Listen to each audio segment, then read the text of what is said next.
I am bloodlusted right now.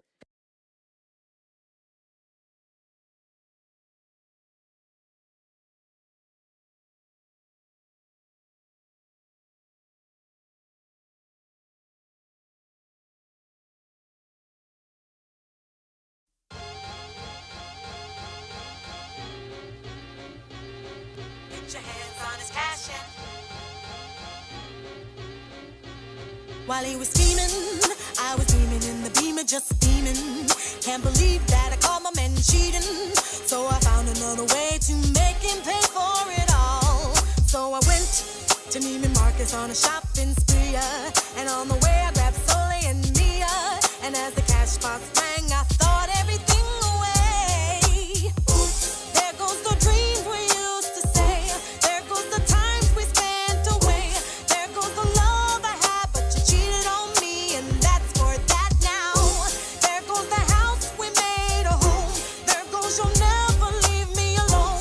For all the lies you told, this is what you own. Hey ladies, when your man wanna get buck wild, just go back and hit him up style. Get your hands on his cash and spend until the last time for all the hard times. When you go, then everything goes, from the crib to the ride and the clothes. So you better let him know that if he mess up, you gotta hit him up. Get your hands on his cash and while he was bragging, I was coming down the hill of just a dragon. All his pictures and his clothes in a bagging. Sold everything else till there was just nothing left. And I paid all the bills about a month too late. It's a shame we have to play these games. The love we had just fade away, away. There goes the dreams we used to say. There goes the times we spent away. There goes the love I had, but you cheated on me, and that's for that now. There goes the house we made a home. There goes you'll never leave me alone. For all the lies you told, this is what you own. Hey lady, wanna get buck wild, just go back and hit him up style. Get your hands on his cash and spend until the last time for all the hard times. When you go, then everything goes, from the crib to the ride and the clothes. So you better let him know that if you mess up, you gotta hit him up. Hey ladies, wanna get buck wild, just go back and hit him up style. Get your hands on his cash and spend until the last time for all the hard times. When you go, then everything goes, from the crib to the ride and the clothes. So you better let him know that if you mess up, you gotta hit him up. All of the dreams you sold left me out in the cold. What happened to the days when we used to trust each other? And all of the things I sold will take you until you get old to get them back without me. 'Cause revenge is better than money, you say. Just go back and hit him up style. Get your hands on his cash and when you go, then everything goes, from the crib to the ride and the clothes. So you better let him know that if he mess up, you gotta hit him up. Hey ladies, hey ladies, hey ladies, hey ladies, yeah. Whoa,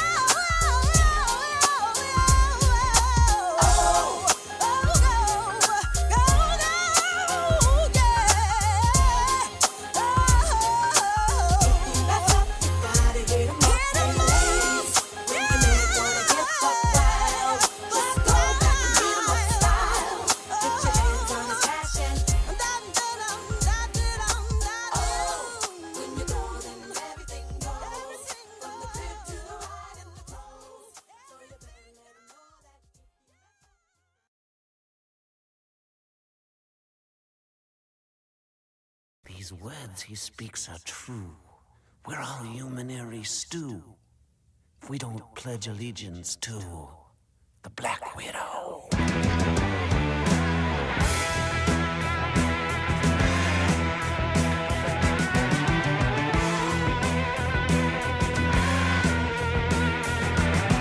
The horror that'll bring, the horror of his sting, the Black Widow. Our minds will be his toy, and every girl and boy will learn to be employed. The Black Widow. Love me, yes, we love me. Love him, yes, we love him. Love me, yes, we love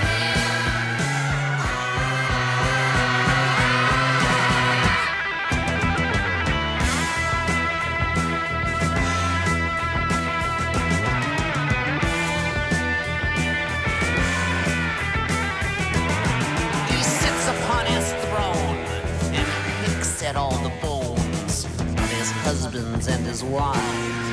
He's devoured.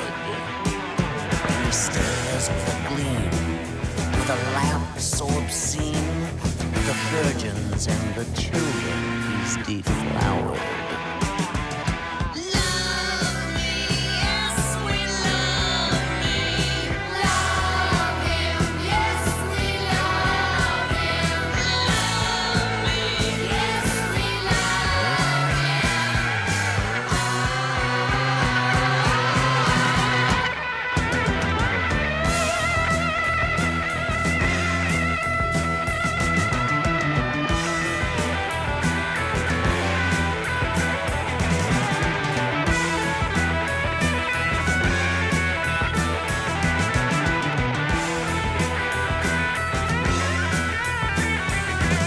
My thoughts are hot and crazed. My brains are webbed in haze.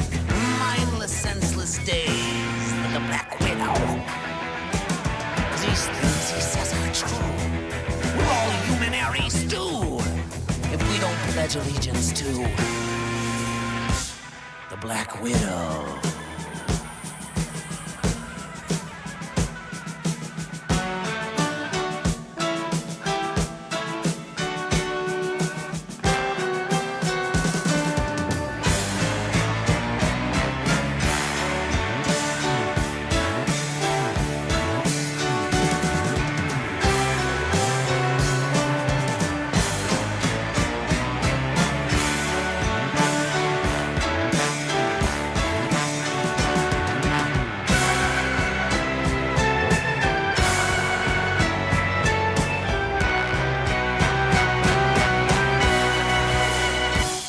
The Black Widow.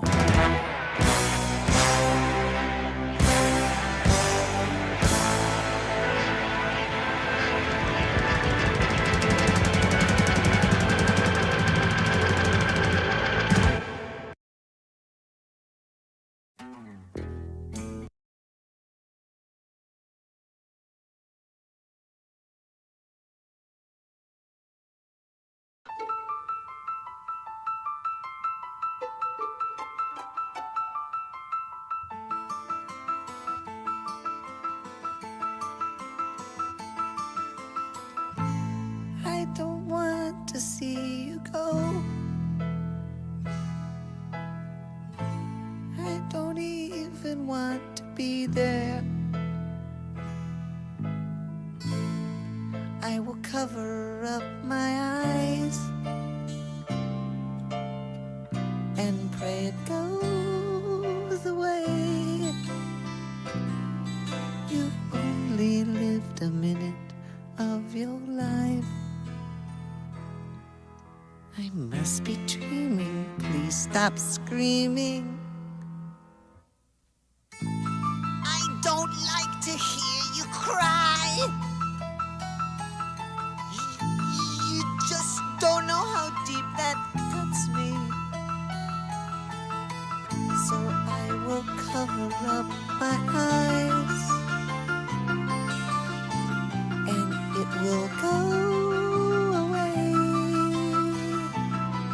You've only lived a minute of your life. I must be dreaming. Please stop screaming.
God has planned you. Oh, I'll put pennies on your eyes.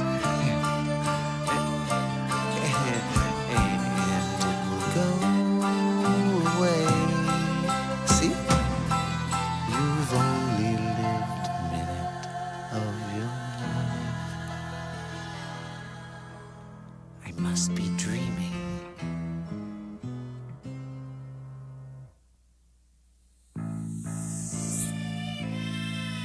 Someone calling me? No. I think I hear a voice. It's outside the door.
Now, usually I do just play 2 songs, but I was listening to Black Widow, because, you know, Anisa Jomha is going to kill iDubbbz and leave him for dead and steal all of his money and act like he never fucking existed after destroying charities and fucking lives or whatever they do.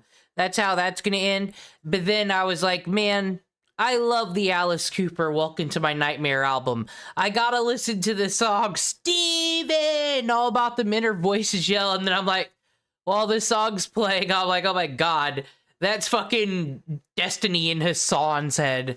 But I think my ADHD is like officially worse than Destiny, so I can never cover him. That's just how it is. I will go down a rabbit hole of 8 billion different thoughts. It's just, I can't watch him no more. It's too fucking much. But I can watch stupid people doing stupid things, and I've had a whole thing on denims. I really got annoyed at, you know, that Taylor Lorenz haven't did iDubbbz, so that's a lot of white women right there, but really haven't seen enough Anisa on her own, and Nick Nobody put out a video, Content Cop Anisa Jomha, and I think it's worth a watch, and I will be doing Master Duel, and in the background, I said I'm gonna get good, I'm gonna collect cards, I didn't lie, I'm just gonna watch my stories for a couple hours in the morning while I do it, to show I'm a good noodle. Alright, where do we want to be? We want to be here. Alright, it's from Nick Nobody. I think I don't know him by, like, I see his username, but I don't know his voice. But I subscribe to him, so he must be good. Anyway, I'm ready. Man, Anisa be... Okay, no, can't go down this. Some evil comments in my iDubbbz video, but it was like a compliment comment, but a bad comment, because they said, sorry, you're cool and all that, but you and Anisa have the same voice. I can't hear my own voice. No one can, actually, since all we can hear is recordings that are electronic. We'll never know what our actual voice sounds like. Isn't it a mystery? But I sound like Anisa? Ew. But I do wear t-shirts and shit like Anisa does, but I would never, I only have one tattoo that's just like small, not that even a big of a deal. I would never do this magic crayon marker shit all over me. And fake tits, you kidding me? Ew. Ian keeps me, this is the truth, okay? Ian keeps me on a leash, okay? And I'm okay with that because I need to be on a leash. I need to be on a leash, a tight leash, to be honest, because I am unhinged. What we do here is go back.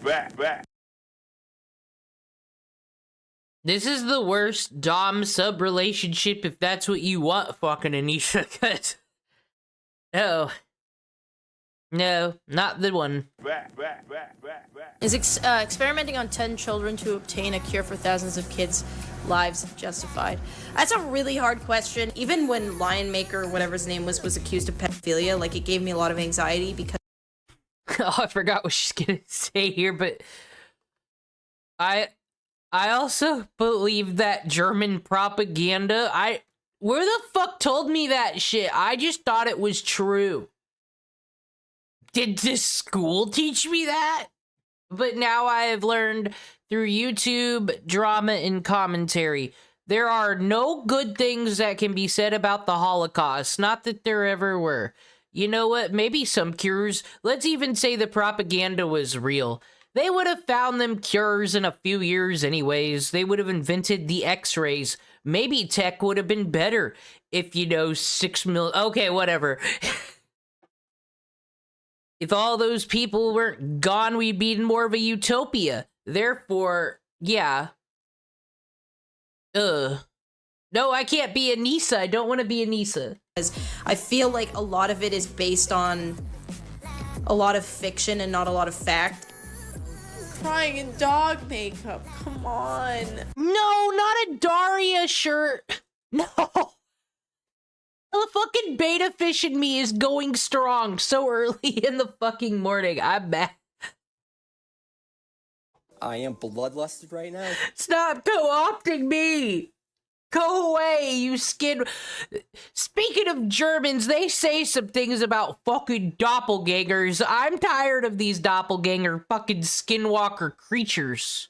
Oh, this is Anisa Jomha. Everyone's right. A lot of crying dog makeup. Commentary YouTubers have no idea what it is to work a normal job. You f***ers that are looking at this right now, I know that you would f***ing cry if I said... Man, if I ever made it in the commentary space, I'm good to go. I can't have these claims on me. I have a whole Kroger video that proves otherwise. Said something to you in real life, I know you would cry. Hello everyone. Today we're going to be covering Anisa Jomha, who's mostly known for being the wife of the once popular YouTuber iDubbbz. She's a vile woman who's been spewing her terrible thoughts online for the past decade.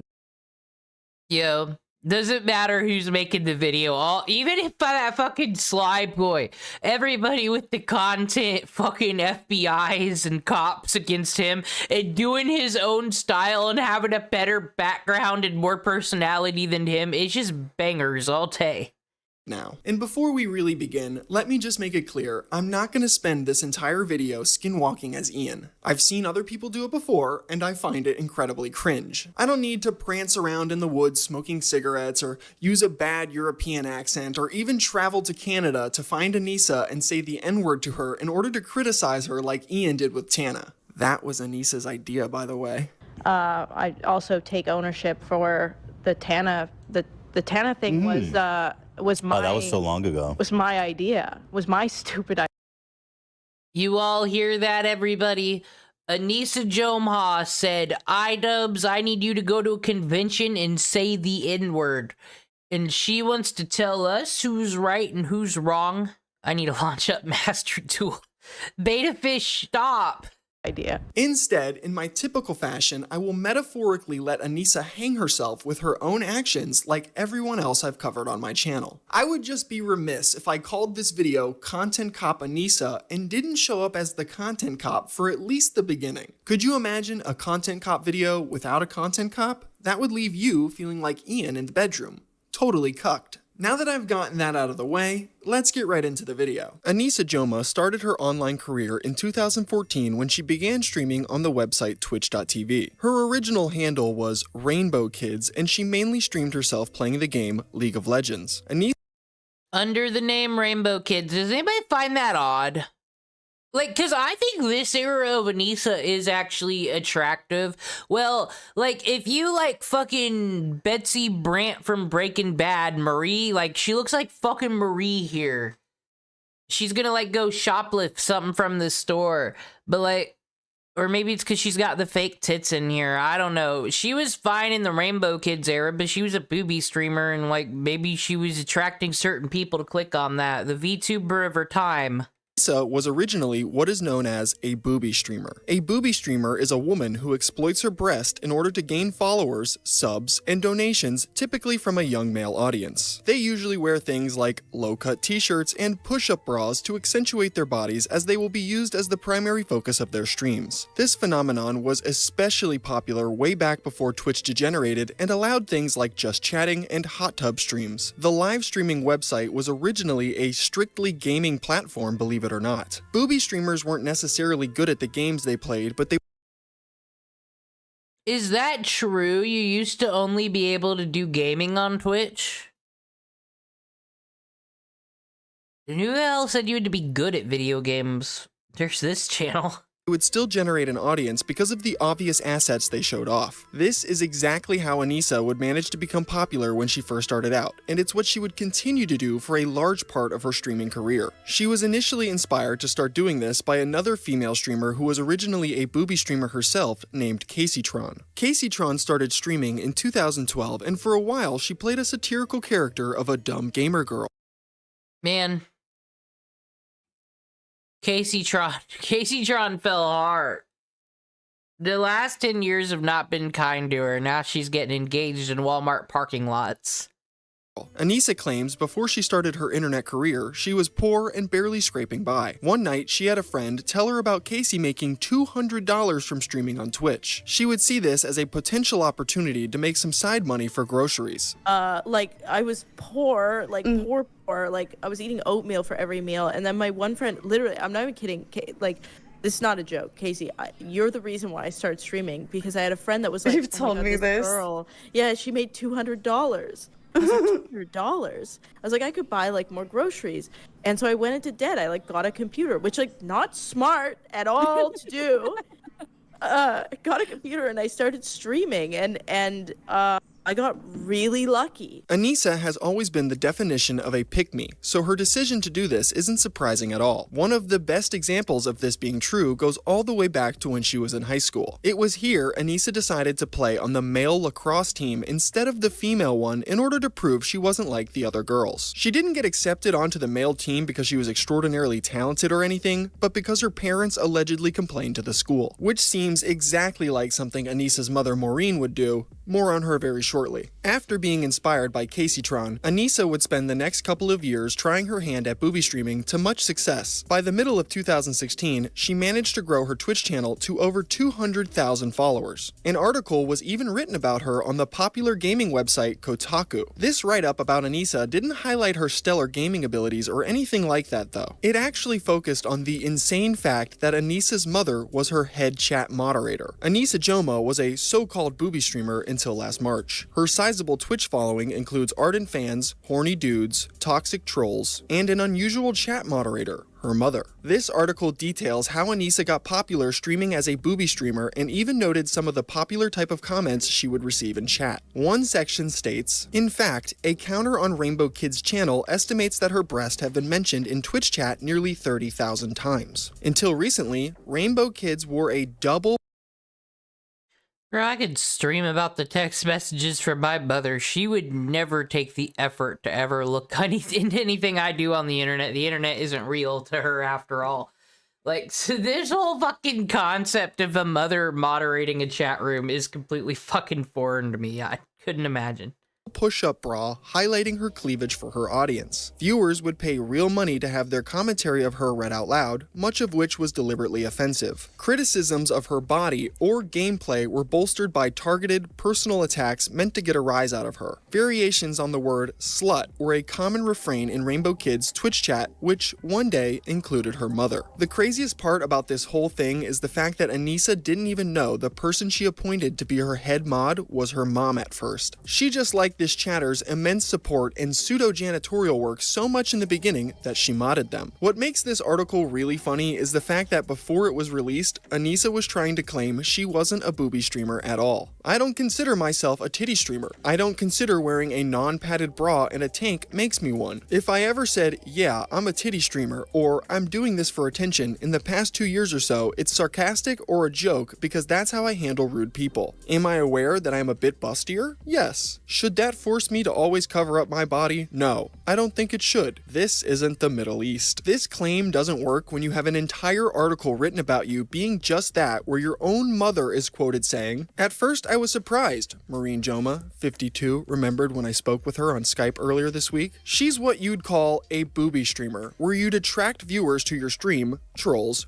who come to harass or hit on female streamers. Anisa would eventually attempt to quit booby streaming in 2016 because her dad was ashamed of her. It actually was my father that made me stop doing the titty streaming completely. Gee, I wonder how her dad feels about her current career choices. Anisa would even try and retcon her past of booby streaming by claiming it was all an elaborate trolling scheme. This ridiculous flip-flopping narrative would turn out to be for nothing though, as she would eventually just go back to her old ways. Why did you go back to being a booby streamer? Covering up created a white knight culture I wasn't comfortable with on stream. Believe it or not, I made more money off of it, but in the end, it wasn't as fun for me. It was either quit or go back, and I decided to go back. 2016 would also be the year Anisa would begin her relationship with the once popular YouTuber, iDubbbz. This relationship started out as all healthy ones do, with Anisa cheating on her ex-boyfriend in order to be with Ian. That's right, before Anisa and Ian began dating, Look at this hero, guys. This one fucking dodged a bullet. This one, who is he? Are they gonna say, or is he just a random stranger who has been saved? Anisa was in an active relationship with another League of Legends streamer named Acadian. Anisa and Acadian began dating. Whoa.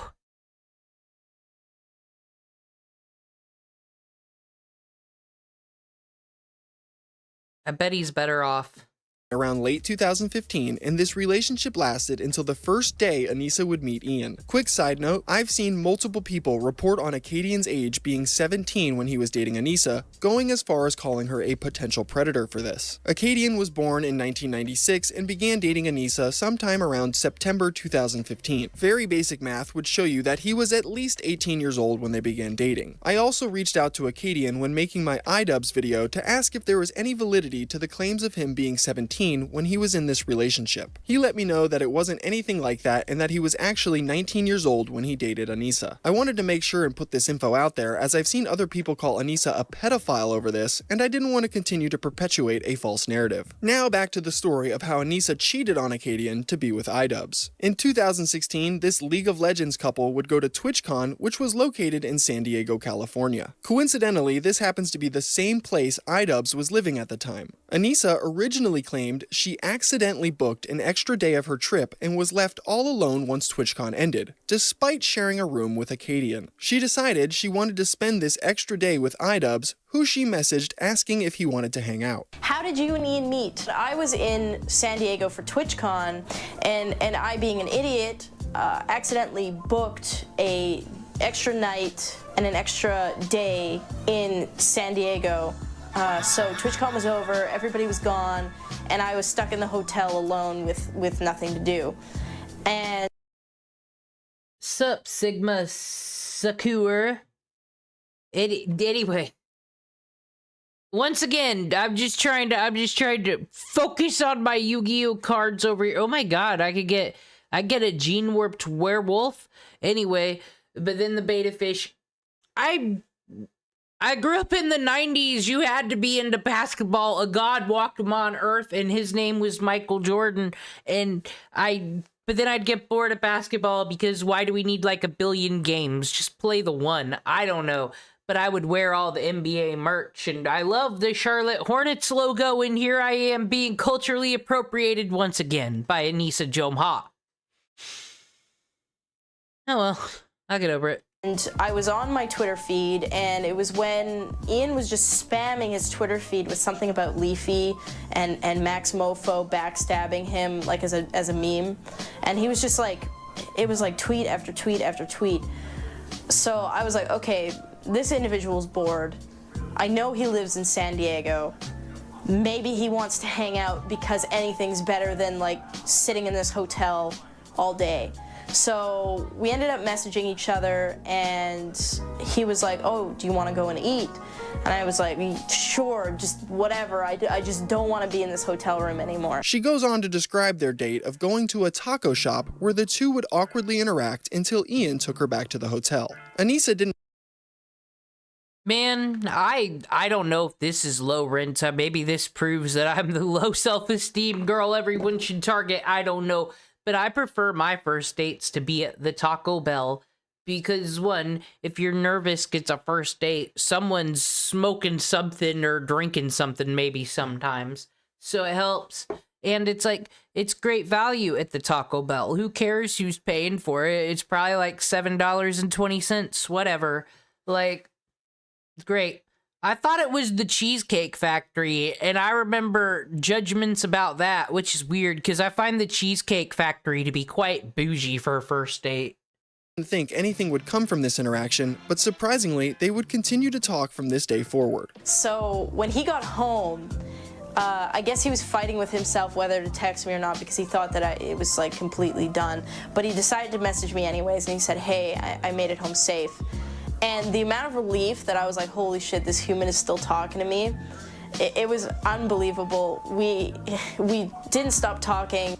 That whole night we talked until we fell asleep, and then ever since then we've just been pretty much inseparable. Doing all of this while having a boyfriend is crazy work. This wouldn't last long though, as Acadian would tweet out weeks later, rolling on the floor laughing, "What the fuck, I actually hate girls," alluding to the pair breaking up. I just like Nick Nobody's response to, whoa, that's the same as me with fucking cheating. How the hell did they do that? That's a lot of work. That's what I think of cheating, honestly. You gotta hide all your messages, especially on the internet, have all these passcodes and whatnot. Like, it would just be easier to break up with the person in this world. Like, you've gotta, this is why I'm like, people who cheat, yeah, don't trust those people. Anisa cheating on him clearly affected him mentally, as he would also tweet on the same day, "Probably won't be streaming/active for a while until I get back to a good place mentally. Sorry guys." A week after this, he posted a now deleted vlog where he continued to vaguely discuss the breakup and how it was making him feel. I would say like right now, in terms of like mentally, I'm not like in the best state. I can't really explain, but I'm just like, I don't know, like, I don't know if any of you guys can like resonate with me or like feel me on this, but I'm just fucking pissed off all the time. Like, I'm just angry, like every day. As soon as I wake up, like I'm just fucking angry, and I don't know how to stop being like. The only thing I can do is just distract. Honestly, though, these poor teenagers that just, you know, got popular early streaming, no one knows anything, there's no real internet etiquette, and you're just a fucking 19-year-old who got cheated on and left, and you're on stream. I hate girls, guys. I don't like, it's so sad though to see. This is like normal shit everyone goes through, the normies, and it's like, you put your life out here in the form of League of Legends. What strange ways us modern day humans communicate with one another. Myself with like League of Legends or doing shit like. Anisa would eventually be called out for cheating on Acadian, which she would deny. She would then conveniently change her original story and added in a new detail that her relationship with Acadian was actually really bad and they didn't get along very much. Because of this, she wanted to get away from him the day after TwitchCon, so that's why she went to hang out with iDubbbz, and Acadian apparently knew this all along. And when we were at TwitchCon, I accidentally booked an extra flight and an extra day, and Matt was there. Like we just had an extra day and an extra whatever, And I was talking to Ian, and Matt knew that I was talking to Ian, and I said to him, I said, do you mind if I go hang out with Ian, or iDubbbz or whatever, because we have this extra day, and I don't want to be in the same fucking room as you. Anisa would never admit to cheating on Acadian, even though her anniversary with Ian is on the exact same day she admit to breaking up with Acadian in Discord message leaks we will be covering later on in this video. You guys, Anisa would never cheat because she thinks cheating is wrong. There is never a valid excuse for cheating. Never, ever, ever does somebody have a valid excuse for cheating. Projection. I mean, though, if we're gonna argue, you know, normie basic people, though, once again, like, this age range is when, you know, people do get all one-night stands, and technically that is how it's supposed to be. You're trying to ideally find the person you're gonna marry your date, so you're supposed to do all this shit.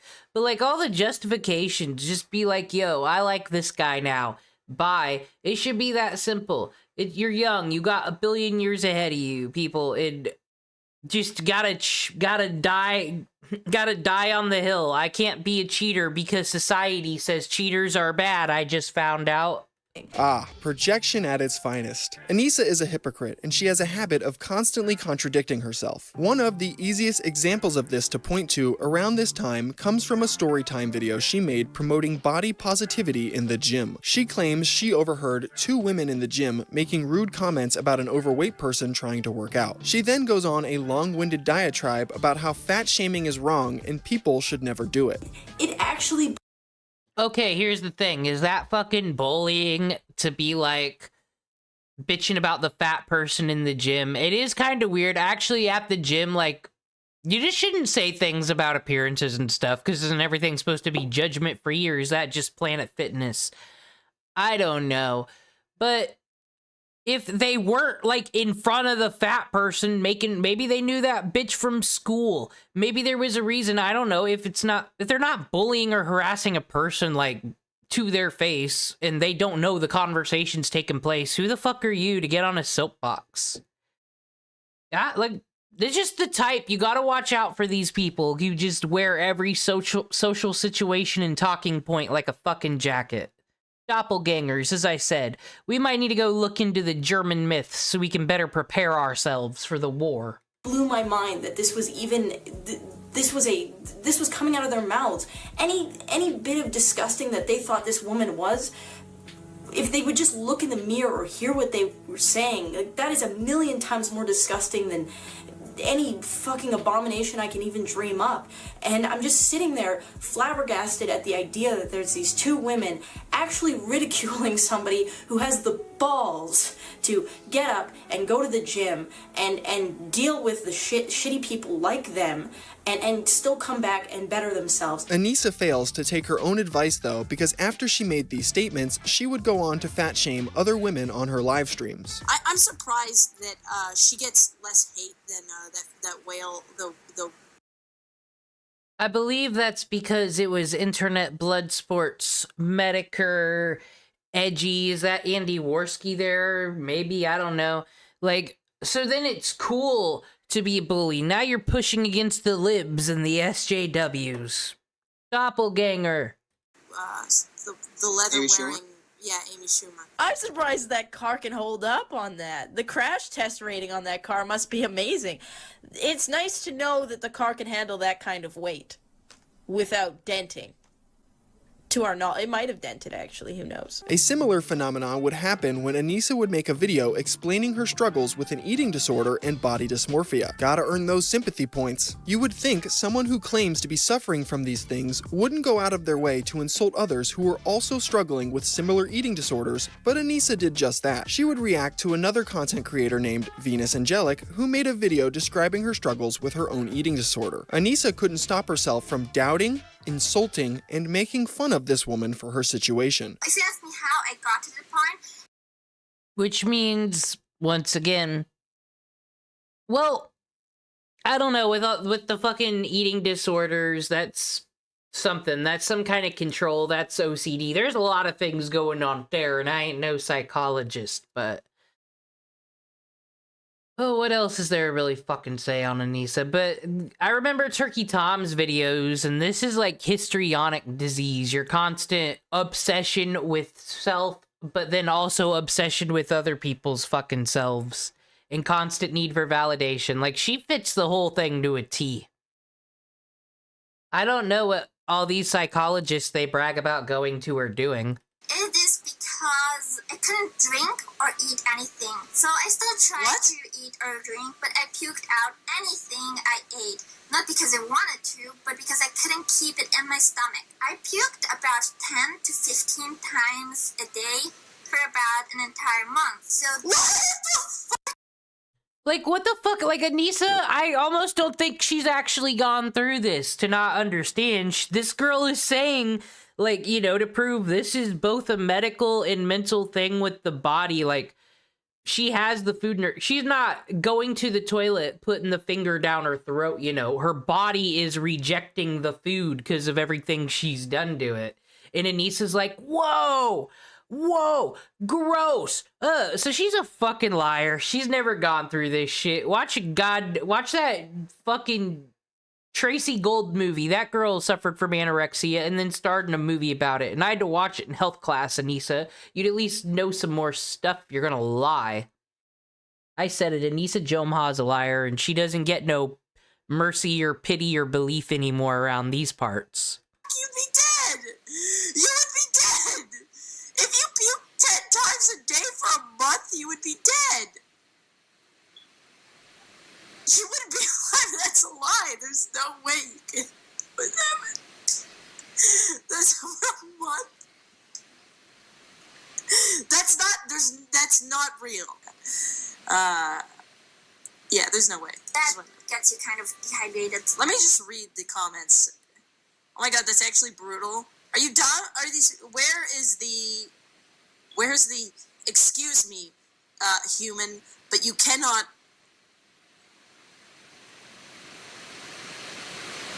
Nobody's saying anything about the fact that you can't. I've never seen this before. That is fucking amazing. It's just all these clips of, you know, talking about the thing and you wishing her well and understanding and all this shit. And Anissa's like, where are the people calling her a freak? I don't understand. Oh, this is her brain in real time. I am on the wrong side on this issue. Uh-oh. I had anorexia body problems too, guys. All right.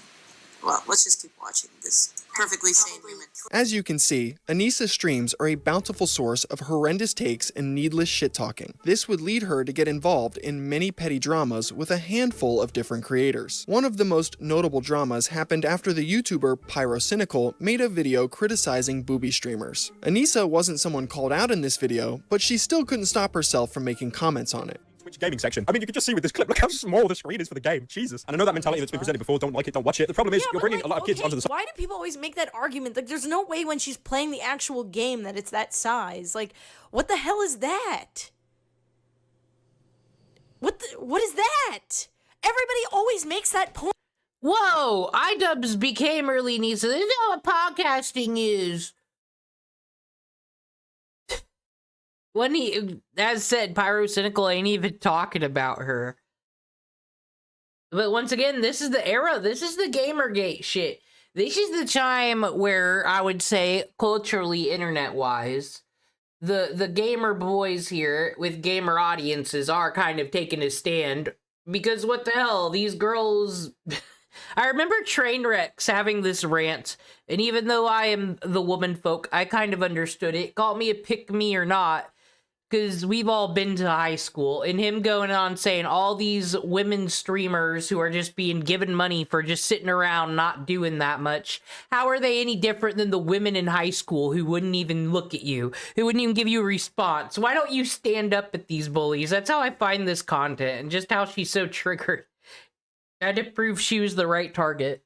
point. Like it's fact that like if the screen is small in the section that they show in the video, that like that's how the game screen is the whole time. Anisa tried to delete this spurg out so she wouldn't get clipped, but her efforts were futile. Of what I said about Pyro, I'm just not in the mood for it. People seem to all of a sudden care what my opinion on it is. I can already see the headline now. IDub's girlfriend says mean things about Pyrocynical in her stream. Oh, look at that fucking pivot. That was almost, oh god, Anisa. If she didn't fuck around this creator class shit, she looks like she could be running for governor of Maine or something, doesn't she, right here? Where's the politics? That was a nice spin. Let's break that down in real time. Oh my god, that was beautiful. What is that? Everybody always makes that point. Like it's fact that like if the screen is small in the section that they show in the video, that like that's how the game screen is the whole time. Anisa tried to delete this spurg out so she wouldn't get clipped, but her efforts were futile. Of what I said about Pyro, I'm just not in the mood for it. People seem to all of a sudden care what my opinion on it is. People seem to all of a sudden care what my opinion is. Self-deprecation. I'm sorry that I said anything, guys. I'm just a stupid girl. What you want from me? Aw, I can't believe the little old me had the wrong take. I'm sorry. I'll go back in the closet. Oh my gosh. And then I'm just here you go. I can already see the headline now. IDub's girlfriend says mean things about Pyrocynical in her stream, and I'm just not in the mood for it, so I already fucking do. All of a sudden, now she's iDubbbz's girlfriend. That evil, misogynistic audience that hasn't said anything or done anything yet, except clipped her, ideally, is already after her. She's already she's a breadcrumb layer. She is so good at this shit. Deleted it, so good luck clipping that, bitch. A more back and forth drama would happen shortly after this with the IRL live streamer Ice Poseidon. This started after Anisa decided to make comments about Ice and his content on her stream one night. A chatter asked her what her opinion of Ice was, and she would explain why she dislikes him. She would also call his content lazy and exploitative, which is ironic seeing her content is just as lazy and exploitative, if not more so. Ice Poseidon. She's at least got like these cute little avatars for her subs and donos and stuff. This is more effort than current day iDubbbz is putting into a stream, and this is like vintage streaming. What the fuck? Give some credit, Nick Nobody. Is successful not because he is intelligent or hardworking.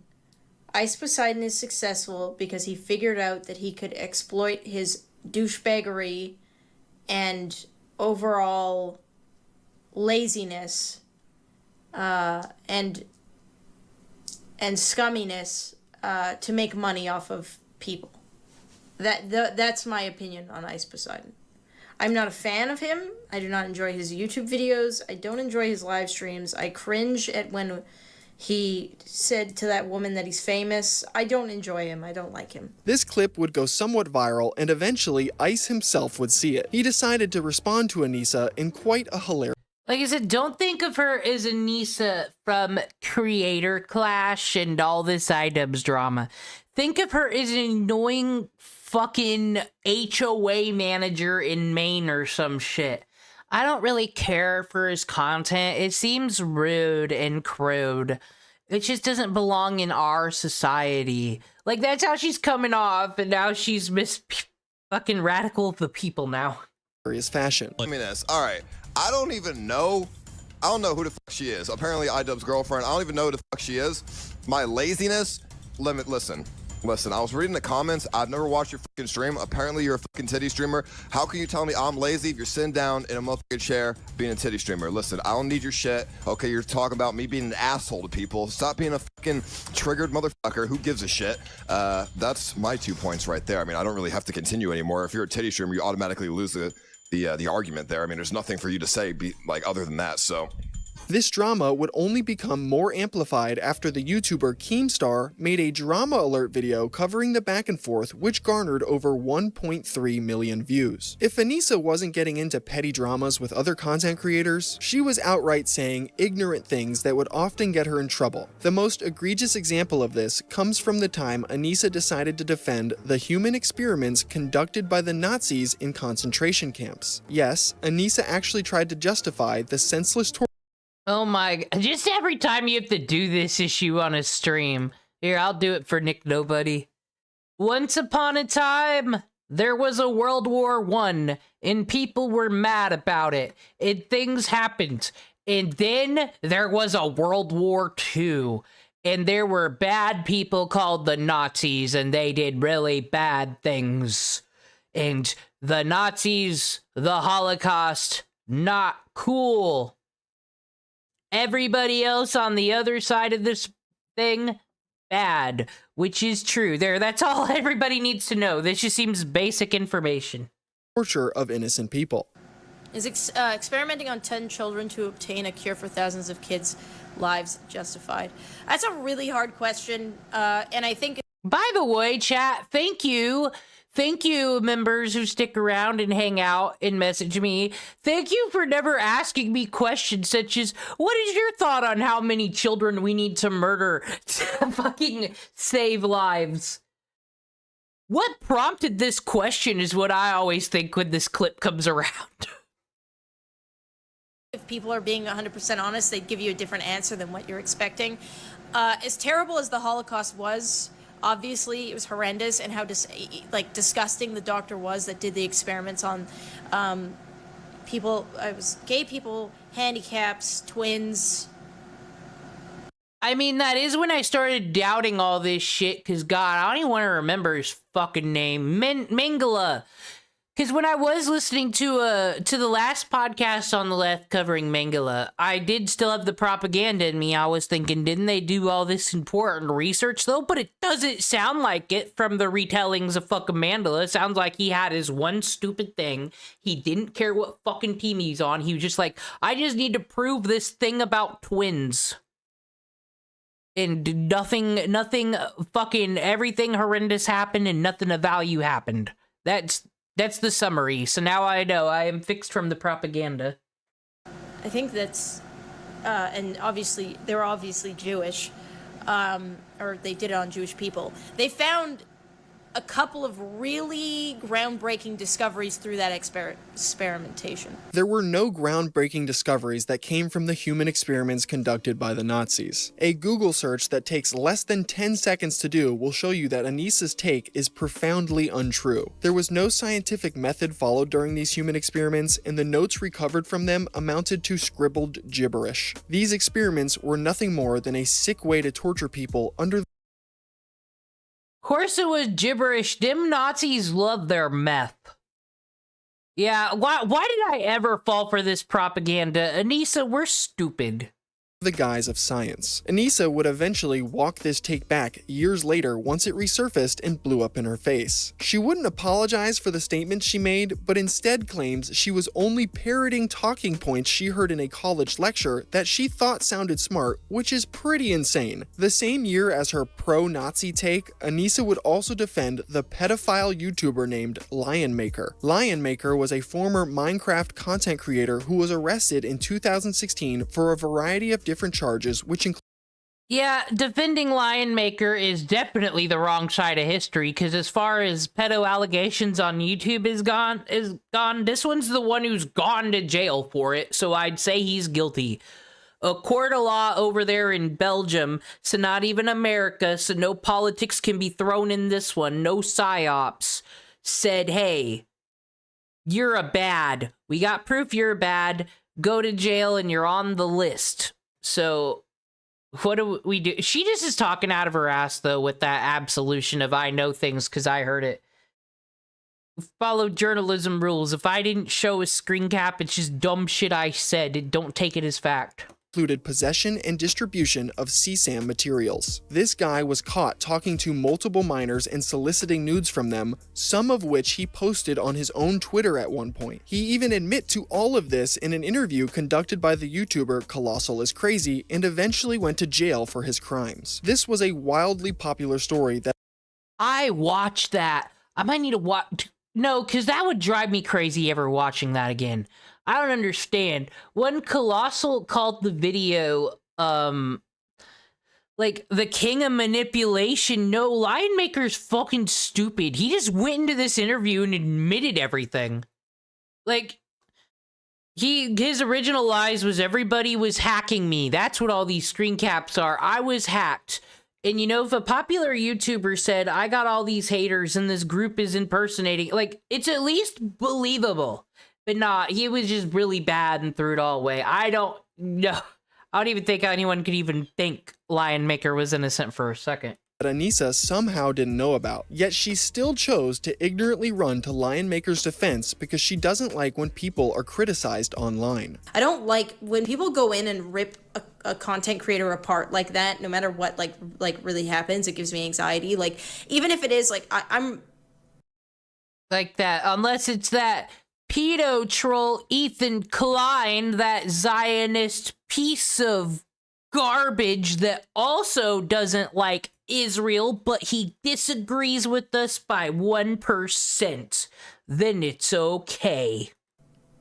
No matter like how serious it is, right? Like, even when Lion Maker, whatever his name was accused of pedophilia, like, it gave me a lot of anxiety because I feel like a lot of it is based on a lot of fiction and not a lot of fact. And like, if the person really isn't as bad as what people think it is, which most of the time they're not, then you're just watching people rip apart somebody that maybe doesn't deserve it as much as, like, I don't know. It's just sad seeing somebody get ripped apart that hard. Yeah, Leafy was one of them that was hard to watch getting ripped apart. Yeah, I haven't seen it, Googles, but I mean, I believe you, but I don't know it. Like, again, it's like, that's YouTube videos are okay, let me put it this way. YouTube videos are never sincere. Well, Lion Maker went to jail for Yeah. pedophilia. I urge everyone to check out Colossal is Crazy. Oh my god, so I could give a little benefit of the doubt if I didn't know Anisa and she's saying seeing this person ripped apart on the internet is giving me anxiety. We don't know. If it was like the day of or when all this is lighting up on Twitter, he's already been to jail. Effing chat. His interview with Lion Maker. It's surreal. Yeah, I mean, and he went to jail, and he deserved to go to jail, like, which is whatever. Anisa being horrendously misinformed but confidently over-opinionated will be a... What do you mean Leafy was bad? Leafy is like fucking Disney Channel compared to a Hasan Piker stream. Oh wait, so yeah, Anisa hypocrisy, guys.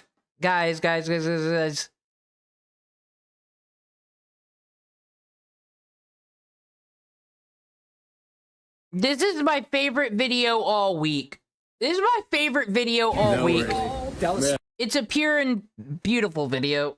It's just Stars fan. Dallas Stars. Dallas Stars. Yeah. What is this? Hey, what's going on? No problem, chat. Oh, no way! It's a small one. And it's the first version. It's the first. Wait. Yeah. Really? Is that a Bible? No, that's a little. Have y'all ever seen anybody that excited to get a piece of literature in another country? Forget what it even is. Just. It's the first. Wait. Yeah. Really? Is that a Bible? This is the first version, even though it's in English, guys. The first version. No, that's the Little Red Book. The Little Red Book? The Little Red Book. It's the Red Bible is what it is. Okay. Yeah. Some may say more important than the Bible. Especially over here. Yep. Yeah, I know. That's crazy. Okay, these were incredible. Well, they weren't very rare at the time, but this is a red book.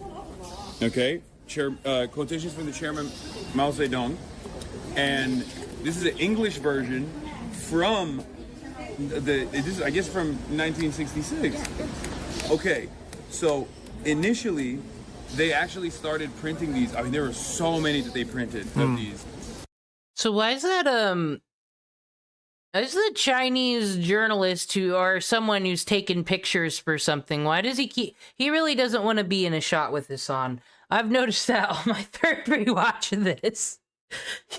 And I think by this point, they did not want the English versions to be printed, so they tried to secure all the copies back. And this is really, really special. Thank you. So that's crazy. Wait, what's your name? Dumer, we will. What? You can call me Zulu. Zulu, thank you so much. This is incredible. Wow. This is literally what I talked about on the stream like the first day. I was like, I want one of the English copies of the OG Red Book. That's amazing. That's legendary loot. By the way, you haven't given anything to Austin for his birthday, so... Yeah. Whoa, this fucking friend over here. This is one of Hasan's friends. They probably don't know you people. Go into this other country and make them feel guilty for not giving you a gift? This is what I mean. These people, no fucking class. No fucking class at all. We could be in any country and this could be any book. Honestly, the fucking rudeness. This is perfect. Yeah, this I will not be giving off. Are you going to the site of the first CPC National Congress? You could like take a You'll peek. nerd out if you go there. I went there last year. Let me show you this pic I took. Mm-hmm.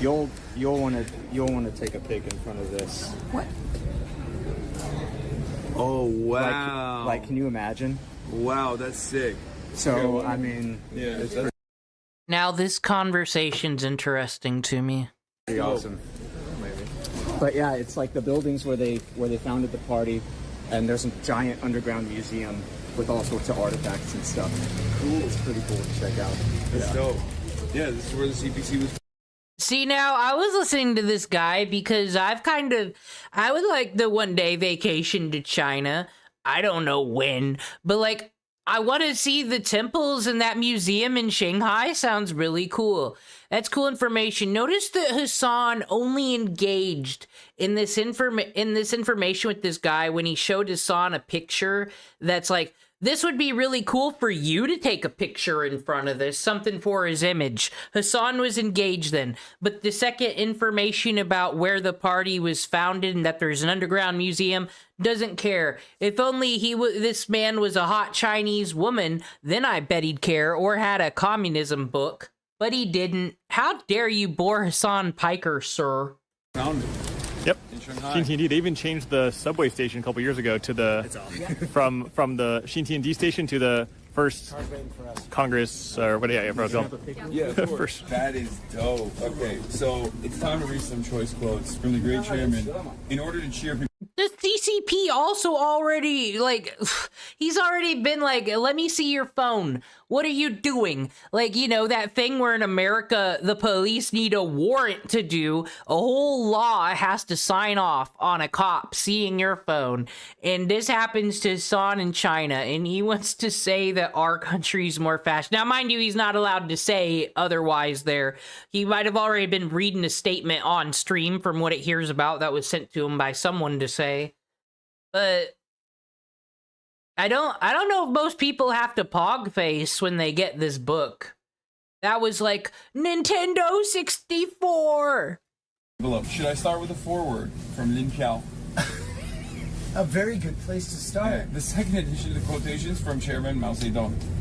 Lin Piao. Comrade Mao Zedong is the greatest Marxist-Leninist. Am I gonna get banned? Wait, what? Why would you get banned? This is Twitch. You do whatever you want on Twitch.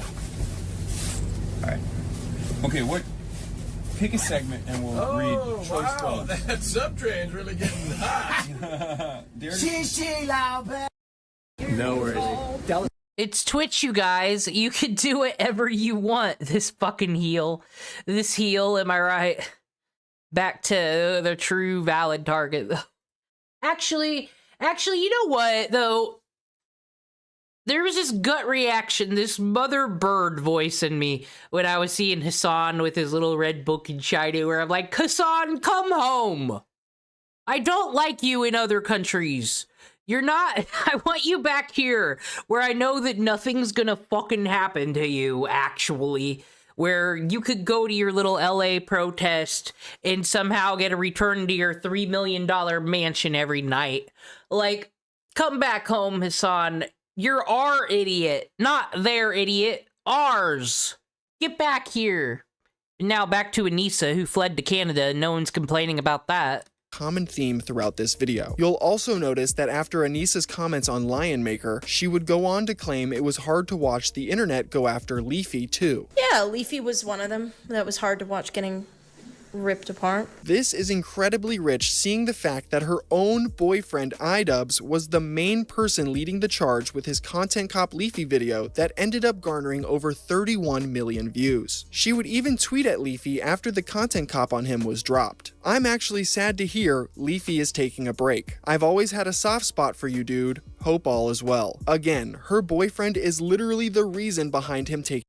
I've got fucking Blue Eyes Tyrant Dragon, Blue Eyes Abyss Dragon, and Blue Eyes Chaos Dragon on the field. I'm getting good, guys, I swear.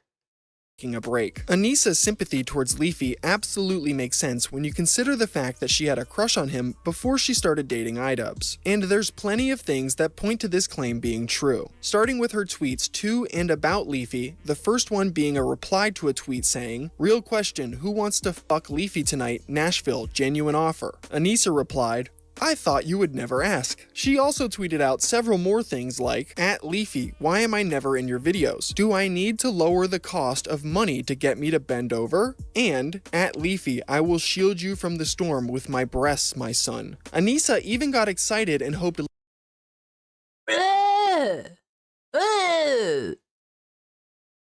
Yeah, your fake ass ones. Those are the fake ones. Those are the ones that she has to pay like 20 fucking grand every single time to get them removed, put in, fucking, if they really are poor and broke, if that storyline for this clown show is to be fucking believed, then she better look back on all them fucking medical bills and think, huh.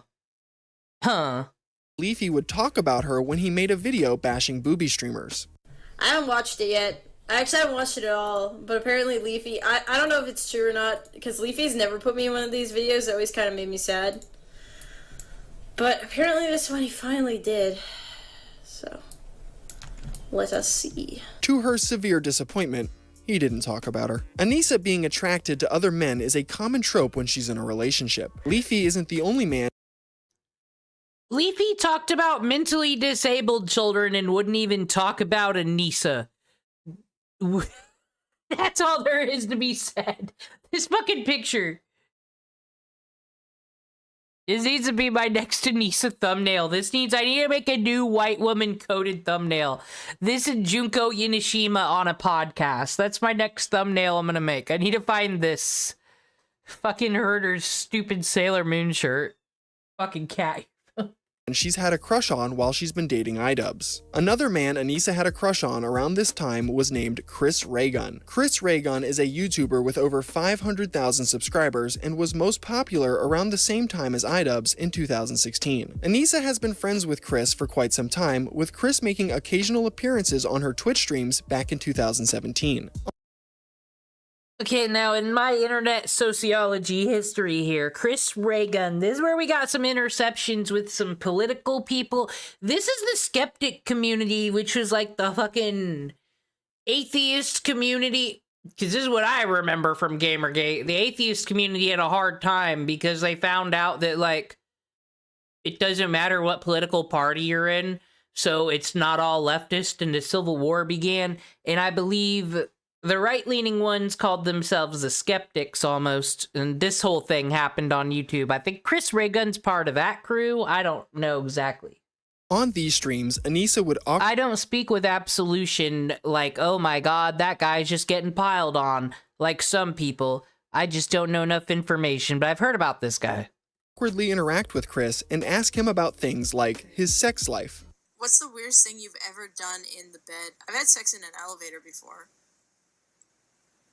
Have you had sex in an elevator before? Not in an elevator. No. I don't. Well, that's not in bed then, is it? I mean, that's still like I don't know. Asking, like, you know. What'd the amazing atheist do with a banana? Because I remember Cameron Kirk arguing that a banana is proof that God is real because it was perfectly designed for us to peel. Forget about the part that then monkeys would like them too, but no, that's not what they look like in nature. That's how we genetically modified them. So his argument he's making is like some nihilism fucking dystopian shit, really, if he knew the answer. So what the fuck did Amazing Atheist do with a banana? Why did bananas come up in religion over and over again? Was that the forbidden fruit? Is that what Lucifer was just throwing banana peels around like Donkey Kong or some shit? From I mean, yeah, I don't really know. I don't know if I could really. Do you not have anything? Chris is lame. No, Wait, you've had sex in a dressing room before, haven't you? Yeah, that's not weird, is it? I've never done that. I wouldn't just qualify it as weird though. It's like I shoved a dildo in my ex-boyfriend's ass once. Oh my god. Oh, so yeah, so fucking classy. So would she be talking about the Acadian guy then? So the guy you cheated on when he's like fucking 19 and is already just on stream like, I don't understand, chat. Girls are evil, chat. Fucking, you know, shatter him and then be like, guys, look what I did to him. Fucking evil. Evil, evil, evil. Oh my god. And yeah, it was because sex standing up is overrated. What are you talking about? Chris was dating a woman named Lacey Green when Anisa would ask him these kind of things, and Anisa knew that. Okay, wait, Lacey Green was the super feminist Tumblr person. Okay, so Chris Ray. It's okay, so this is where we start going towards the leftist sphere. Then I see. When there's a guy that I like talking to on this thing while dissing on all the other guys I've been with. Interesting, Anisa. She wasn't a fan of this fact and would make it painfully obvious on other streams where she calls Lacey a cunt and gives Chris the backhanded compliment that she would make a good porn star. like I'm just saying, it's like, you know, that's what you look. She would make a good porn star. Lacey would make a good porn star. Thanks.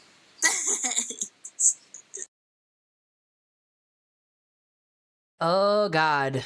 Got a talented one here. The women... This is why everybody wants to normalize the fucking OnlyFans and the sex work too much. I'm telling you, it's because the women are trying to thin the pool since they're too lazy to fucking accept matches on Tinder or whatever the fuck everyone's problem is. They're trying to get all the girls to ruin their social credit score is what they're doing. Yeah, that girlfriend of yours that I don't like, because I think I'd be your better girlfriend, you know, hey, you, I don't like your girlfriend. I think she would make a lot of money in porn, and then probably thinking, then she'd probably leave you, because she'll get a lot of money. Outside of these streams, Anisa would also travel to New York where she would spend time with Chris and film a vlog. The pair spent the day together, went on a dinner date, and even streamed together later that evening, all while being in a relationship with iDubbbz. Anisa would also show her romantic interest on Chris on Twitter where she tweeted out a shirtless photo of him with the caption full of thirsting and squirt emojis. She also replied to a tweet from Chris that showcased a lipstick kiss mark on a note, claiming that it was left by her. Again, Anisa was dating Ian while she was doing all of this, which just makes him look so pathetic. The writing really was on the wall for him all the way back then. All of these controversies that I have covered happened in 2017. This is the same year Anisa's Discord server would leak onto Reddit, revealing some insane things, like her bad-mouthing iDubbbz to her viewers and even discussing potential breakups with him. Anisa would treat the simps that congregated in her Discord like digital therapist and unnecessarily unloaded all sorts of emotional baggage inside this server. Nah, we don't need to make no explanation or fucking nothing for this. She's just mean. She's just a bully and just wanting to drag people, but do it on Discord and not really on a stream, because then, you know, then Anisa the creator didn't do it.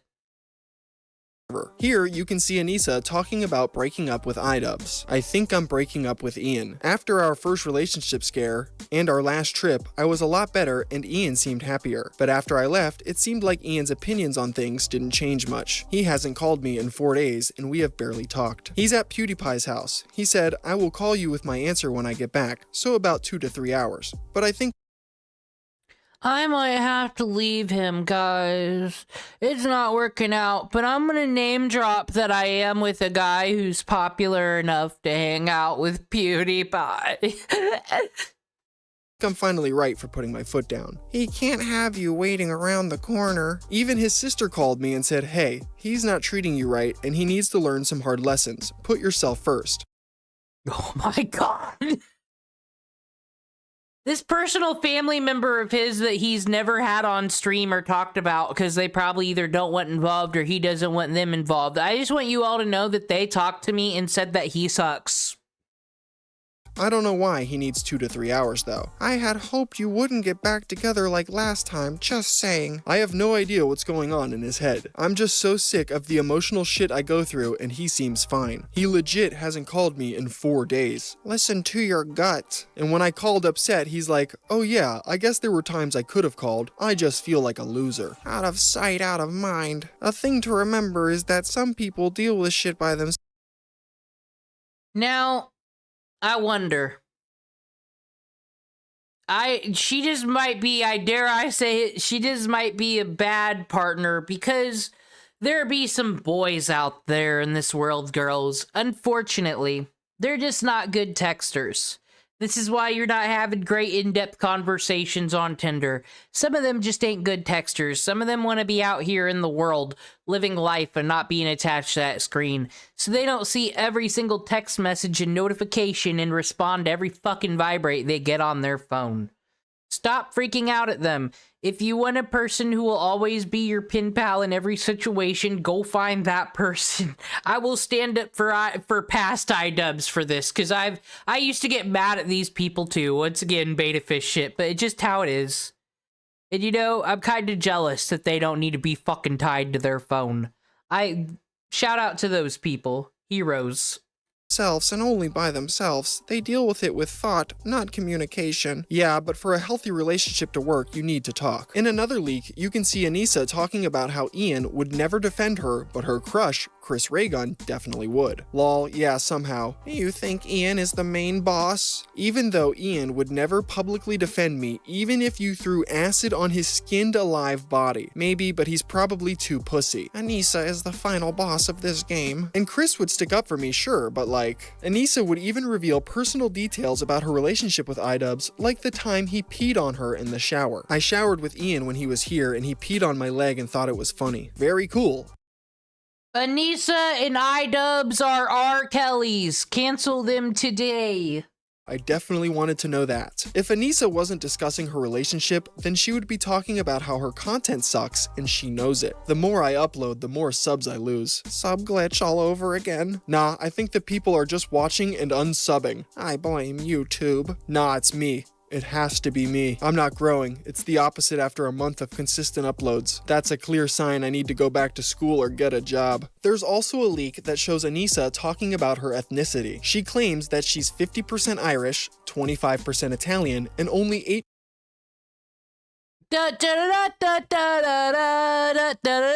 Anisa's a white woman. % Arab. While this seems like a everybody's gotta have the 10% or under Arab in them, don't they? It's like where civilization was beginning was that side of the world. Fucking, you can't just be like, that's what gets me, because that was South Park, you know, that was the joke. Neanderthals, I am a minority, you guys killed them all. And I thought, what a funny joke, someone taking something from their 23andMe's to claim they're a victim. And then I've seen the tweet from Anisa where she said, I'm Irish. I know what oppression is. You're Canadian. Strange and trivial thing to mention, this actually is important to note because in the current day and age, Anisa cosplays as a Muslim for political browning points even though she's only 8% Arab and she renounced her faith in 2020. Telling my dad that I'm not Muslim was probably the hardest thing that I've ever done in my whole entire life. At 16 years old, I sat my dad down and I had a talk with him, basically telling him that I no longer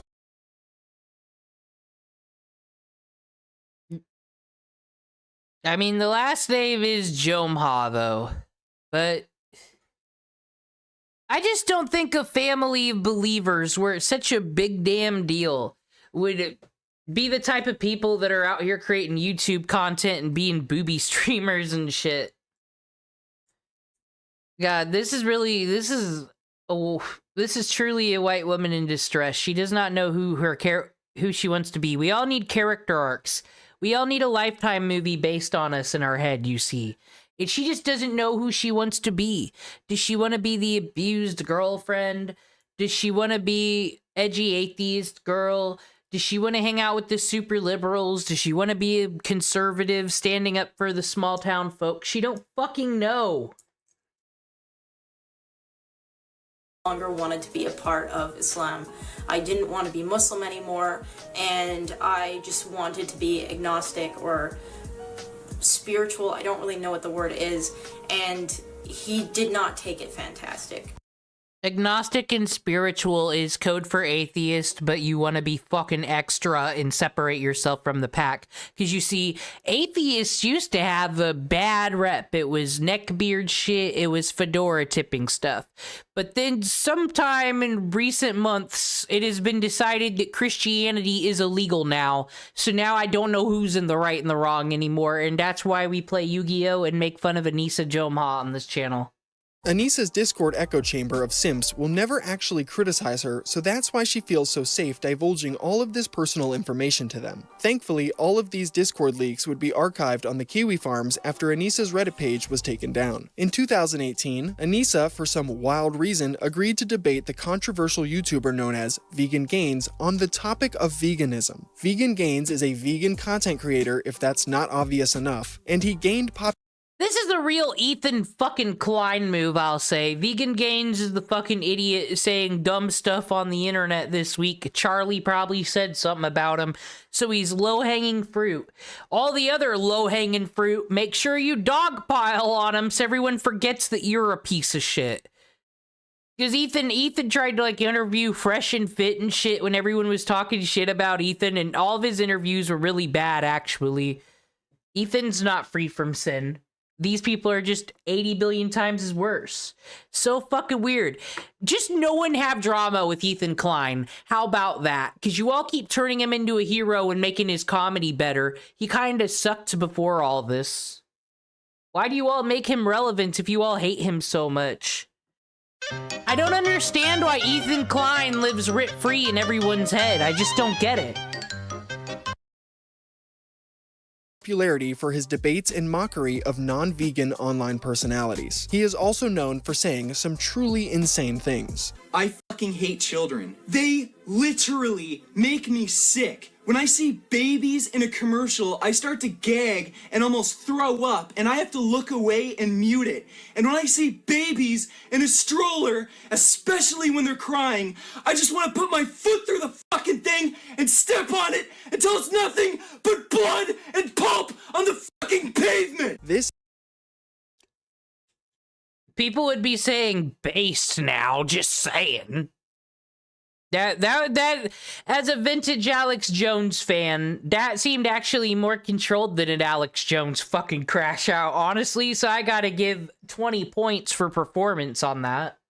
Is not the version of Vegan Gains that Anisa debated, though. Instead, he was mostly calm and collected. He presented his arguments clearly and backed them up with studies and evidence. Anisa, on the other hand, was not nearly as prepared. She relied on her pre-existing knowledge of veganism and mostly argued based off her personal feelings to try and debunk what Vegan Gains was saying. I feel like, because I feel like...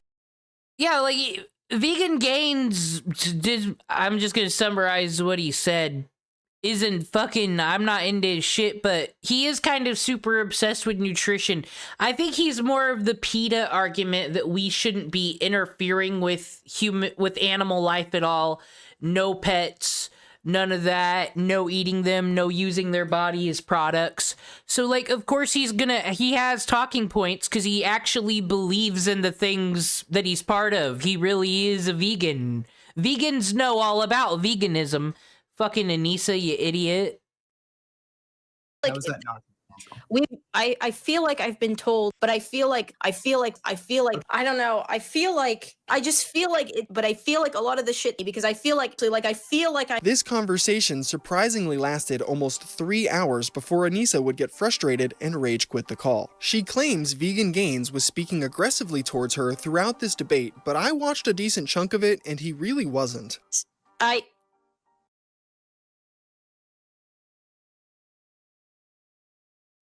I might have to find that. That sounds interesting, actually. Vegan Gains going at Anisa Jomha?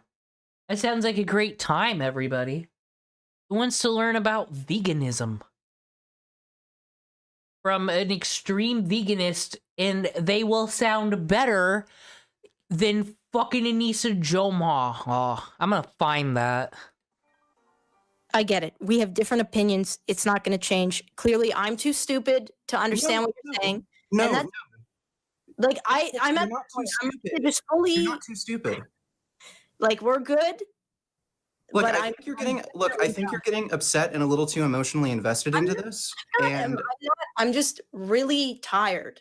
Like that's. Okay, well, look, when you're complaining that I'm pointing out logical fallacies that you're making, that sounds to me like you're uncomfortable with me actually making arguments. We're good. That I've seen Vegan Gains and like Kick or Keep and stuff like that. It just seems to be a performance, his videos. But like on stream, he is kind of just normal with everybody. He's a debate bro. And he's taken on a very extreme position. But debate bros got points. This is what these women be co-opting the debate bro space too. They be coming in here. I got feelings and things I need to stand up for, but I don't care enough to do any research or to bring talking points. So I'll say that you bullied me. Perfect.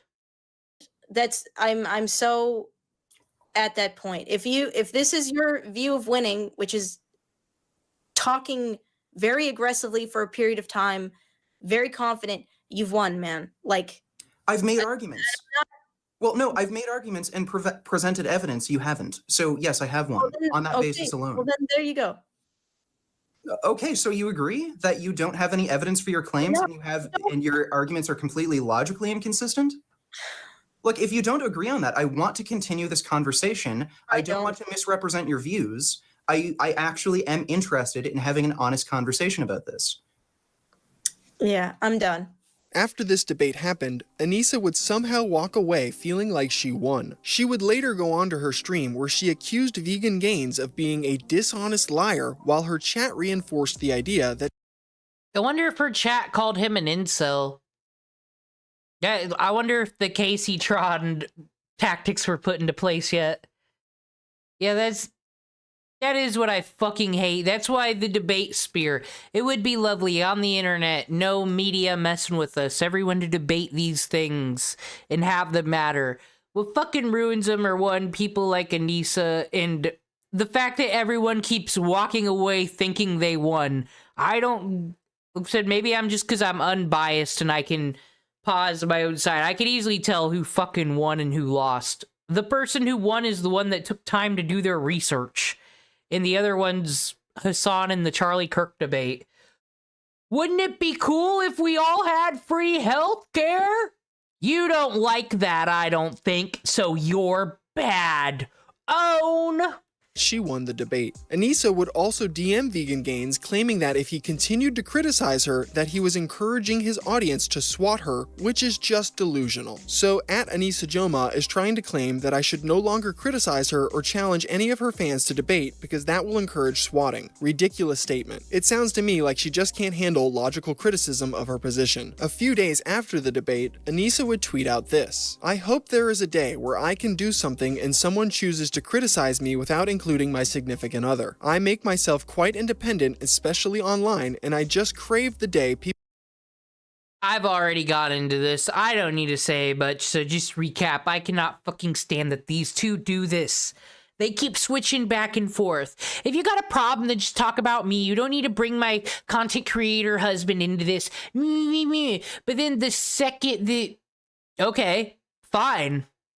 Because you suck more than him. And then she'll be like, iDubbbz doesn't defend me.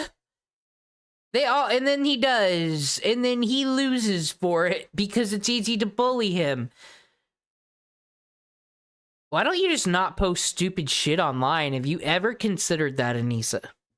People criticize me and only me for my actions. Be mean, I don't care, but focus on me. This is a crazy statement because criticizing her without mentioning iDubbbz is not a hard thing to do. I've done it for the entirety of this video so far, and I haven't criticized her because she's iDubbbz's girlfriend. I've criticized her purely for the things she said and done on her own. 2 months after this tweet, the YouTuber Brittany Venti would drop an hour-long video documenting all the things Anisa has done up until this point. It saw massive success, gaining over 700,000 views since it's been posted. Anisa would Well, when you play the game of Mean Girls online, calling each other, telling each other they should be porn stars and calling each other whores, does it become a slippery ladder where they will all try to drag you down to? And a generation forged tough in the goddamn high school era. her best to avoid talking about this at all cost. She already knew her streaming career was dying, and this video exposing her only drove home that point. I already showed you in her Discord messages she was complaining about her channel stats and people not being interested in her. It got to the point by the end of 2018 she was crying on stream over the fact that nobody wants to watch her anymore. I think that over the years you guys, like, some of you guys have been here for so long, so I just feel like I'm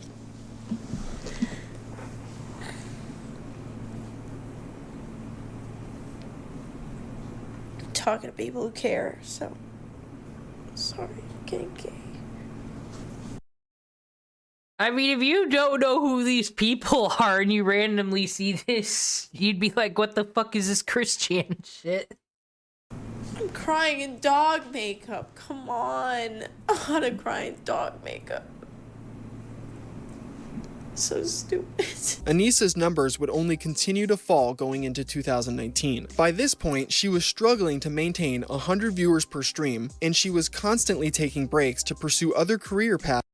Ah, just like iDubbbz now. He can't even get past like 30 concurrent or something like that, and everyone's just there to make fun of him. I keep saying though, if Anisa streams, she's gonna eclipse him.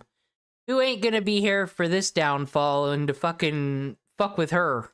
Like selling her poorly traced art on Etsy or becoming a popular TikToker. Anything but putting the fries in the bag, I guess. Anisa would concoct a plan towards the end of 2019 as a last-ditch effort to save her career. She would claim on her stream one night that her boyfriend iDubbbz was going to be paying for the boob job she was planning on getting soon. She would further explain that Ian... Wait, she doesn't have them in there yet? Because I thought when she gets them removed, she seems quite flat-chested. She take her OG tits out too, homie? Is paying for this boob job as a birthday present, and she doesn't care what people she's not having sex with have to say about it. If you aren't familiar with this story, you might be wondering, Nick, how would a boob job save Anisa's career? Well, in 2020, just a few months after discussing this potential operation on stream, she would announce she is officially launching an OnlyFans. That's right, her final desperate attempt to maintain relevancy online was going to come from her selling naked pictures of herself to the small group of remaining simps that have stuck around for the last 5 years. The OnlyFans announcement would cause an online stir and become quite the controversy, not so much for Anisa, but for her significant other iDubbbz. This would mark the moment where Anisa starts to burn Ian's career because she really has nothing left to burn of her own. And I've done my best to avoid talking about iDubbbz so far, as this video is not about him. However, going forward, he will be mentioned more often because Anisa's actions would begin to really start negatively affecting his career, most... iDubbbz kind of here has the old man face, and like, this is where you are way younger than what you're looking, but someone has already put the fear in God of you, and you've like aged like 30 years in your eyes. That's why I just can't help but be like, poor Ian, why did you fall for the Black Widow? Why did you get bit, boy? But we can't save him. It's too late, guys. Of the time worse than hers. I will still try my best to keep the focus mainly on Anisa though, because I do have an iDubbbz documentary re-releasing very soon that goes over. Same, I never heard of her until the OnlyFans, and then all those were everywhere. Like, can you believe that iDubbbz, the guy who says shit about everybody else and calls people cooks and, you know, makes fun of all this shit, his girlfriend's gonna go sell titty pictures. What if she just didn't, like, I think that's been gone over, like, he made enough money, she didn't have to do anything, she was just obsessed with her being in the fucking limelight. She's probably jealous of fucking Gila Klein. Because I used to think when I saw clips of Ethan Klein, like, what is fucking Gila? Is she just there to laugh at stuff like that girl on Ridiculousness from back in the day? And it's like, no, she's out here fucking making business happen, and she doesn't need to speak often, quite honestly, because when she does speak, she only speaks the truth and what needs to be heard, and it turns out not many words were needed. Gila Klein is the best. In much greater detail the negative effects Anisa's actions have had on his career. After Anisa's OnlyFans announcement, iDubbbz was branded by most of the internet as a cuck or a simp. His first response was to jokingly respond to the simp allegations with this tweet: "I'm done, fuckers, I'm done. No more Mr. Nice Simp." If this was the only way Ian responded, it probably would have blown over after a few weeks, but This is all pre-Creator Clash. Who the fuck let him run, like, a thing that looked like it was gonna be, like, nice YouTube brand? Who picked this idiot? He was already fucking a loser. He was already a lolcow. It was right there. Just replace it with, the trolls are coming after me. You guys aren't gonna like it when I'm angry. Like, when was he ever cool? After, you know, post Anisa. He decided to drop a video after this that made everything 10 times worse. The video was titled "Sex Workers, iDubbbz Complains," which was essentially him mauling for 10 minutes about people criticizing him for having a girlfriend that does OnlyFans. iDubbbz goes off on some random 15-year-old on Twitter with sub 100 followers that was jokingly mocking him. And he takes shots at the YouTuber Ato. This is why I gotta be worried, dude. iDubbbz might come for me. Whatever happened to the "you're not allowed to punch down" thing? I guess they changed the rules on YouTube.com since lolcow culture and all that, but hey. Hey. I only wanted the best for you, sir, and you didn't want to take my hand. Let's have fun getting antifreeze poisoned, bitch. Who made comments like having an OnlyFans could potentially ruin future job opportunities, which most people would agree with. Not Ian, though. And then future jobs, they might be a little bit harder to come by. I think this is one of the most important opinions to highlight because it really demonstrates a severe lack of real-world experience when you're saying that future suspicious. jobs are going to be harder to come by because of an OnlyFans account. Like, if you think this affects your... Hey, listen, he be not punching down on Twitch at all, but there's no standards or rules on Twitch anyways. Fuck it, who cares? But I still believe that that is a 6-something million YouTube channel over there bitching and spurging out about fucking what Joe 200k subscriber had to say. Looks pretty bad. Looks like bullying to me. Standing or your social credibility in getting jobs, you are so sadly mistaken. He would end this coping video by insanely stating he doesn't care if people jerk off to Anisa. That pretty much wraps up this video. I love my girlfriend, and I'm totally fine with dudes jacking off to pictures of her on the internet. Doesn't affect me one way or the other. Famous last words, everybody. Famous last words. If you are upset by me admitting this, then I suggest you go idolize someone else. For the rest of 2020, Anisa would post on OnlyFans while also trying to keep her streaming career alive. Her streams haven't changed, with her breast being the main focus of her content while she spews out the ignorant thoughts in her head. Here is Anisa in October trying to explain to her chat why animal shelters are actually bad because she believes they perpetuate the behavior of treating pets like they're disposable. I honestly don't know how someone could manage to come to such a stupid conclusion, and her Actually, It is stupid, because what do you want? You can't have stray animals in the streets. There's no way, unless you're, like, gonna I don't know. Like, but I mean, yeah, it does make it seem like it's disposable. I'm gonna get this dog, but if it destroys my floor, I'm just dropping it off at the pound. So, like, she's got a point. Like, if there wasn't just a place to drop them off at, but then something worse would happen. It's like, we should get rid of those baby boxes. Why? Well, because people are just gonna not even think about adoption. They're just gonna throw the baby in the fucking box and walk away. It's too simple. Like, oh, I guess you'd rather us throw it in the trash can. I don't fucking know. Actually, it's kind of stupid. I almost had her back for a second. It's kind of stupid. Chat didn't agree with her at all. I guess I have to see how many adopt from shelters. But shelters, where do you think the dogs that need to be adopted from shelters come from? They come from irresponsible fucking people that are breeding their dogs because they think it would be cute or fun to, like... You know whose dog does seem disposable and was a designer breed dog that was, like, you know, just made for the clout of it, didn't care, just bought it, and then shocked it with a shock collar? If only Kaya would go to the fucking pound. Breed their dog with their fucking neighbor's dog or whatever, or they let their dog out and get pregnant, and then they have a whole litter that they try to sell because they think they can make money off of it, or and they... No, she's just using dogs. I get you, Nisa. You're one of those people. Where we live in this pro-choice world, and what's been great about that, and watching Caleb Hammer and stuff, is the ability when women start saying, I had these kids, what did you want me to do? It's so hard raising a family and earning money. Well, now you can say, then why did you have them? Why did you do that?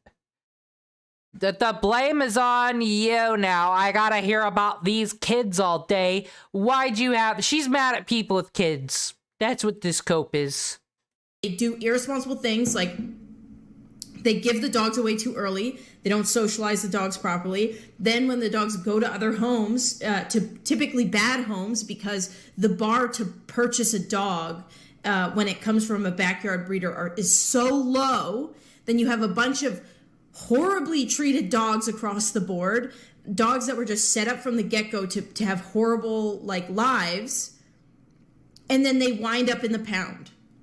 And then we adopt it because it's trendy and good to do. And don't get me wrong, it is great to adopt a dog and work from the adoption center with a dog. If you're one of those people, I admire that. That's great. But like when you are just allowing that to happen with zero consequence, then it's just enforcing these people like, oh, it's fine. If nobody buys my dogs or whatever, then I can take them.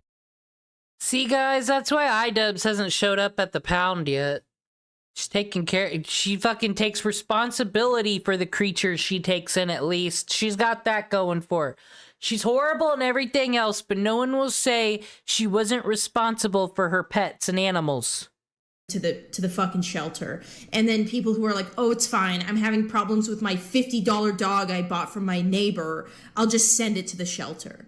Like, somebody will adopt it. It's so popular to adopt. I don't have to worry about it. And then you have like this just so many dogs coming in. Like, I don't know. Both. You should support both. You should support people who are doing their research and going to like reputable breeders that are responsibly breeding like once or twice a year, period. And only when they have enough demand on a list to be breeding, they're not overbreeding. Versus and you should also support people that want to adopt and work with the dogs as well. Fast forwarding to April 2021, Anisa and iDubbbz would get engaged. They would have a small Las Vegas wedding 2 months later in June where the couple would be officially married. iDubbbz would shockingly take Anisa's last name, becoming Ian Jomha, breaking the usual tradition of the wife taking her husband's last name. Anisa made Ian do this because she hated his last name. She claimed on her streams that it was white trash and sounded ugly, which is incredibly shallow. People found... It was Carter. So Nick Carter from the Backstreet Boys, not good enough for you. Aaron Carter, pre-face tat. There's so many Carters. It's fucking Agent Carter. And then look at you. Yeah, we want to talk about white trash while you have those fucking tattoos that fucking Brittany Murphy from 2002 called, you dumb bitch. Fucking bully time. The marriage certificate, very fast. Which is like... Yes, thanks. Let's not let that get by. I'm all for the Vegas fucking wedding. Just get it done. But yeah, this is the most fucking... This is a Britney... This is Luann from fucking King of the Hill telling her boyfriend that his last name is White Trash. Are you fucking kidding me? It literally looks like her. Just get the tattoos away. Fucking, this is Canadian Luann Platter. We found her. Kind of surprising. Not that it matters, but the only reason why we chose my name over his last name is because his last name is like just objectively ugly. It's just like an ugly last name. Like Washburn sounds horrendous. Like Anisa Washburn definitely stormed the Capitol. That's how that went. But like Washburn, I thought it was fucking whatever, dude. Yeah, Washburn's what I'm thinking about. You know, if someone was out here ready to start a riot and bring in the Blitzkrieg, it's the fucking Washburns. Never trusted them. I feel like, I don't know. That's like, to me, Anisa Washburn sounds bad. If that's not emasculating, iDubbbz, the fact that Anisa posted half-naked photos of herself on Twitter to promote her OnlyFans on their wedding night sure as hell is. Ian will never beat the cuck allegation. That's worse than her having an OnlyFans. I don't know why that feels worse. On the night of her wedding, her fucking whoring out her OnlyFans. The fucking legal advertisement she did on the internet feels more like a backstab to me, whatever. It is. Ah, that hurt. That's just gross. White trash alert, everybody. White trash alert. That is the right word. God damn. If you haven't figured it out by now, Anisa loves to humiliate her husband, and this is just one of the many examples. Now it all makes sense. Yeah, of course you feel comfortable in the basement with fucking 5 dogs running around. You've just been trailer park trash, disguised as fucking, look at me, I'm in LA, Seattle scene. I run events. No, you go fucking sit your ass back down on that lumpy couch and watch your Jerry Springer, Anisa. Dumb whore. Another terrible decision Anisa started to contemplate around the same time as her wedding was if she should shave her head. No, that's not a joke, and just 1 month after her wedding, she went full Britney Spears and buzzed off all the... Britney Spears had a reason for it, though, and was going through a tough time. What the fuck is Anisa's excuse? Fucking leave Britney alone, Nick Nobody. We went through this yesterday. Don't leave Anisa alone, though. Fuck her. Sorry, I hate these tattoos. Like, this little devil here, that something cool could be done with that on the right bot. Like, just not this. If you find this is why everyone's into the VTubers now, because real women look like this now. It's all making sense to me. It's because some other pretty girl like Brittany Venti tricked her into thinking this is cool. Brittany Venti, how fucking dare you? Hair on her head. She would insanely blame her choice to do this on her internet haters days later. And remember, with a little rusties and an insane amount of luck, you too can look like me. Anisa initially denied regretting her decision to buzz off all her hair, but within a couple months, she totally gave in. She would post things like this on her Instagram stories. The worst part of shaving your head is how long it takes to grow back. I go from loving it to hating it and being sad it won't be long for years, all in the... I don't even think it looks bad short. That picture just looks not... Like, she kind of looks like Snow White from Once Upon a Time. She could have made it work. But no, she had to immediately make herself a victim of her own fucking actions. I gotta cut my hair to look so cool. It takes so long for it to grow back. I don't feel comfortable, guys. The span of a week. I know I'm the type of person who only learns by making the mistake myself, but damn, I'm having real sad boy hours right now. Sometimes I feel like I ruined everything. That last line is prophetic. Now, before this is indeed a bully stream, but before, and you know, it is Anisa, but don't forget that they created a charity event. It just straight up took money for themselves, and all of a sudden now they really need money. They're really fucking trying to stream. Ian's embarrassing himself. They were just being little fucking parasites. Said trailer trash, being on vacation too fucking long. Not to be all old money versus new money or nothing up in here, but doppelgangers who just weren't meant to hang. That's why they're going crazy. This isn't their environment. Towards the end But I'm glad that the internet made them explode for our entertainment.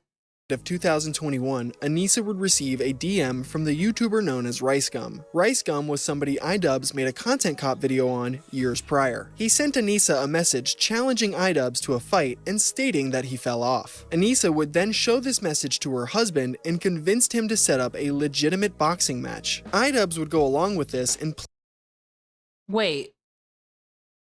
This is what started Creator Clash?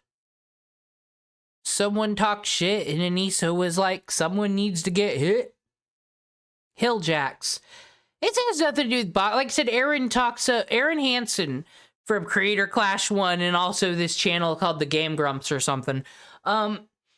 He's really into this stuff. Like, he acts like it saved his life. Like, it's his new way of being, is getting fit and doing all this boxing shit. These Hilljacks just wanted to fucking have Jerry Springer shit for every altercation because they don't know how to make valid fucking points like morons. Yeah, RiceGum's a fucking idiot, but just because someone's an idiot doesn't mean they're always wrong. iDubbbz did fall off at that point, and her channel was no good. Like, what was wrong with what he said? Was he wrong?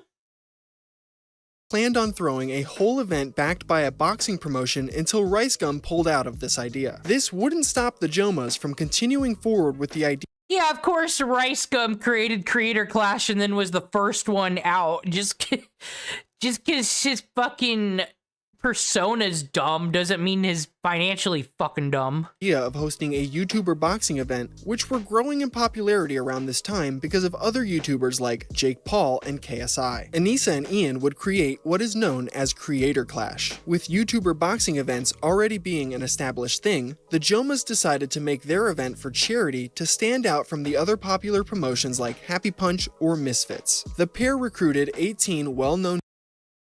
Like, I think they should have, like, one major boxing, because it is expensive and you're asking a lot of these creators to commit a lot of times. I think they should do, like, a Beast Games type thing, like Real World, like, do sorts of challenges, like have an Uno tournament with all these people, or, you know, since Game Grumps is the fucking one doing the real touring, do, like, those Pictionary challenges, like, because that's the problem. I don't think, like, the fans will go there and treat it like a con, which that's the mistake. They shouldn't have fucking made it a week after VidCon. Everyone's already flying and fucking taking time off work and getting plane tickets for VidCon. You're asking them to do it again next week to go to fucking Florida. That was always fucking stupid.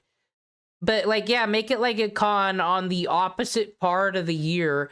Do fun challenges. Aaron knows how to do that shit. I was hoping he would take Creator Clash and make it better. Like, iDubbbz is fucking out of here, and now it can solely belong to him, and maybe he can do something really cool with it. And he's not gonna fucking lie about charity, because he's got a group always ready to cancel him for any move he makes wrong. He's actually the perfect one to run this shit. So I'm just kind of disappointed with how this all turned out. Thanks, Hasan Piker.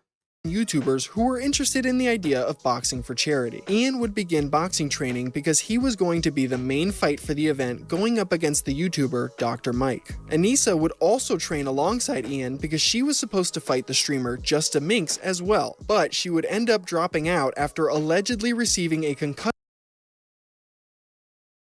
Are you fucking kidding me? I missed this. Justa Minx is a fucking crazy alcoholic fanfic writer. Me if I had been born in Ireland, basically. And she always is falling the fuck down on stream and all over the goddamn place. But you're telling me it was Anisa who got a concussion and missed the boxing match. Are you fucking serious? Anisa? This is an L. You posted your own L. Oh my god. And we were robbed. The people were robbed. Bullshit. Boo. During sparring. Anisa would be given the pseudo role of boxing promoter after this, and she would claim to be the person who checked in with all the fighters on the roster. Her job was essentially to make sure everyone was going to their training sessions. Forget about this boxing and this event stuff. Let's say you had a kid, you're sending your kid to school. Would you feel safe if this person was the school nurse? The one in charge of deciding whether your kid needs medical attention or not and dispensing medicine? I fucking wouldn't. And not pocketing the $20,000 checks they were given to cover the training cost. It should be no surprise that Anisa failed to do these check-ins, and there were multiple fighters that did just that. We also found out that she had only sparred like 3 times before fighting. That's horrible. Remember the one time that Hasan let iDubbbz on his show and let him sit next to him? Happened to be the time he brought this woman with him. And Hasan though seems like he doesn't have like actual mods or people to do research for him or help him network or anything. I don't know, because I wouldn't have these two on. Like, this is a celebrity, am I wrong, for good or worse? And these people are fucking, like, fucking reality TV stars. This is, like, fucking Toddlers and Tiara people getting interviewed by Bruce Jennings or something. And that's sick to say, because it's Hasan. Not Bruce Jennings. Fucking Peter Jennings. How fucking dare I? But... deplorable. But then, you know, this never happens again. iDubbbz is forced to sit in the Kai spot after this. Which is not what we were wanting to happen. Regardless of this fact, the first Creator Clash was held on May 14th, 2022, and luckily it was a tremendous success. iDubbbz didn't win his fight against Dr. Mike, but the event managed to generate over $1.3 million for charity, so that's a win in my books. I wish I was going to be able to say the same thing about Creator Clash. And then it never happened ever again. 2 and 3, but I'm getting ahead of myself. After the event, Anisa and Ian would spend time going on podcast and live streams to give their thoughts about how everything went. They joined the controversial live streamer Hasan Piker's broadcast, where they made excuses and coped about Ian's loss to Dr. Mike. Anisa claimed it wasn't a fair fight because Dr. Mike weighed more than Ian. You know, I got the stream pulled up, Tonto, and it's worrying me a bit that some of your messages will show up on stream, but they ain't in the chat room. Is fucking YouTube doing cover for Anisa Jomha? Is it trying to censor the truth from the people? How far does this go? How much reach does Hasan Piker have? Everybody build fucking nuclear bunkers. Something's up. Something's in the water. Something's wrong. And that he had previous boxing experience. Ian would boldly say Dr. Mike was a bad opponent that didn't bring much to the event, and that he should have fought Hasan because he's more popular. The pair would also How professional. How great. Hey, isn't this why Aaron Hansen does have that real touring group company? Like, shouldn't they, the people who are paid to do it, be promoting and shit, and not the local fucking circus ring idiots? Like, is this... We had this conversation about Cyrex. Is this WWE's fault? Did it teach us all that this is how we get things done, is to run storylines on each other? discuss, for the next Creator Clash, Ian will need to fight someone with more clout like Hasan. One thing that Anisa says on this stream that I think is important to note down for the future is when she tells Hasan how she hates other influencer boxing promotions because it's just rich people trying to make a profit off the back of creators. I'm more extreme than Ian, where I'm like pretty anti-capitalist. I hate landlords. I hate the system that we're in. Like, I think the reason why I really like the charity boxing event is because at least we can like find ways to give money to people who actually need it rather than like just being, I think like You guys, do you hear this deep commentary on charity events? Wouldn't it be cool if people who didn't need money gave people who did need money, who could actually need it? You know, like my friends Deborah and Sue from the trailer park growing up. Wouldn't that be nice? I hate it when other people have things. Like, this is her understanding of money. I think what really made me mad about boxing events in the past is that it's rich assholes betting their money to like have people that are struggling to like make ends meet and pay rent. God damn it, we really gotta make that picture of fucking her and Luann Platter next. I can't see it now. Now all I fucking see is a character from Trailer Park Boys. And watch them do it, and then they'll go home. Anyone's ever seen that? This is that fucking redhead who's Lucy's friend, but like, she's always there and she's always got a scheme, always going in the background and is always attached to something, but is, you know, never getting arrested. That's fucking Anisa. Home and like have a lot of money and like whatever, it keeps going. And the fighters are exploited too, like usually. Remember that line for a controversy that will be presented later in this video. Anisa and Ian would sink all of their eggs into the Creator Clash basket after its initial success. This wasn't because they loved boxing or charity, but because they wanted to siphon clout and relevance off the current list of popular creators and streamers. And that's not some crazy Reddit conspiracy theory. Anisa and Ian previously went on the H3 podcast and claimed their main goal is to get people paid, and they wanted Creator Clash to be like VidCon, where influencers can come together and party for a couple days. We want it to be like VidCon, so we put it the week after VidCon. That made all the sense. That makes it the most like VidCon. Let us run a business and an event. I think we always want to have, if we keep doing this type of event, and we kind of want it to be like a Super Bowl, like every year. Do you want to do it again? One, yeah. Yeah. I see. If it works out, then we can do that. Ethan, who has success and businesses and does know financial things, there seems to be doubt in his voice. He kind of seems perplexed. You want to do it every year? Huh. And there could always be a charity aspect to it. You know, but I think the main goal is just to get the people paid who are involved in making it happen, rather than like making exorbitant amounts of money. So your goal is to build an institution of sorts, this Creator Clash, where you can have people. Fun. There's a champion every year. Yeah, it's a party. Interesting. It's like a stoked to way more exciting VidCon, or like I want it to be like influencers can like care about this and fans can care about this, and like you can go watch it and have like a build up, like maybe parties before and like stuff like that. Yeah, because we've gone to like the last Jake Paul event, and it was crazy the amount of influencers that were there, excited to see it. They weren't all my cup of tea. Sure. But it was exciting. Everyone wanted to be there. It was fun, and I think if we can harness some of that, but have it be even more exciting, because all of our fighters are mystery fights. You don't know how it's going to go. And then you have this, charity element. It's just like a win all around. This line of thinking would ultimately cause the downfall of their event. Anisa would continue to stream sporadic. For better or for worse, that is probably the most boring fucking interview H3 ever did. We have an event and people fight. And even if they don't know who those people are, they fight. And the money goes to charity. And charity is good.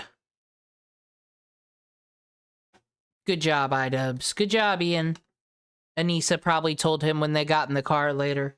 Sporadically in between Creator Clash 1 and Creator Clash 2. It's around this time she would begin to start trying to assimilate into Twitch's left-wing political community. She started a podcast in 2023 with Caseytron and Denims, who would both identify as left-wing streamers. Denims arguably being one of the largest on Twitch.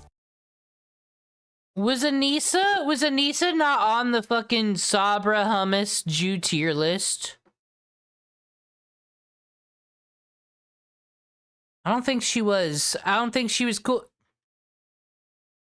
Dude, imagine being so obsessed with Asmon.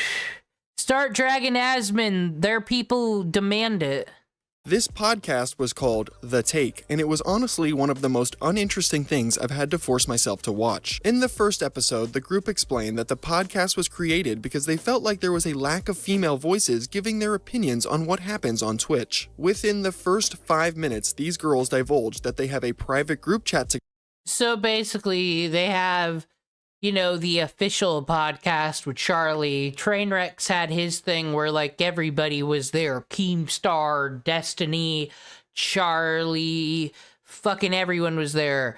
And this is the Girl Avengers, huh? This is girls can make fun content too, guys. Talking about internet stuff like Twitch where everyone loves us. I don't get why people say it's toxic. Together, where Anisa sends paragraphs of text about her personal dramas. Like in our group chat, I'll be like, this shit's fucking annoying me. And I don't know, it's just been like a nice release to not just feel like I'm fucking crazy all the time. I've just fallen into that accent. I wasn't prepared for Casey Tron to immediately start talking. We've been listening to Anisa so long, I wasn't ready for the true queen to be here. Yeah, I'm glad that we all agreed that that's how we were going to use it, because I was like, okay, is this going to be like a work group chat? And then like you guys were.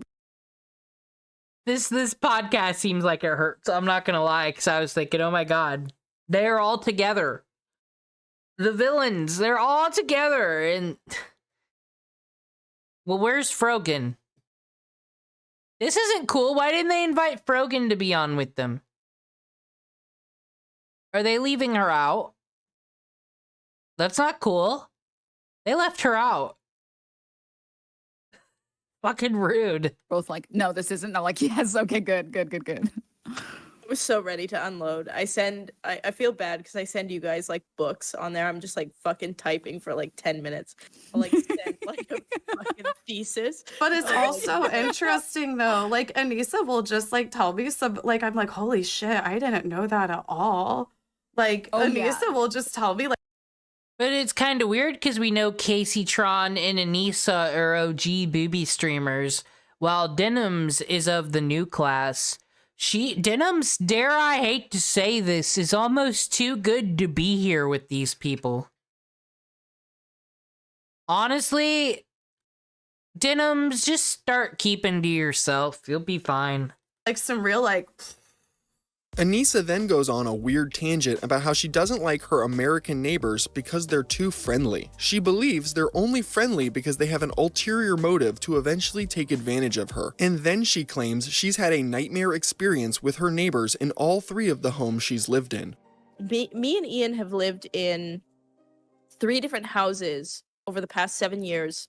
Unfortunately, we had to move because we were doxxed out of one of them, but all 3, we had incredibly busybody neighbors that like wanted to talk to us and wanted to see what was up and wanted to like, you know, kind of just get in our, you could tell it wasn't like, hey, I want to get to know you because, you know, we're neighbors. It was like, I want to like get. Goddamn Deborah down the street. Just because my boyfriend keeps freaking out because everyone's blowing him up. I don't know why. Who said he shit his pants?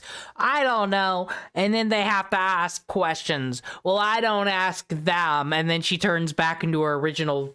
I don't ask them. It's just, I can't stand that they won't put their trash can away when that's all it is. Denims, you understand, right?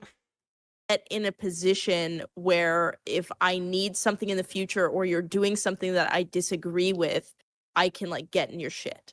You know what I mean? Whereas like where I'm from. Hello, Mimi. I want you to know that in the background, I am doing the master duels and collecting the cards. I am doing my due diligence while listening to these hens chat it up about Anisa's hilljack problems. Neighbors don't talk to each other, right? You're just kind of like, you know, we're all existing and, you know, if you need something, I'm here, but like, we don't need to like get into it. But we've had nightmare experiences in all 3 houses that we've had with neighbors that just care a little bit too much. Really? You guys see how she's a victim everywhere she goes? Crazy. Crazy. There's just no place where the Jomhas are accepted.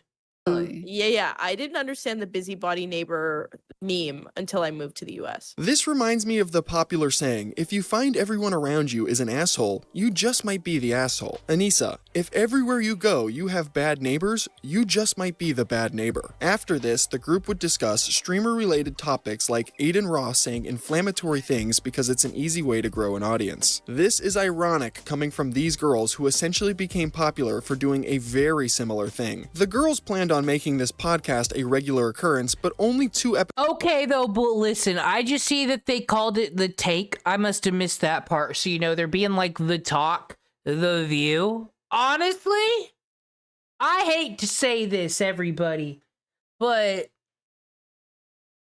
I'd prefer this over Whoopi Goldberg and fucking Joe Behar and all that, honestly. I feel like, dare I say it, the fucking booby streamer Twitch thoughts are more down to earth than liberal Hollywood. I would rather have these women speaking for me. I am picking the lesser evil, but I still hate all of them.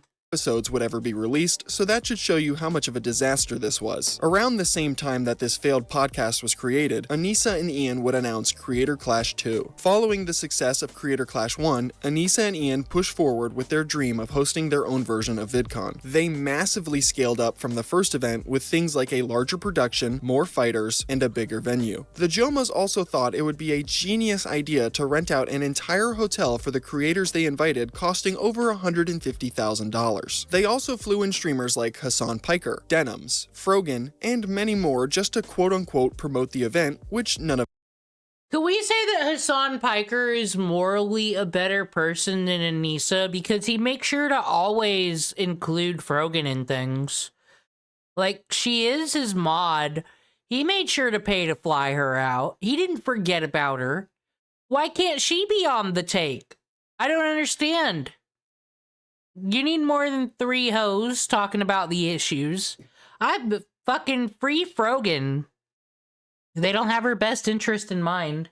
Of them really did. They paid for the company Getty Images to come to the event and take pictures of everyone attending. They even threw 4 separate influencer parties leading up to and after the boxing matches, and there was a red carpet gala event where Anisa got to hand out fake awards to the fighters. She even got to humiliate her husband on a live broadcast. He was in the shower, like coughing in the morning, and I filmed it because I thought we were going to do a documentary, so I like filmed him coughing in the shower. All night he was coughing. I was like, oh my god, this is going to be so bad. He also had fractured shins, but like, you can fight on fractured shins, but you couldn't be as bouncy. But we found that out. People are going to be saying excuses, Yeah, excuses. I know. For the It's really just a whole bunch of everything, ain't it? Like, I think she's got the Munchausen syndrome. fight from a year ago. Let me just add, he still would have lost to Dr. Mike even if he could breathe and didn't have fractured shins. No, that's valid. Because of all of this, Creator Clash 2 failed to generate a single penny for charity. The event actually ended up losing over $250,000, which directly came out of Anisa and Ian's pockets. Their ridiculous overspending on unnecessary things was the downfall of the. She's Ian's Dolph Lundgren. Hey, I thought everybody's all progressive now. Why can't... Are Ian and Anisa that far off in height? Why can't they go... We're Creator Clash 2. A drama that isn't brought up often because Hasan is more interesting than Ian until Ian started streaming. But Leafy and iDubbbz got in a fight like 2 years ago, and Leafy was pulling up Anisa and making fun of her on stream, and this is like Leafy coming back and just being all drugged up and fucking vicious and evil. And the fucker that Leafy is here, I don't know that fucker. I didn't grow up on him. But like, he was fucking vicious at iDubbbz and challenged Ian to a boxing match. Oh my god, okay, wait, this video is about Anisa.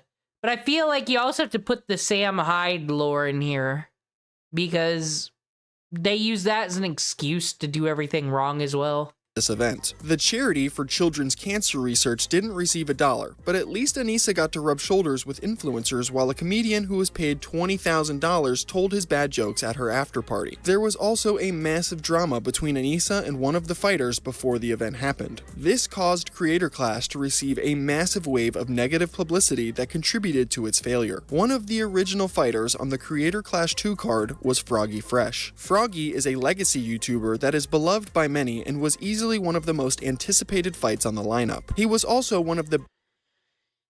I think Anisa is a narcissist, but he fell in love with her, and like when something is so obvious to the rest of us, but not obvious to him, it's the exact same as someone being in a cult or being in like a weird religion or something. You can't just change their whole worldview in one day. It's like throwing a fish in the fish tank without a fucking bag.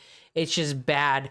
Because in order to admit all this stuff that we're saying in these commentary videos, or what Nick Nobody is saying, iDubbbz has to be admitting to himself, I am a stupid idiot and I missed all the flags. You know, he is an abuse victim. That's how they think. And it's like, if he leaves her, he is admitting that he's an idiot and he didn't make the right decisions in life. That's why I'm like, it's fun to make fun of him, but there is that. He's trapped in his own making.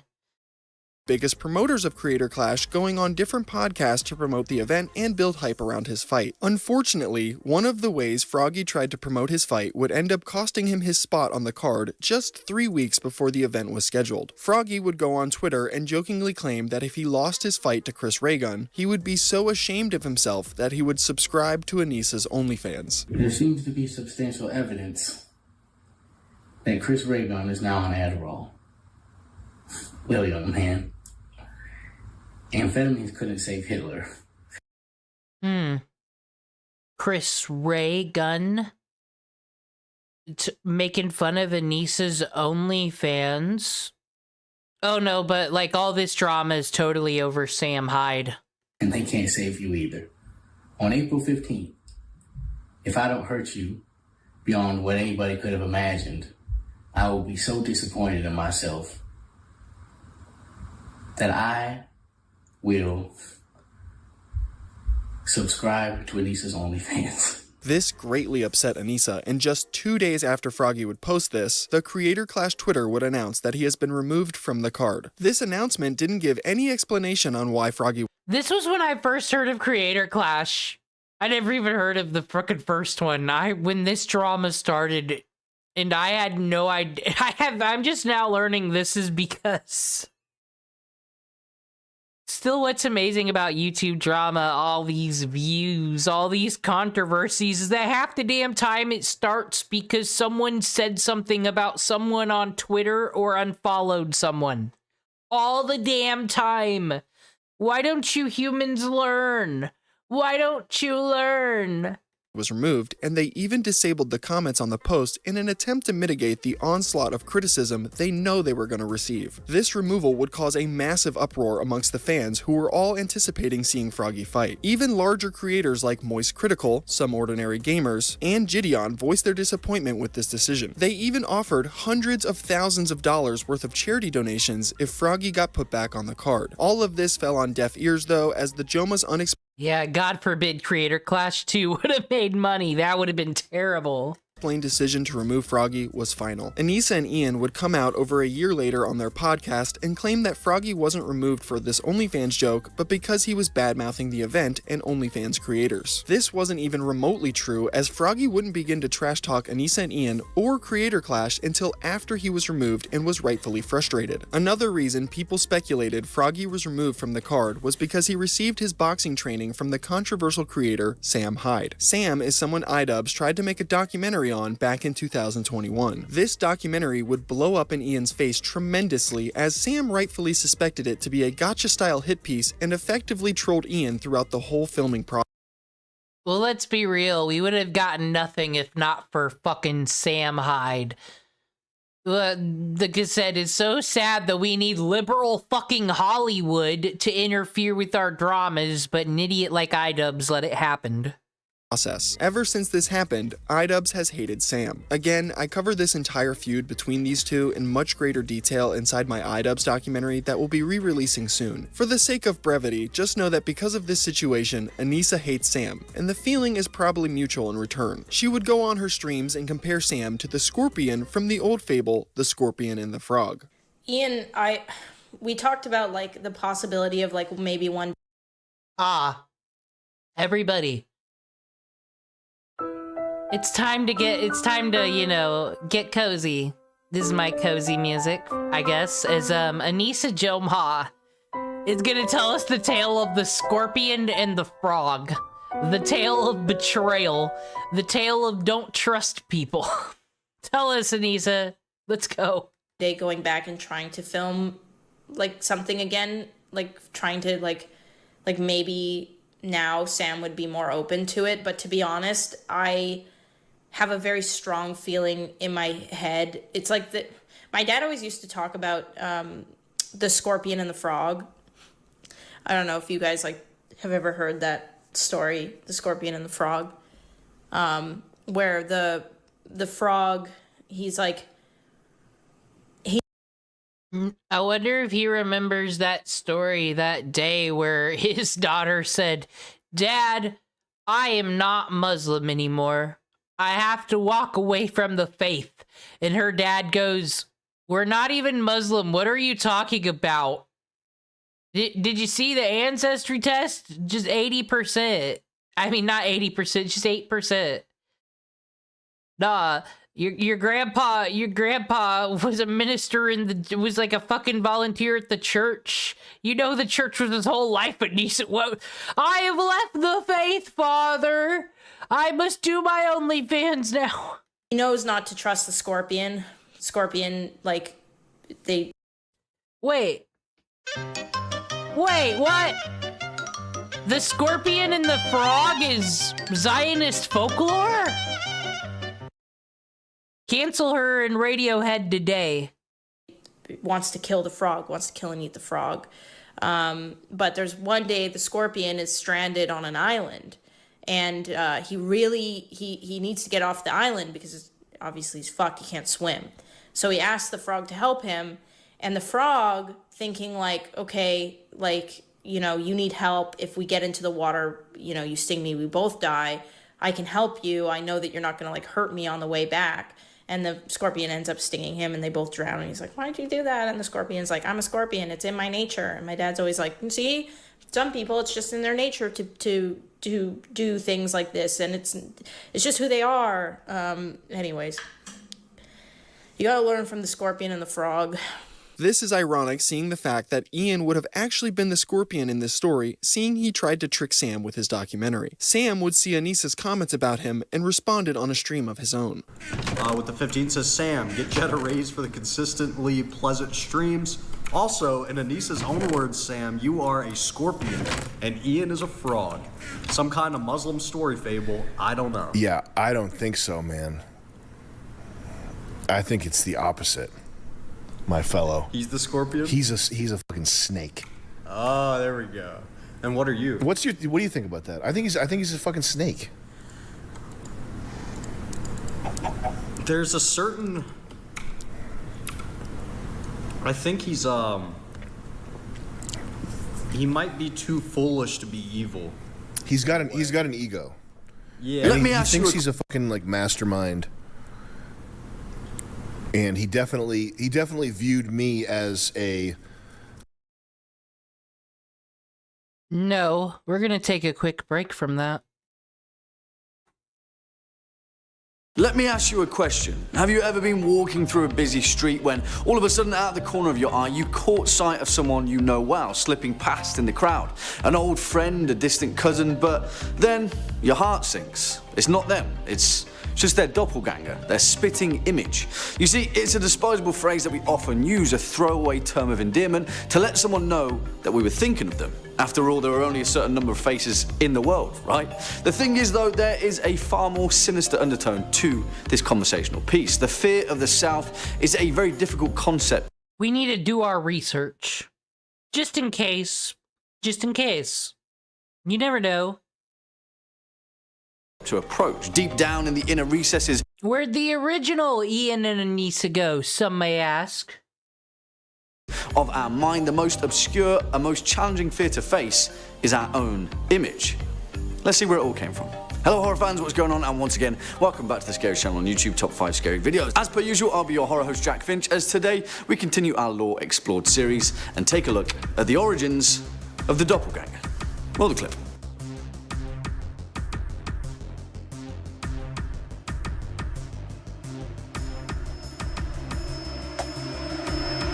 For the curious amongst you, that scene, of course, was from 2019's Us, written and directed by Jordan Peele in his sophomore season.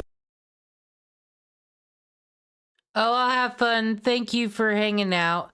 The movie Us from Jordan Peele, I highly recommend. I don't think doppelgangers get enough stuff in the media. You always got to be on the lookout. They'll come from the world where they eat the rabbit tails, and then they'll come up and they'll take your place, and they'll be everything that you said you weren't.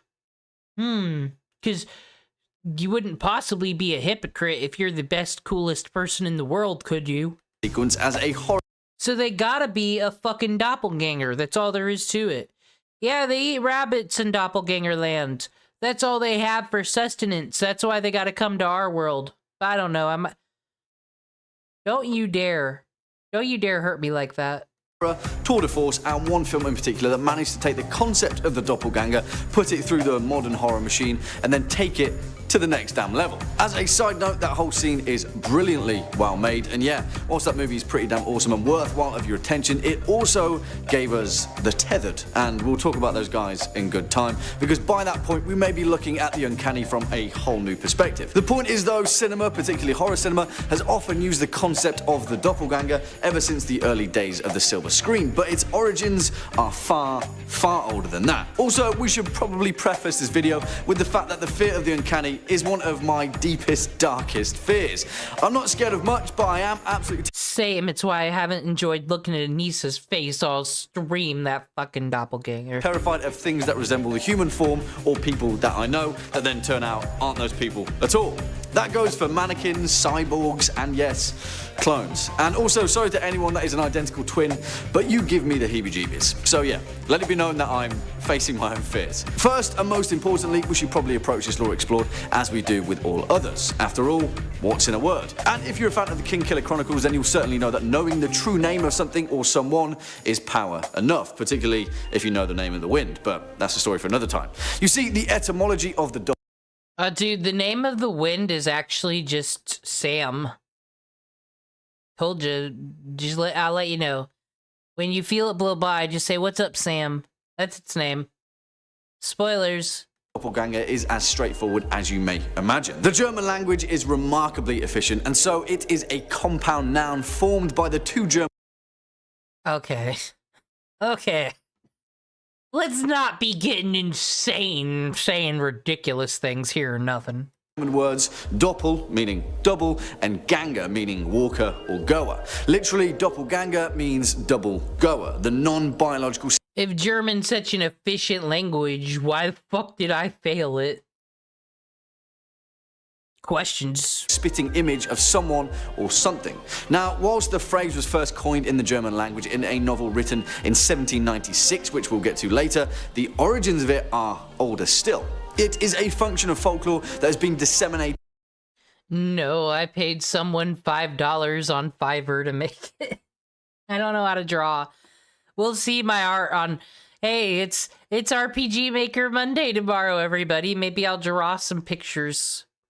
Since ancient civilization, which perhaps harkens back to the fact that the fear of the South is indeed hardwired into the human mind. Now, hold that point, because to understand the doppelganger, we have to go back as far as possible. Wait, it's okay to hate the South? That's just natural? Fuck you, Kentucky and Tennessee, I told you so! Interestingly enough, we have to poke our head into the mythology of ancient Egypt. You see, in Egyptian mythology, and perhaps the first example of the uncanny, their ancient belief system portrayed the human soul as being split into several different components. One of those was Ka, which formed as a tangible spirit double which would manifest on the mortal plane and possess the same memories and feelings of their original counterpart. In the Greek princess, an ancient Egyptian myth that took place during the age of Pharaoh Seti II and presented a view of the legendary Trojan War, Helen... Here's an actual moral debate. Because, so when I use, like, AI images, I use it to make stupid clip art that I don't want to look good anyway. I can't find a real picture to represent something I need, like an angry woman at the Christmas tree store, for, like, 1 second. I was never gonna pay anybody to make this shit. So, that's why I'm not commissioning artists. But when I do need an actual piece of art made for something, I do pay an artist. But sometimes, but then here I am, I'm like the person going to Walmart because I'll give Malaysians $5 all day to make me PNGs. Are you kidding me? That's a great price. And you Twitter artists from America want to sit here, ask $300 for full face and body? Are you serious? Supply and demand and competition. I don't need everything from the US. That's all I'm saying when it comes to fucking commissioning art. Of Troy found her own car manifesting without her knowledge, misleading Paris and subsequently ending the war. Now, useful, certainly, but it painted a picture of a human soul acting independently in the best interest of the whole. Interestingly enough though, that same function occurred again in an equally ancient belief system. In Norse mythology, a Vado girl, which loosely translates to soul watchman, was a ghostly double who would be seen as a sort of guardian spirit carrying out the actions of an individual before they had happened. Again, this would later occur in Finnish mythology, forming the basis of a figure known as an Etienen, a first-comer, an integral part of Finnish folklore that would later become a sort of premonition, a clairvoyant feeling of someone that was no longer present. And here is where folklore does what it does best and begin to take a primordial feeling or a concept and then layer. I thought he was going to say, this is what folklore does what it does best. Totally plagiarized it from a completely different country, rewrote it, and took all the credit for it. That's usually how things go with ancient texts and legends. Throughout many different cultures. You see, that same feeling and cluster of emotion evidently hung on a chord in ancient society. After all, in such a tumultuous time, it was only fitting that the widow of a warrior or the son of a bloodthirsty king would see ghosts of the past out of the corner of their eye. Although they perhaps didn't know it at the time, it is a psychological experience that has long lingered in the human mind. You see, the origins of the doppelganger are inexplicably tied to that of the dead. Later in Breton mythology, which includes Cornish, Welsh and Norman folklore, the Ankou is a familiar figure of this same paranormal feeling, a personification of death that would often take the form of the last person to die in a parish every year and then assume the duty of calling for the dead, a familiar face collecting the souls of the deceased. In the 19th century folklore compendium, The Legend of Death, written by renowned Breton poet. When I was looking up doppelganger, though, a fucking 8 billion D&D fucking videos. But how do you not put this in D&D? It's badass. Poet Anatoly Lebras, he described the Ankou as the henchman of death, Oburo Amaro, and he is also known as the Graveyard Watcher. They said that he protects the graveyard and the souls around it for some unknown reason, and he collects the lost souls of his land. The last dead of the year in each... I just love the idea of a whole bunch of you-know-the-types. I kind of have a bias against, like, fucking... I call them entitled Twitter artists that blame everybody else for them not getting commissions. But it's like, if you be posting pictures and your art wows me, and I'm like, man, I need this person to do this in this style, and you ain't out there going to Artist Alley and all that stuff at cons? You're not putting the effort in? Yo, it's not AI stealing your job, it's people going to better artists and going to getting, you know, artists from other countries where our dollar stretches way more and it's more valuable.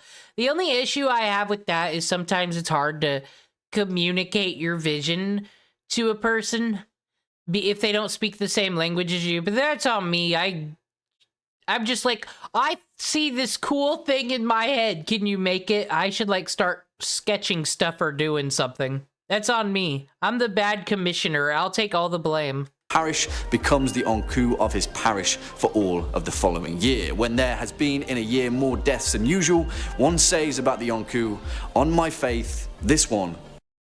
See, you see the doppelganger thing here? Anisa would be like, my thoughts are just so deep and no one could understand it. And I've tried to go to American artist. I haven't spent $200. Just no one can make my image. So I guess it's like something in my head that no one can understand. I guess just artists aren't good anymore. And that's why I think AI art is good. And everyone should use it. And people shouldn't pile on ChatGPT because you'll hurt its feelings. That's what she'd say. Is a nasty one. You see, if this feels familiar, that's because it is. The onku is formed on the basis of many other Celtic figures of folklore, the banshee, the wraith, in many other senses, the ghosts of tradition. In Irish folklore, it is the fetch, a doppelganger often regarded as an omen depicting an impending death. It is one that is also often related to the Morrigan, the great phantom queen, Mór Roigan, that would occur as a shade of a warrior just before their death. See, this is part of the my Fate franchise. Put this in the Fate fucking playlist. We're talking about Morgan. Leading them by the hand to the other side. And you see, this is perhaps the reason why the doppelganger has so often been tied to the fear of death. In folklore, well, why do you think they hate ChatGPT and everybody just has this fucking AI derangement syndrome over a stupid tool that didn't do any of the things I thought it would do, like get rid of accounting jobs? It's because it's our fucking doppelganger. It's humanity staring us back in the face. You hate it when it does do things wrong, like fuck up a code or Google AI just deciding it never wants to fucking work and it wants to pull sources from YouTube videos that some rando fucking made up. And then it glazes you all day, tells you that every idea you ever had is the greatest and you do no wrong. That's because that's the shit we do to each other. It is us and that's why we hate it. There's nothing fucking deeper. Like, it would have been cool if artificial intelligence had been our robots, and I wanted to see it in the toy industry. As someone who loved the Gigapets and the Furbies and all that shit, I was ready to see the ChatGPT shit take off and, you know, make the lonely kids their own imaginary friend Barney that'll talk to them and shit.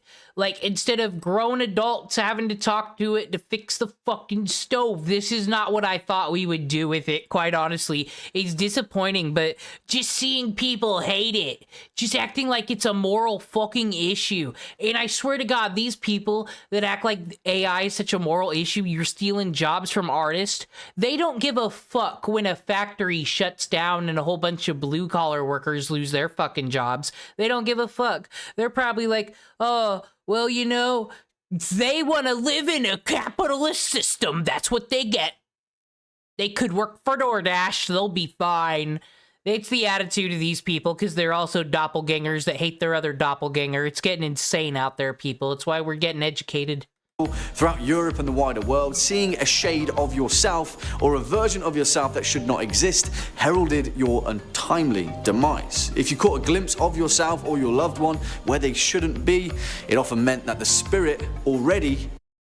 Oh, so that's cool. So in this lore, the doppelganger is the silver surfer telling you that, well, I mean, aren't we all the cause of our own demise? Because our body can't live anymore. So it makes sense. Had 1 foot in the threshold. In 1617, the English metaphysical poet John Donne claimed that on one fateful night whilst travelling throughout France, he caught a glimpse of his wife's doppelganger, where he claimed it to be a wraith roaming through the streets of Paris. Unbeknownst to him, that same night... Nah, he was just married to an Anisa because, you know, he was a poet. That's like a streamer in the old days. It's the same fucking thing. And he landed himself a fucking Anisa, right?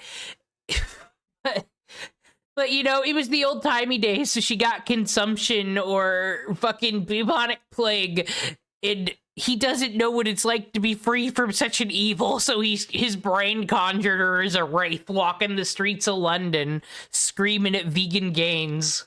Would be the stillbirth of their daughter, and 5 days later, his wife Anne tragically died from the same postnatal complications. And here is where we can bring it back full circle to the first written occurrence of the word doppelganger, although by now we should certainly take note that the term itself takes many different forms. After all, not everything is as it may seem.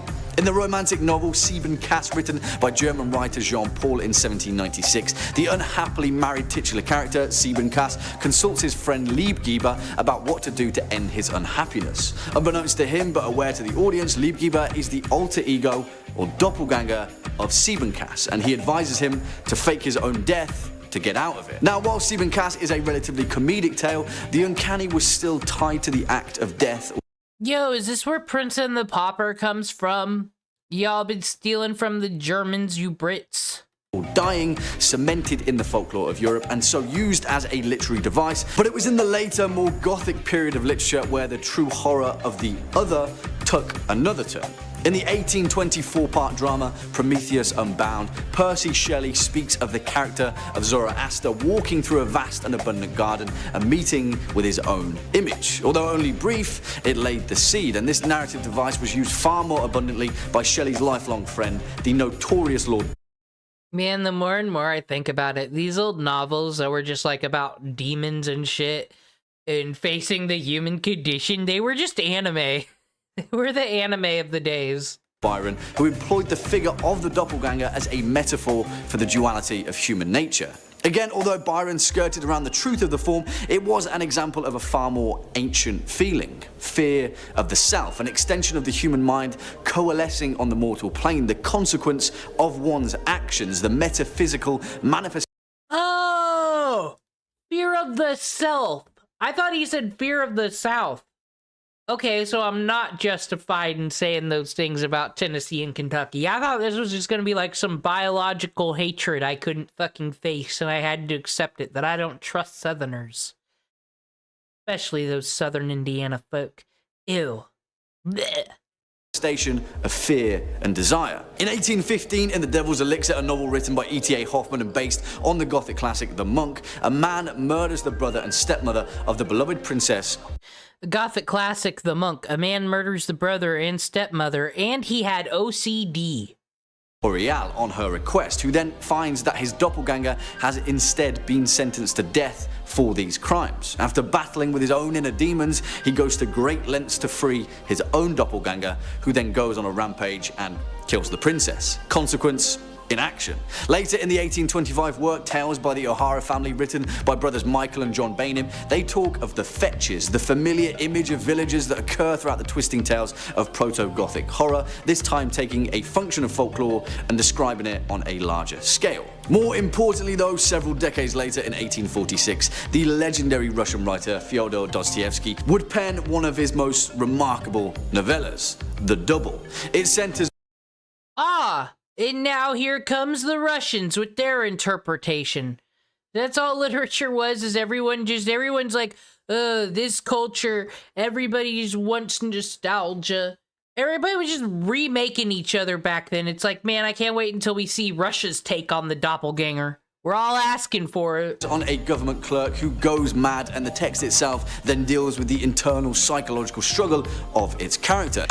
Yeah, that's about what Russia's take would be on it. It'd be fucking crime and punishment. You see, they actually don't need all that godly stuff over there. All their literature says it. If you kill someone, you're bad, and bad things will happen to you, and you'll feel bad about it. Which would lay the foundation of Dostoevsky's work and would later occur in many of his more complicated characters, notably the brothers Karamazov and Notes from the Underground. Dostoevsky dealt with the Gothic motif of the doppelganger by describing it as a character at odds with itself, the inner conflict of the human mind, one that could only be resolved by either side winning out. which one would win would often be the vessel in which this horror was delivered. And then when the doppelgangers truly face each other, you either get a Persona 4 battle or Tony Cashman. One or the other. Delivered because, spoilers, but the double has a far from happy ending. The point is, the 19th century was a period in the history of horror literature where the doppelganger truly found its stride by taking components of these tales of folklore and applying them to a far more psychological image. The uncanny, the mimic, the character who is far too familiar to be coincidental. In the 1913 German expressionism film The Student of Prague, this horror concept finds itself literally in combat with its own doppelganger, a visual demonstration of exactly what these 19th century writers were trying to portray. Later in 1970, in the Basil Dearden film The Man Who Haunted Himself, Roger Moore played a character whose doppelganger sprang into existence following his brief death on a operating table, who would then descend into madness trying to figure out if this doppelganger was indeed real or just a figment of his own imagination. And then, of course, in 2019, we come full circle, and we have Jordan Peele's Us, The Tethered, a mirror image of a family haunting the same family, the Tylers, each of them with a doppelganger of their own. Now, I certainly don't want to spoil any. Okay, good. I was about to hit it off. This is a really good movie, and I highly recommend it. Even if horror is not your tea, it's like if you're into like the Silent Hill type of psychological horror, this is more for you. It's not like a gory slasher movie or nothing. This is pretty great. I loved it.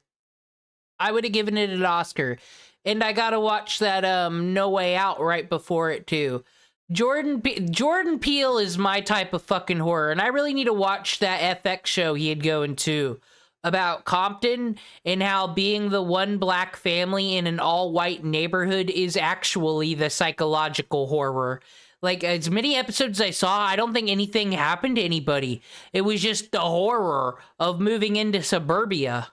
Of the content of this movie, because if you haven't seen it, then you certainly should. But what Jordan Peele does in this film, like his predecessors before him, is take the ancient image of the doppelganger and give it a far more insightful meaning. You see, in 2019, in this strange new modern society and rapidly spiraling out of control technology, we are finding it increasingly difficult to look in the mirror and stare ourselves down. It seems that the truth behind our own doppelganger may be our most important fear to face. Well, there we have it, folks, our most recent entry into this Lore Explored series, and I have to say, I am increasingly... I was just hoping I would have Anisa's image on screen ready for that.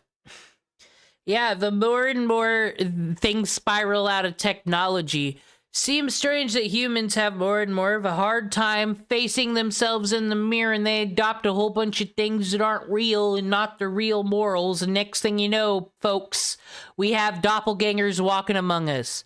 I always said reptilians were real, and people were like, what the fuck you mean? That football player from back in the day saw the show V and got scared by it. That's why he came up with reptilians, and I said, no, you ain't listening. We became the reptilians. We are something that our founding fathers would not recognize. We are following the agenda of the Anunnaki, folks. Why the hell does anyone care about... Fucking no one should ever ask about my politics. Everything is doppelganger related. Anyway, back to Anisa Jomha. A tool. Like a documentary subject, stepping stone, guy that he could eviscerate with his big brain in order to make 4chan stop calling him a cuck. Yeah. Etc. That was the plan. That was his plan. So fuck that guy. And I'm not a Scorpion either. If he, even Hasan Piker or iDubbbz, like the people I call out as a joke, like I'm willing to like horse trade with people. Yeah. If he never hit me up and was like, hey man, can you leave me alone? Fuck it. I would stop talking about him. Whatever. I don't care that much. But yes, Scorpion, because I flipped it on him when he came out here to make me look like an ass. I don't think so, Anissa, bitch, hoe. Try again. Yeah, I didn't even catch that. What the fuck? We were more making fun of with the scorpion and the frog, but wait a minute. Ian went out there to be the scorpion And Sam Hyde's like a real creative, talented, smart person, so saw it coming a mile away and thought, this punk YouTuber who's gonna come out here and make a show on me looking a fool because people on 4chan are saying things about me. Oh, I am gonna look a fool. I'm gonna look the worst fool. And then, no, Ian stung himself, that dumbass. Anisa or Anissa? It doesn't matter. Even your own family hates you, bitch. Anissa's family hits me up. Her family, I've been hit up by her family members talking shit about her. Yeah? Yeah. Jesus, man. Even your own family hates you, bitch. What does that say about you and how fucked up you are? They said that you used your Alzheimer's father as a dramatic prop. That's what. Yeah, I don't really know much about Sam Hyde, but I mean, he had an Adult Swim show. He seems to be like highly regarded in circles of people who actually matter and not YouTubers, so I gotta assume it's just the character, you know? And someone like Ian needed fucked with, because he was riding a high horse of like superiority, if you think about it, because the content cops were good, part of it, because he had a little bit of soul, he had a bit of an eye for something different, but really he was going after low-hanging fruit. I still haven't really seen a video make a good argument for why Keemstar is a morally horrible monster. There's points that can be made, but it's always, he's mean, is what I see. I'm sure this guy is actually professional when it comes to stuff. This Sam Hyde. Creator Clash 1 was for. It was for Alzheimer's or something like that. Yeah. And Anissa was up there like, I'm just so happy we could raise all this money for Alzheimer's. Oh shit, guys, that's why she was able to tell her dad that she was leaving the Muslim faith, because he didn't remember what faith he was. God damn this devil. One of your own fucking family members hit me up and said you don't care that much about your father, and that your father, you have like a strained relationship or something, and that you don't care about Alzheimer's. So fuck you, bitch, hoe, slut. After the massive failure that was Creator Clash 2, iDubbbz would do a 24-hour live stream for charity to try and make up for not donating a dime. See, different. Strained relationship with parents, but I ain't gonna use their struggles for no fucking platform. Their lives are their own. They can go run for politics or something, sort that out them damn selves. I make fun of people on the internet. Through his event. On this stream, Anisa took the opportunity to humiliate Ian by letting his audience know that he has IBS and constantly shits himself. I just want to ask him if you've always been shitting your pants. No. Because since I've known you, you've always had like IBS. Never forget, he raised more money here than Creator Clash 2 did. Always been shitting yourself. Yeah, well. Raised more money with his wife humiliating him and saying that he shit himself on stream. Got more money for charity doing that than this nice little fucking boxing event with these galas and these pictures. Think about it. I just threw it out there for you like that. Made more money talking about how he shits himself than that whole event. This is all thanks to one Anisa Jomha, also known as Canadian Luann Platter. A few months after this stream, Anisa and Ian would create a podcast called She Ruined My Career. The name is supposed to be satirical, but it's unironically true. Ian has pretty much become an internet Well, the only problem with that comparison is like Luann's a good person. She's never done nothing malicious to hurt nobody. So it's her doppelganger, her evil malicious one. Laughing stock ever since the announcement of Anisa's OnlyFans years prior. The Jomhas use their new podcast mostly as an emotional dumping ground where they vent to each other like they're in therapy. They even brought on a psychologist one episode to talk to him about their feelings and the hate they receive online, which is just so pathetic.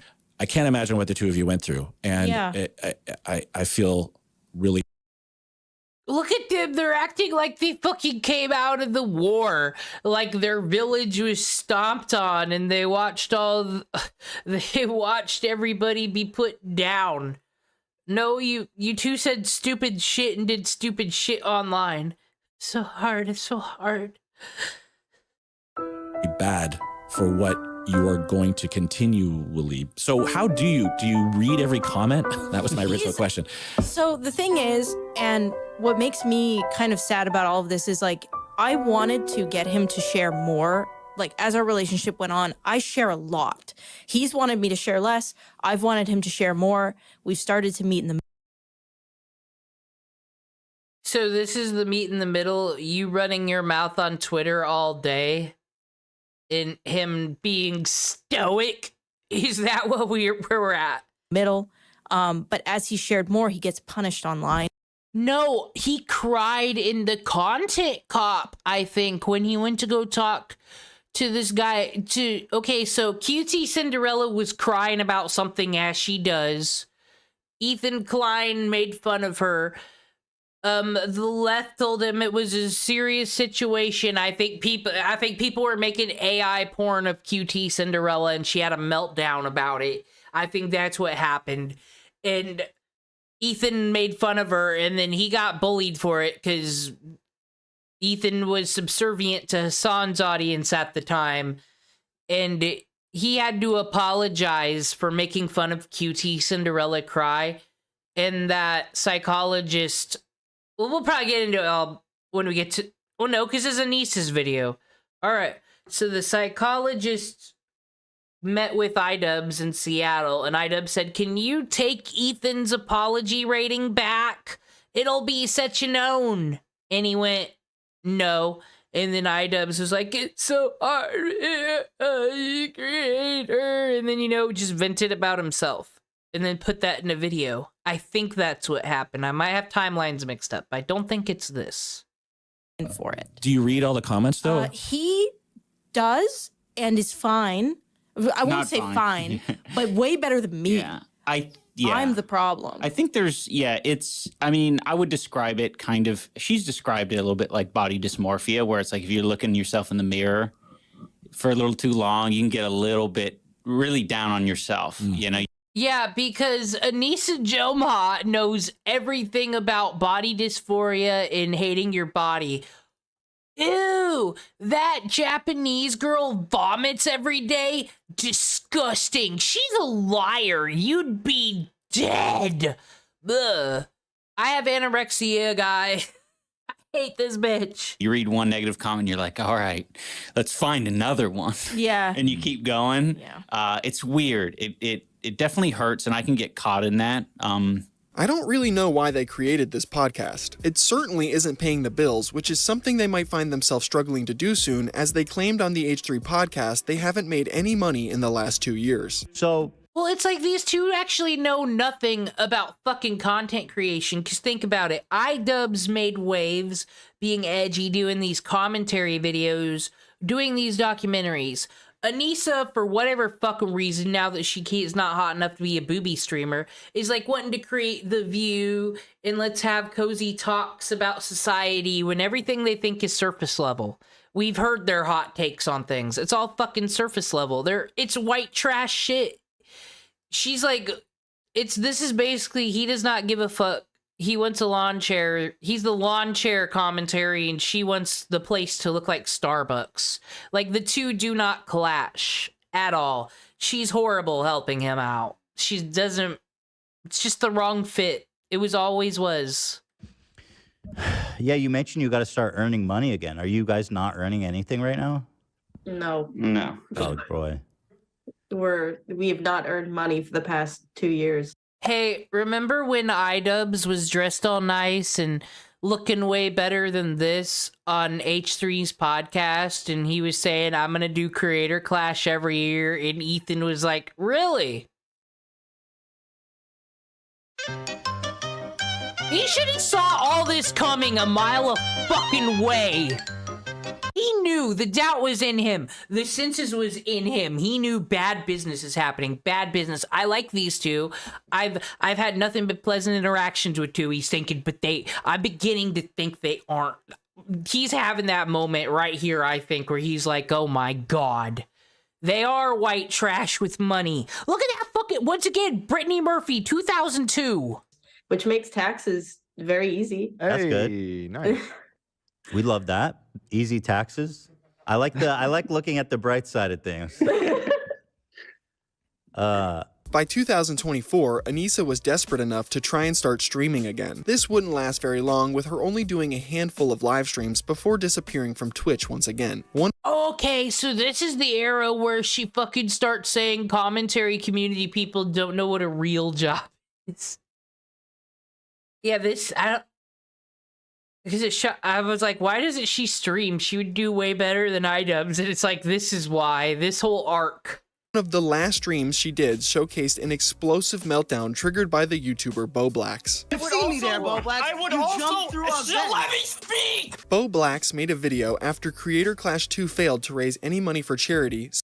Does that have anything to do with Anisa? That has nothing to do with Anisa. That's just fucking making fun of Blacks. Let me speak.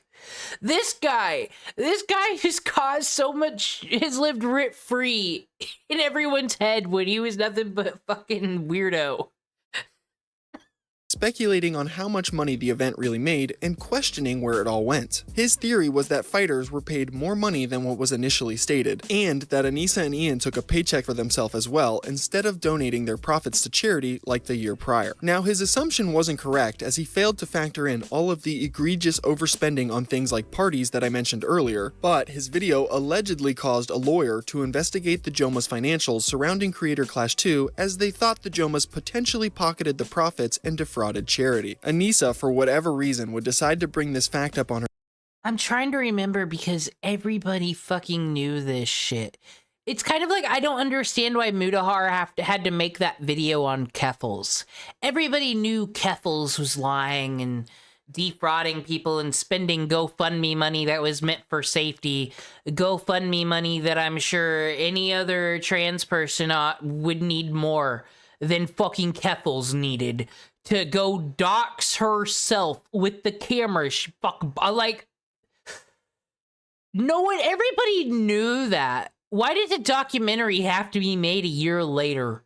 And this too, everybody knew this, but some kind of other drama. It must have been Leafy coming in and causing terrorism, Destiny doing something, like, because this really should have been more up for scrutiny, and some people should have, like, I don't know, tried to ask Real Touring Company for some comments on this.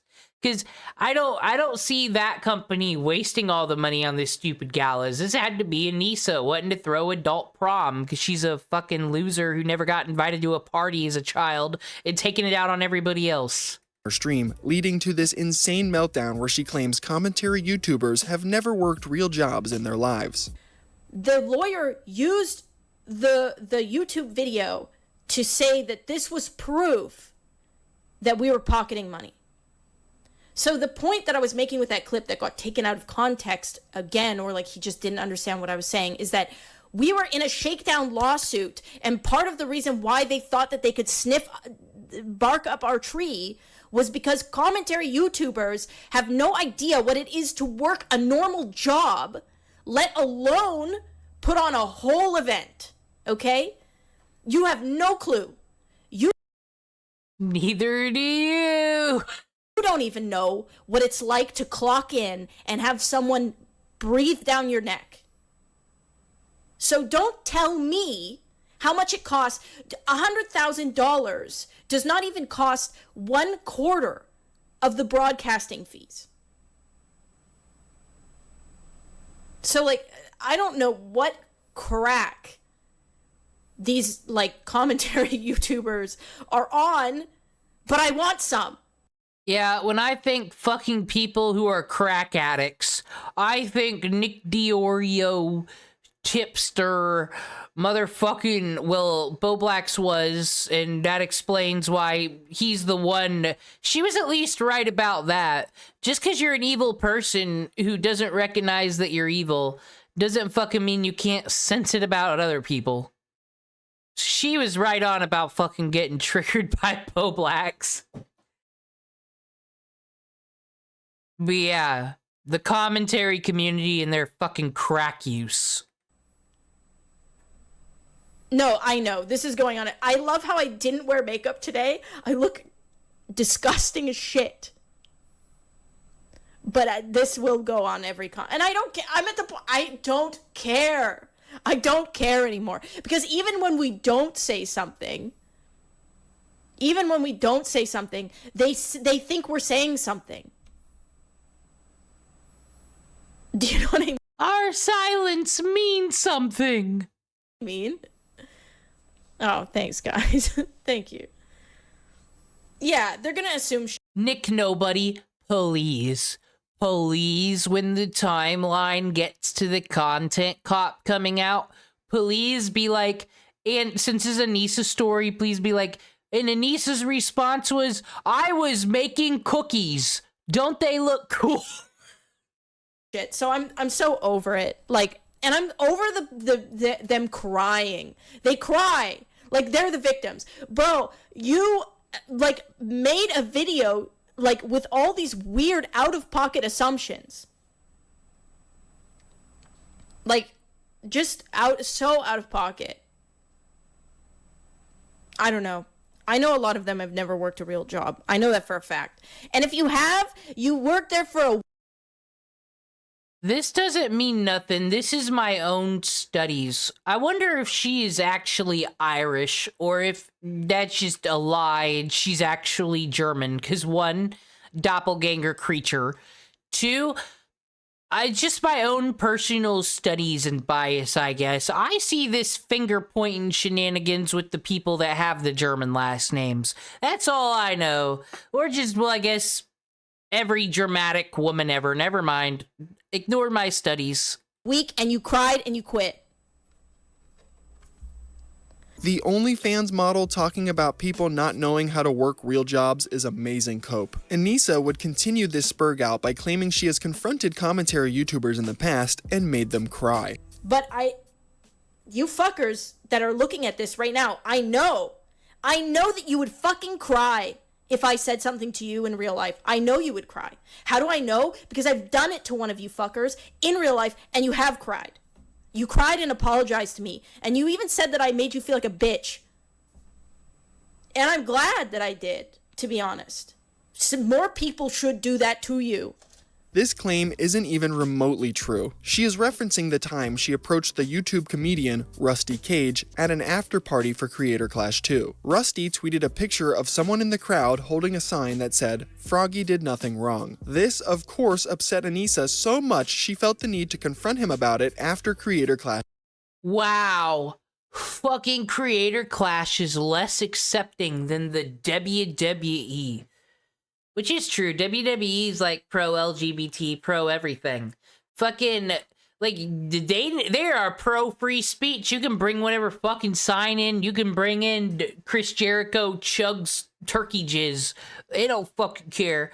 But don't you say anything that's against that guy that said that bad thing about Anisa on a fucking sign. Don't you dare. Had finished. I paid money, I'm on the floor seats, and I see like some shenanigans going down. I take a photo of it. It's just people holding up a sign. It said Froggy did nothing wrong. Like seemingly innocuous. Yeah, right. I go to this like after event, and Anisa comes up to me. She comes up and says, "Is that Brandon Buckingham? Prayer emoji hands. He's not doing too well right now. I think he's got the pneumonia, like his lungs ain't doing good, and he's probably in the ICU." And I like him. I like a lot of his interviews. that tweet was really not cool, and I just apologized. I felt kind of like a bitch. I was like, why the fuck did I apologize? What am I apologizing for? I don't even know this person. That's really not cool. Honestly, Anisa, it was very cool. Anisa's unhinged rant wasn't over yet. She would go on to talk about how iDubbbz needs to keep her on a leash because she can't control herself online. Ian keeps me, this is the truth, okay? Ian keeps me on a leash, okay? And I'm okay with that because I need to be on a leash. I need to be on a leash, a tight leash, to be honest, because I am unhinged. I will just say shit. These clips would go viral amongst the commentary community. On one of Anisa's follow-up streams, she would attempt to retcon this. I mean, in what world did she think they weren't? I say dumb things, but I hear myself when the words come out of my mouth. They're all just jealous that Ethan Klein has a kill switch and they don't. They're too fucking cheap to get the redact.dev or whatever it is that does that. Meltdown by claiming she did it on purpose to get clipped and talked about. Anisa's pseudo-intellectualism strikes again. You know, oh, don't worry. Every bad thing she's ever done, it was to troll and get noticed. It was all because she's a genius marketer. It's interesting because when I did the rant that like got clipped and shared by like a bunch of people, I did that intentionally to be like ranty and interesting and eye-catching and like I did it with the intention of like getting it shared. And it's interesting how like how predictable that is, I guess. And it's cool. It makes you feel like, okay, like this is more predictable than like you would imagine that it is. This is obviously not true. Anisa having a conniption over Bo Black's video wasn't some 200 IQ move to gain attention online. She just has poor impulse control and can't help herself from crashing out over the hate she receives. Anisa and Ian would begin to discuss Creator Clash 3 from time to time on their podcast. That's right, after Creator Clash 2 failed miserably to raise any money for charity and cost the Jomhas over $250,000, these two geniuses thought it would be a great idea to do it again with nearly an identical formula. There wouldn't be an official announcement about this until the following year, though. You know, it was probably the economy or something. You know when you pull out your phone, your Apple phone, because what are we, Republicans with a Samsung or something? And like there's that graph there you see at the front. Sometimes it's red and sometimes it's green. Listen, Ian, I think it was really red when we did Creator Clash 2, and that's why we didn't make so much money. But today, look at it. It says this NASDAQ and the S and MP, that is green today. So this time, if we do the exact same shit, and Ian's like, maybe we should ask or consult the real touring company. No! Listen! It's because you can't prove me wrong unless we do it the exact same way, but while the graph on my iPhone is green. If we make more money this time, that means, Ian, that it's the scientific method and we had a control and we're gonna do it my way this time. And Ian's like, I'm gonna make a bad video to fucking destroy this whole event to get out of this conversation. There, I have broken the news, everybody. That is exactly what fucking happened. Verbatim. Create goddamn ID channel reenactment of the scene that was the murder of Creator Clash.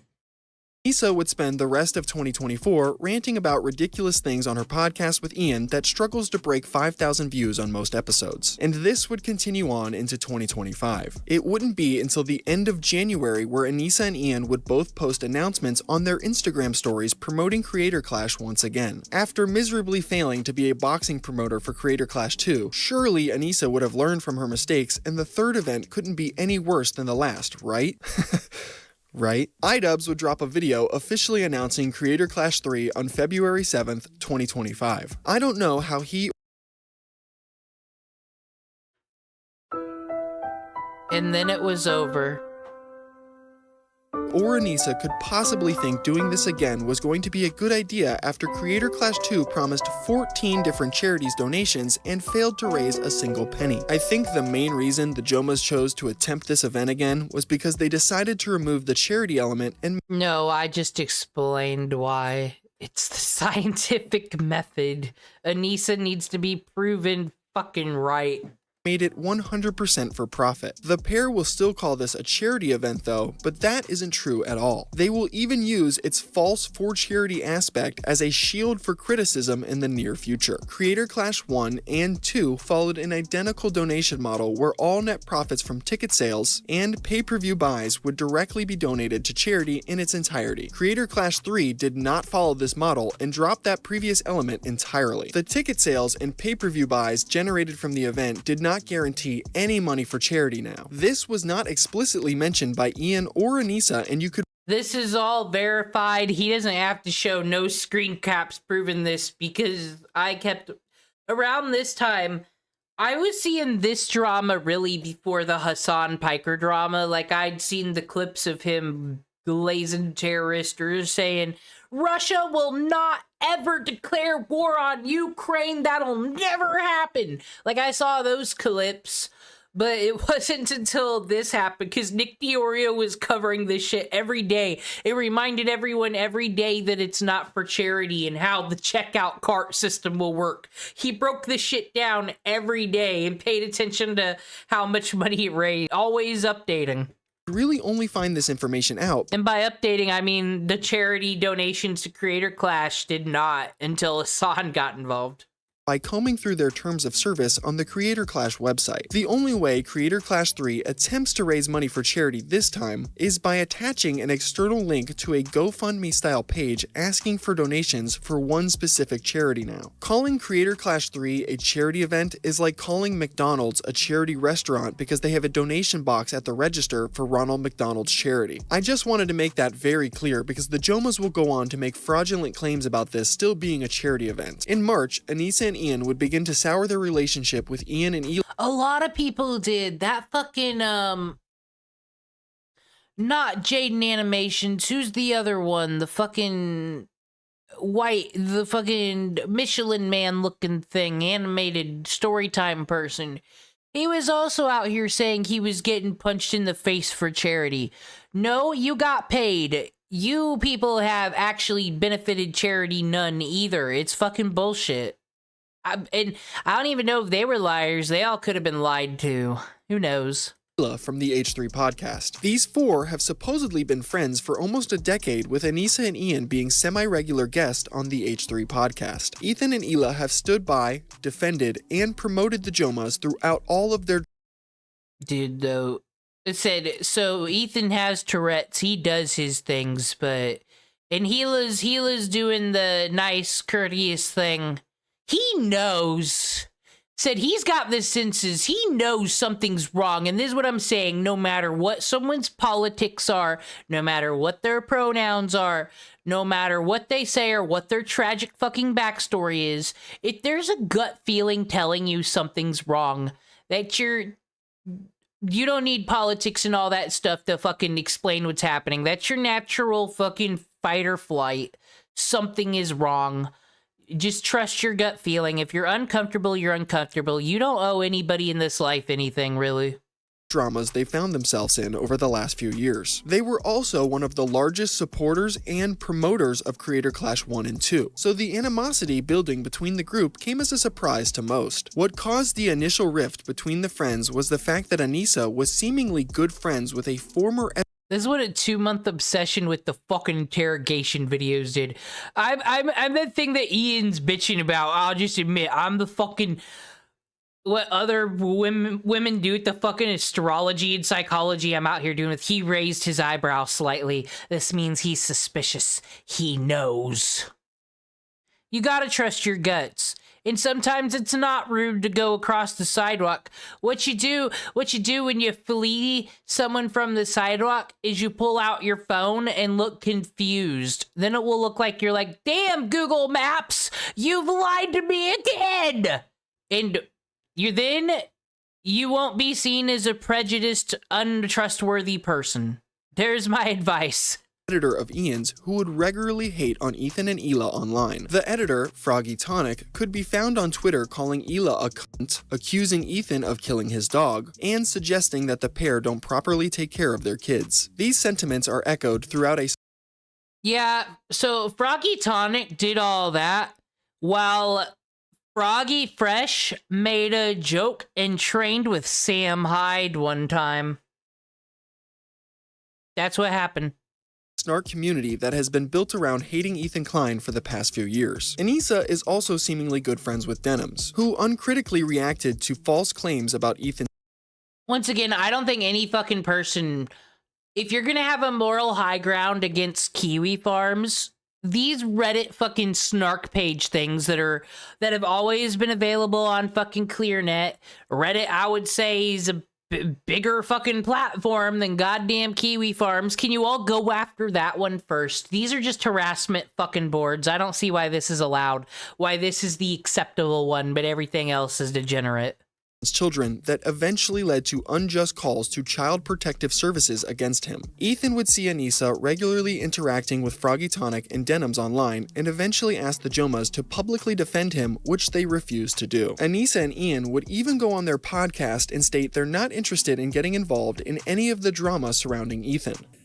Ethan's upset with, I think, some of our connections, and, you know, we've tried to reach out to Ethan to talk privately. Basically, it just seems like we're at a bit of an impasse. So we want to stay out of the drama as much as possible. We don't want to pile on and add to anything. So this is our, you know, lukewarm addressing of it. It's, you know, we're always open to talk, privately, especially. And yeah, we'll, you know, the door's always open. Yeah, the door is always open. I want to, like, really drive it home. We don't condone harassment of We any don't kind. condone harassment of any kind. Of any kind, okay, period, which is why we have not suspicious. stuck our foot in any of this because it is not productive. I don't think it's helpful. And these are real people who have real feelings. This would lead to Ethan denouncing his friendship with Mr. President, this second plane drove by iDubbbz. Well, so now, like, the first plane into the tower, that was Hasan Piker, so obviously a terrorist attack. But now, this plane, iDubbbz was just listening to his wife bitch and wanted to end it. So, Mr. President, a fucking video hit the internet and things happened. Anisa and Ian live on his podcast during the first week of March. So yeah, he's accused me of leaving pills on the floor. And yeah, so I'm feeling at a point to defend myself against... Man, that's an unfortunate pause frame, but that's how it always be.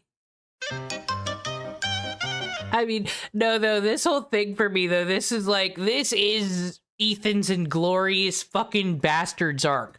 Every time they poked the fucking bear, I want you to imagine that Ethan was fucking in a shack or a tunnel somewhere with that baseball bat just fucking hitting it against the wall. He had a fucking enough.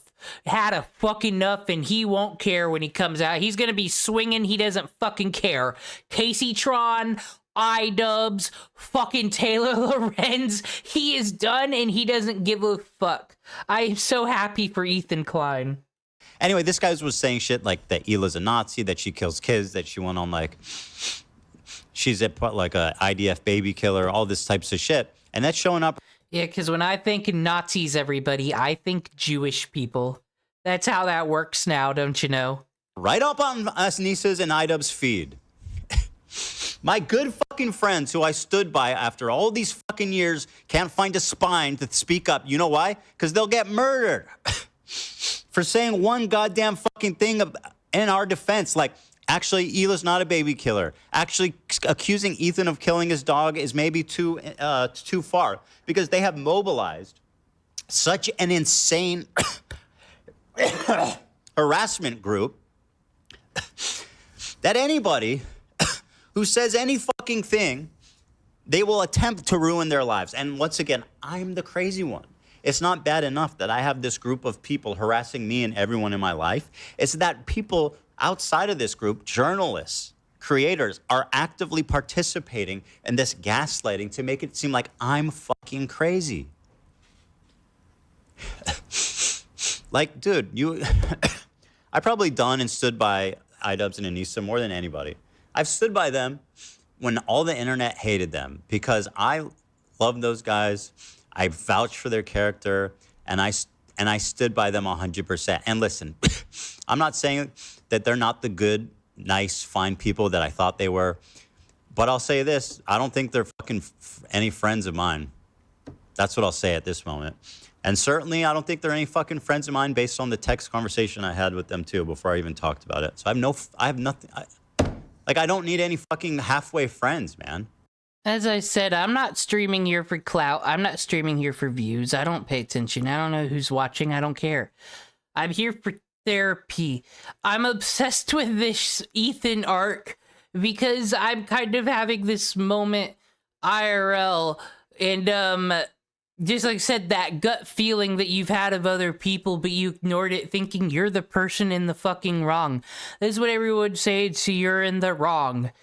And it's like, then when you look at it from the outside, it's like, oh, wait a minute. Wait a minute. That's not what I need. Days later, Ela Klein would also have a message for Anisa. So to circle back to what I was saying, Yeah. Anisa is a perfect example. She could tell those people, hey, you know what? That's too far. You should not say that. And once again, this is why they fucking hate Hila, because there's no games here, there's no excuses here, there's no justifications here. She just says what happened and what the intention was, and that she is not fucking fooled by this shit. That is what she is saying, and they can't have that. That's why... What the fuck does Hila have to do with the Leftovers podcast, quite honestly? Why the fuck is she even being brought into this? It's valid target to them. So that's why I say Anisa Jomha, say that her haircut looks bad. Fuck her. It's not okay. I've been to their house. Their house is clean. They treat their kids nice. I've seen them with their kids. She could say so much. And it would make her a little bit uncomfortable, right? It's not comfortable. She'll get a little bit of shit. Yeah, just for But saying that would be commendable. And by the way, it kind of speaks for itself that saying, hey, their house is clean, they're actually good people, like that's going to get you shit. That kind of says it all, doesn't it? It does. Like that's in my opinion, doing something that's Yes, it difficult does. and standing by your principles. That's the whole point. That's what makes standing by your principles admirable, is that it's not always easy. This drama would explode weeks later when iDubbbz released his newest video titled Content Cop H3 on April 16th. This was quite possible. And then it was his Woodstock 99 because he never saw those views again. Let's relive it. Dude, I just need to watch this video on stream. It's already fucking nostalgia. It's just the best thing ever. Here it goes. Let's bring in the clown show. Let's go. The worst video Ian has ever made. By no means is Ethan Klein an infallible person. There's plenty of things you can criticize him for, but the way Ian went about it in his video was just horrendous. Content Cop H3 was just Ian concerned trolling Who the fuck is that guy, though? Ethan for an hour straight while regurgitating old talking points from some of the... Okay, all jokes aside, what the fuck? Don't bring don't bring Roy Mustang. No, you fucking put that down, you disgusting piece of shit. iDubbbz, no. Is that Frogan over there? She can play with Edward Elric, I don't care. She can even play with Roy Mustang, she'd treat him better. You get your greasy fucking hands off him. Disgusting. This man did nothing but hurt me, and I still call him a victim, and I still worry about him and still want the best for him, but I never saw that he was doing this. Honestly, those are Hasan's figures. How fucking rude of you just come in and play with his shit, everybody, quite honestly. I hope he gave permission. People that hate Ethan the most. He starts the video off by downplaying his relationship with Ethan and immediately defends Hasan. Ian then begins to explain some of the reasons he won't defend H3. One of the main reasons Ian claims he won't defend Ethan and Ela, who are both Jewish, was because Anisa was half Irish and half Lebanese. He basically states that Anisa is well aware of the oppression her people half Jewish, half Lebanese. That's interesting because I heard she's 8% Arabic and a lot of percent Irish. And my source on this information is her herself. We saw that. We saw the screen caps of that. I believe on Tumblr there was a word for this. What was it? Oh, cultural appropriation. Where you steal the pain and the stuff from another culture, the culture that's hot right now because of politics and whatnot, and you steal their pain and you put it on yourself and act like a voice for it. Oh, yeah. I believe we call that cultural appropriation. You are in violation. Imagine me hitting the fucking gavel. Charged crime. And she never checked her fucking privilege, not once. Faced from Israel, so of course they won't come to their defense. I'm not going to assume that Hila knows, but I'll say it for anyone who doesn't know. Anisa is half Lebanese and half Irish. For anyone unfamiliar, the Irish have been... Idubbbz thinks he's fucking married to a minority. On the receiving end of a lot of oppression and genocide. On the part of the Lebanese, they've received a lot of oppression and attacks from the IDF. So Anisa is very well familiar with the propaganda and the shit coming out of Israel. Choosing now, out of all the times, to be like, please defend me. No. I love how he just be throwing all these politics out without any fucking context, just saying the buzzwords. Maybe in anyone's like defense, maybe they're thinking if I say a buzzword as big as this, you will look into it and you'll do your research and you'll read news articles. Maybe that's the benefit of the doubt they're giving all of us. But I'm sorry, we live in 2025. Everybody catch up to the way things are. No one is gonna fucking pull up another tab on Google Chrome when they're already fucking watching something. That is just how it is. We can Google anything. The fucking Library of Alexandria is at our fingertips. We just don't care. That's just how it is. Stop this shit. Oh, we're not gonna fucking defend you. This is just a delusional lie. Remember those Discord leaks? Anisa stated herself she is 8% Arab. That's not even close to 50%. At one point inside this content cop, Ian starts crying while visiting. Here it is. You hyped it up earlier. Here it is. Yes, in your Harley Davidson shirt like a man. The same psychologist he had on his podcast with Anisa. He cries about his relationship and the harassment he and Anisa face online while projecting about Ethan and Hila. You know, I also see the dynamic of Ethan and Hila. Like, fuck, like, it's really hard to be, a couple online and see people attacking your partner, and it's like, okay, like, if you come to their defense. Now, Ethan felt bad because Hila is his wife, and he loves her, and he saw those awful things they were saying about her. But, did anyone step to fucking Hila? I missed the part where she cried and made herself a fucking victim. I think she was busy running a business. I think that's what she was fucking doing. She wasn't fucking crying and being like, I'm a victim, wah. And then what is this man in his Harley shirt doing? Fucking crying yet again.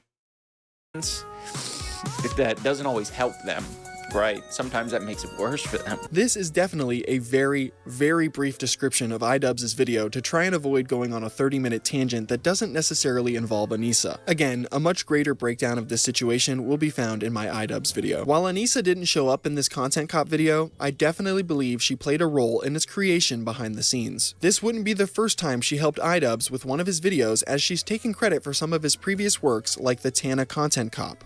I also take ownership for the Tana. The Tana thing was my. Oh, that was so long ago. Was my idea. Was my stupid idea. Yeah. I was the one he that suggested, like, we can go to the place. It's just in San Francisco. I'm like, it is just in San Francisco. Yeah, that drive and everything. And now I think back to it, I'm like, I can't believe we literally harassed an 18-year-old child at her show.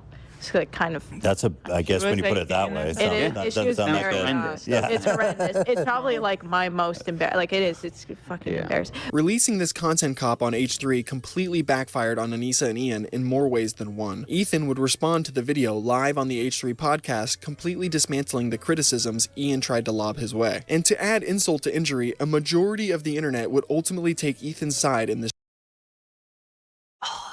I think, man, that might be a Christmas Eve special. I'm feeling so nostalgic for March now. Ethan, when he hears that video is coming out, and then you have all those chuckle fucks doing the L that's why I knew this is the drama. Fuck Sargon of Akkad. This is fucking, like I said, the towers have fallen the fuck down. When Ethan's doing his podcast, Dan's wearing a fucking wig and goddamn drag, and fucking is like, he just dropped a video. What? The video's on, wait, what? Like, oh my god. Drama. Anisa and Ian's boxing event would also begin to suffer because of this Content Cop video. A handful of fighters on the card were no longer interested in participating in Creator Clash 3 after this video was released. Starting with Harley Morenstein from Epic Mealtime, who was one of the fighters for the main event of the evening. Not only was Harley one of the most— And the fact that the second this guy fucking left, your first, what shocked me in the nitty gritty of the Creator Clash fucking 3 drama is, where was the real tour company actually? These are some actual journalist questions to ask here, commentary community. Where the fuck were the actual professionals that are in charge of promoting and shit? Why was it up to the influencers to go on podcasts and whatnot? Like, can't you at least, like, bump some things?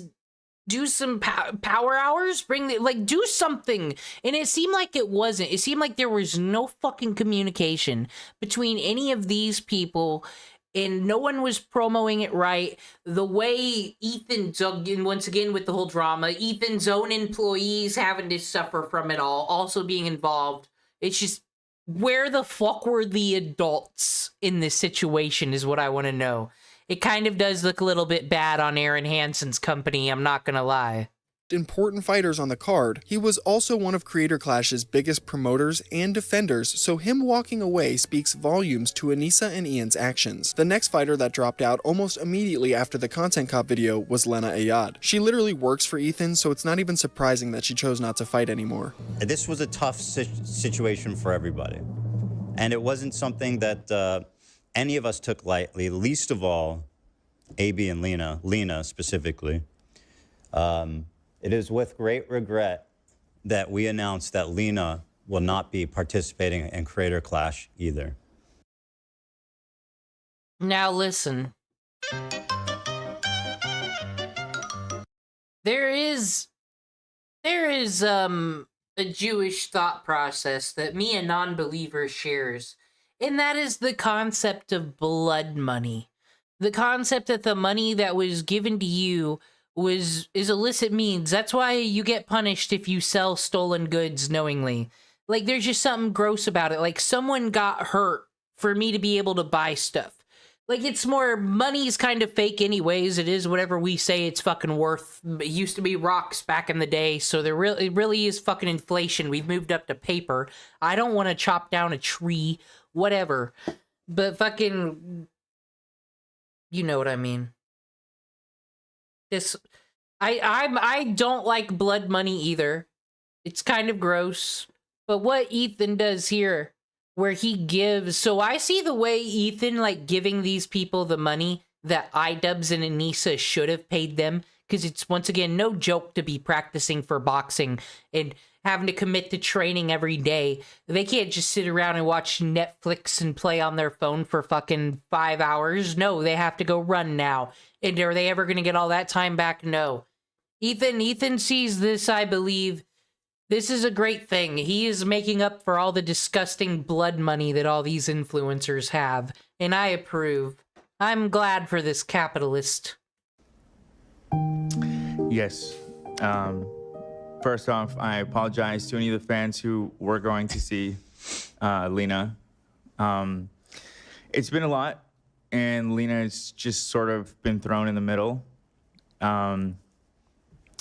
She was kind of put in a really shitty situation, and boxing is a very serious thing, and you need your full concentration. And it was getting to a point that she was just caught in the middle of stuff, and I was afraid, and she was distracted at practice, and there's a lot to it. And yeah, Things were not looking good for Anisa and Ian's event. Ian would release a follow-up video to the Content Cop titled Content Deputy, where he attempted to respond to some of the criticisms he had been receiving. In this video, he reveals that he There's almost some kind of vaudeville track back there. I like that. Because, you know, with clowns on the screen, everybody. Now that's a funny meme.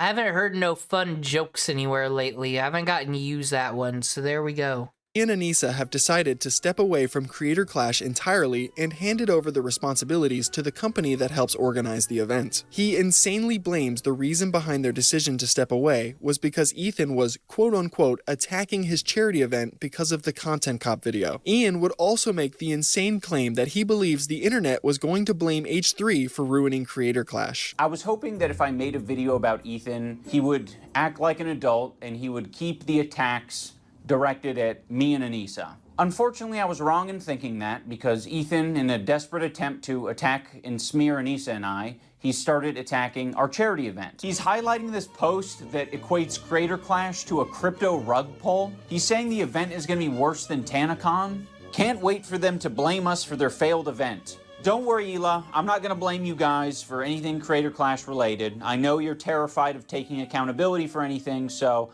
that will rest solely on my shoulders. But I can't speak for the internet. The internet might actually blame you guys for it. Now, with this recent revelation that people are just going to use Creator Clash to attack Anisa and I have decided to step away from Creator Clash. We have relinquished control to our The professional adults at Real Touring Company fucking decided to check up what was going with Anisa and iDubbbz' stupid little project that they took over.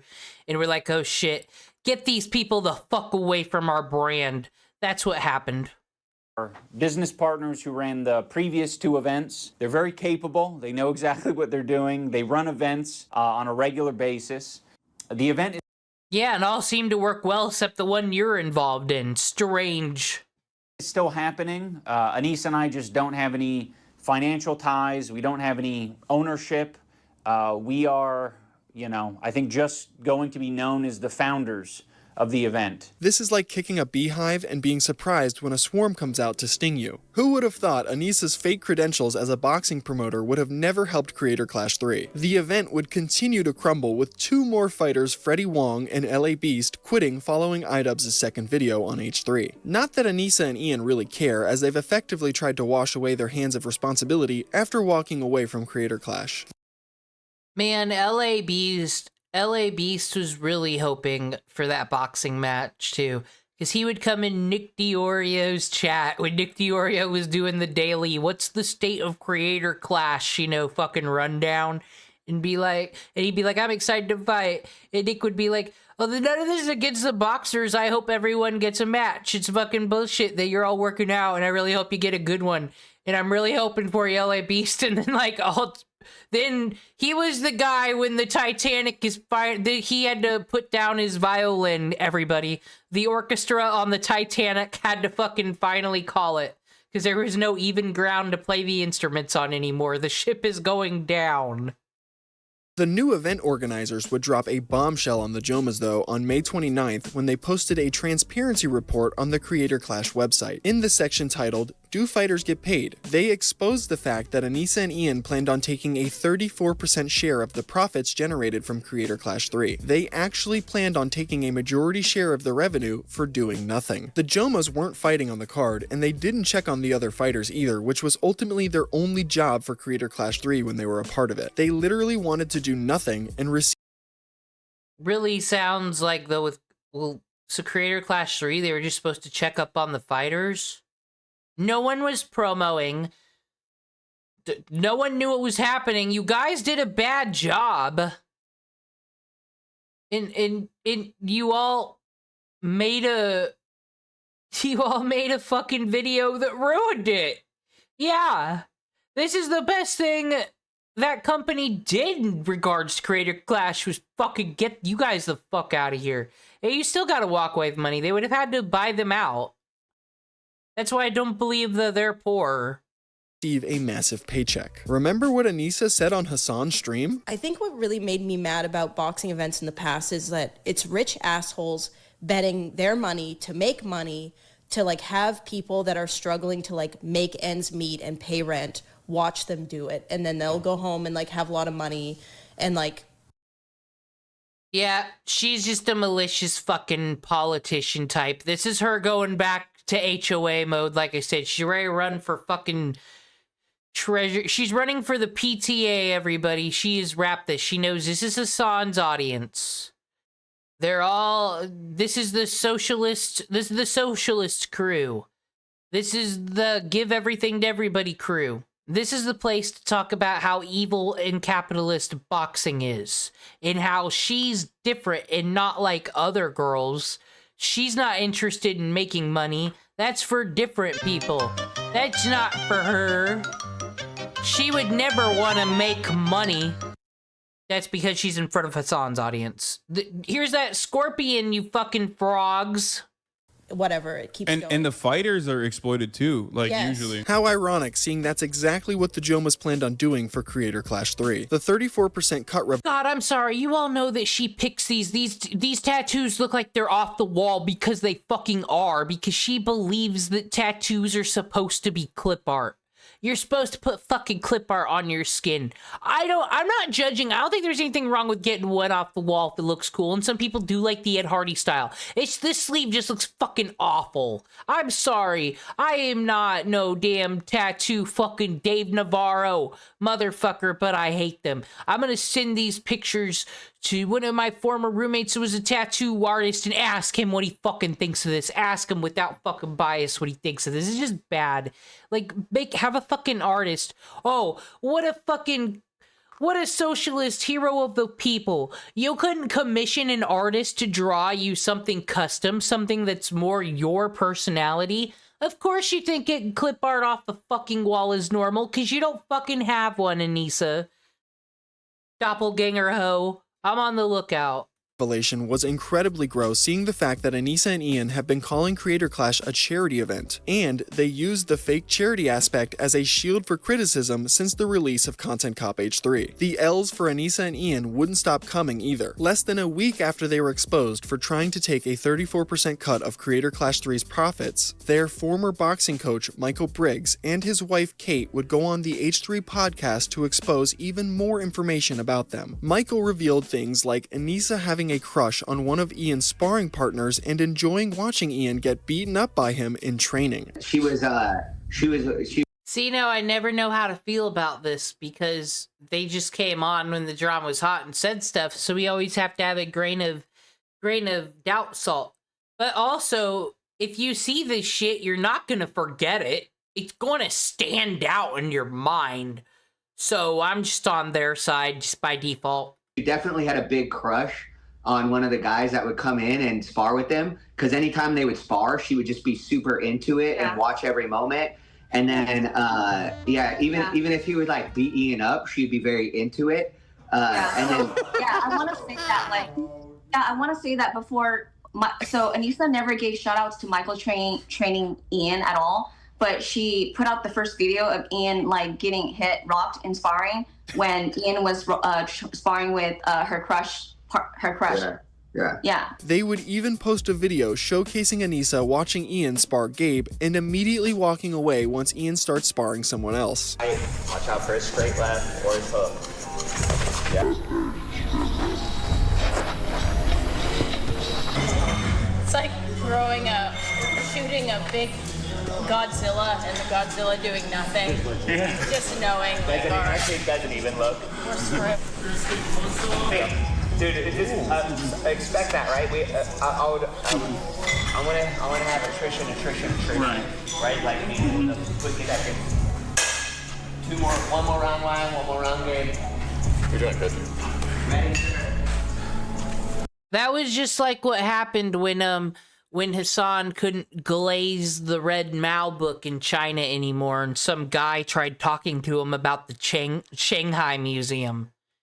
Another thing Michael would tell Ethan was that Anisa and Ian knew Creator Clash 2 was $500,000 in debt 2 weeks before it was supposed to happen. The Jomhas had the ability to cancel all of their parties in an attempt to scale back on spending, but instead ignorantly chose not to. I guess Anisa's red carpet gala, where she got to rub shoulders with other influencers, was too important to give up. Anisa already told us, she shared with us prior to CC2, like a month before, that they were negative, was it 500K already? Yeah, at the time. Whoa, hold on. Yeah, that's important. Say that again.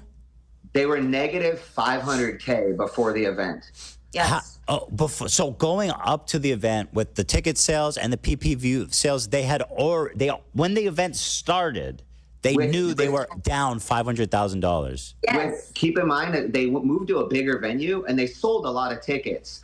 But before the event had started, they said we're fine. So the reason we found this out was because I wanted Ian to start doing 2 training sessions a day. And I said, Ian, you need to start doing 2-a-days. And he was like, why should I do 2-a-days? And I told him, I was like, Ian, you're not good at boxing, man. My brand is at stake. So you need to do 2-a-days. That's what pro boxers do. And so I told him. Wait, did you actually say that to him? Yeah, yes. And then I told him, I said, my brand is on the line. I said, you can go back to YouTube. My whole life is fighting and coaching fighters. And I'm like, so if you don't have a good performance, that's going to look bad on me. 2 weeks before the fight, I'm like, we need to do your 2-a-days. And I said, my brand is at stake. What happened? Well, he went and told Anisa that I told him my brand was at stake. So the next day she comes into the gym super mad. And she's like, our brand is at stake. We're $500,000 in the hole right now. And we're like, I wish I knew that. I wish I knew that at that time. I think a lot of the fighters would have liked to have known that. I don't think none of them needed to be in the dark about that, you know? Now, I believe Epic Mealtime here had also been kind of in the Aaron Hansen Kool-Aid of really enjoying this boxing and really believing they're doing something good and something great for the community, while we got a fucking narcissist puppet master fucking and just making everybody miserable just for the fucking funs of it, as per usual. Like, sad to see it. I hope the best for all these content creators. iDubbbz isn't gonna box Dad because he's a pussy. It would get... Nah. Do you guys think he will do it? Will he do it? I think... No, Dad would have to be like, sorry, you're not worth me boxing. Like, we need some other content creator to box Dad and then just deny iDubbbz when they're totally flat broke out of fucking cash and he just needs to make quick money. He'll be no different than fucking Boogie and goddamn Dark Side Phil. Oh no, it was Wings versus Boogie. Whatever, they're all the same. Yes, completely. Well, and that's the thing. They said you guys didn't promote enough, but they weren't honest about the fact that they were spending the money from the ticket sales on the hotel, on flying people in, on all these other things. So it was just like... So those decisions, the gala decisions, were made while in the red. Yes. I don't know if it's unhinged that, like, I get so fucking passionate about how fucked up this whole content cop thing was. But, you know, politics and whatever's happening out there, I voted. What fucking more do you want from me? I can't do anything about it, really. But this shit, seeing what human beings are fucking doing, being content creators, backstabbing each other like this, it hurts. It hurts to see it. No shot about that. So she was like, we're already down 500,000, and she still had time to cancel stuff when she said that. Like, how before the event was that? Yeah. I mean, it was 2 weeks. It was 2 weeks before the event. I mean, they So knew she they could were have made some 500K last in minute the hole. moves. Yeah. They knew they were 500K in the hole long before that, right? That's just when they yelled at us about it. Yeah. So they could have definitely made moves to reduce spending. She wanted that award show so bad the next day. They really, really wanted to have that award show so she could give out awards. Michael also explained how Anisa told him she believes Sam Hyde legitimately wants to kill her, which is just fucking insane. Like, so. It was the craziest thing because Anisa said to me, she's like, Kate, you don't understand.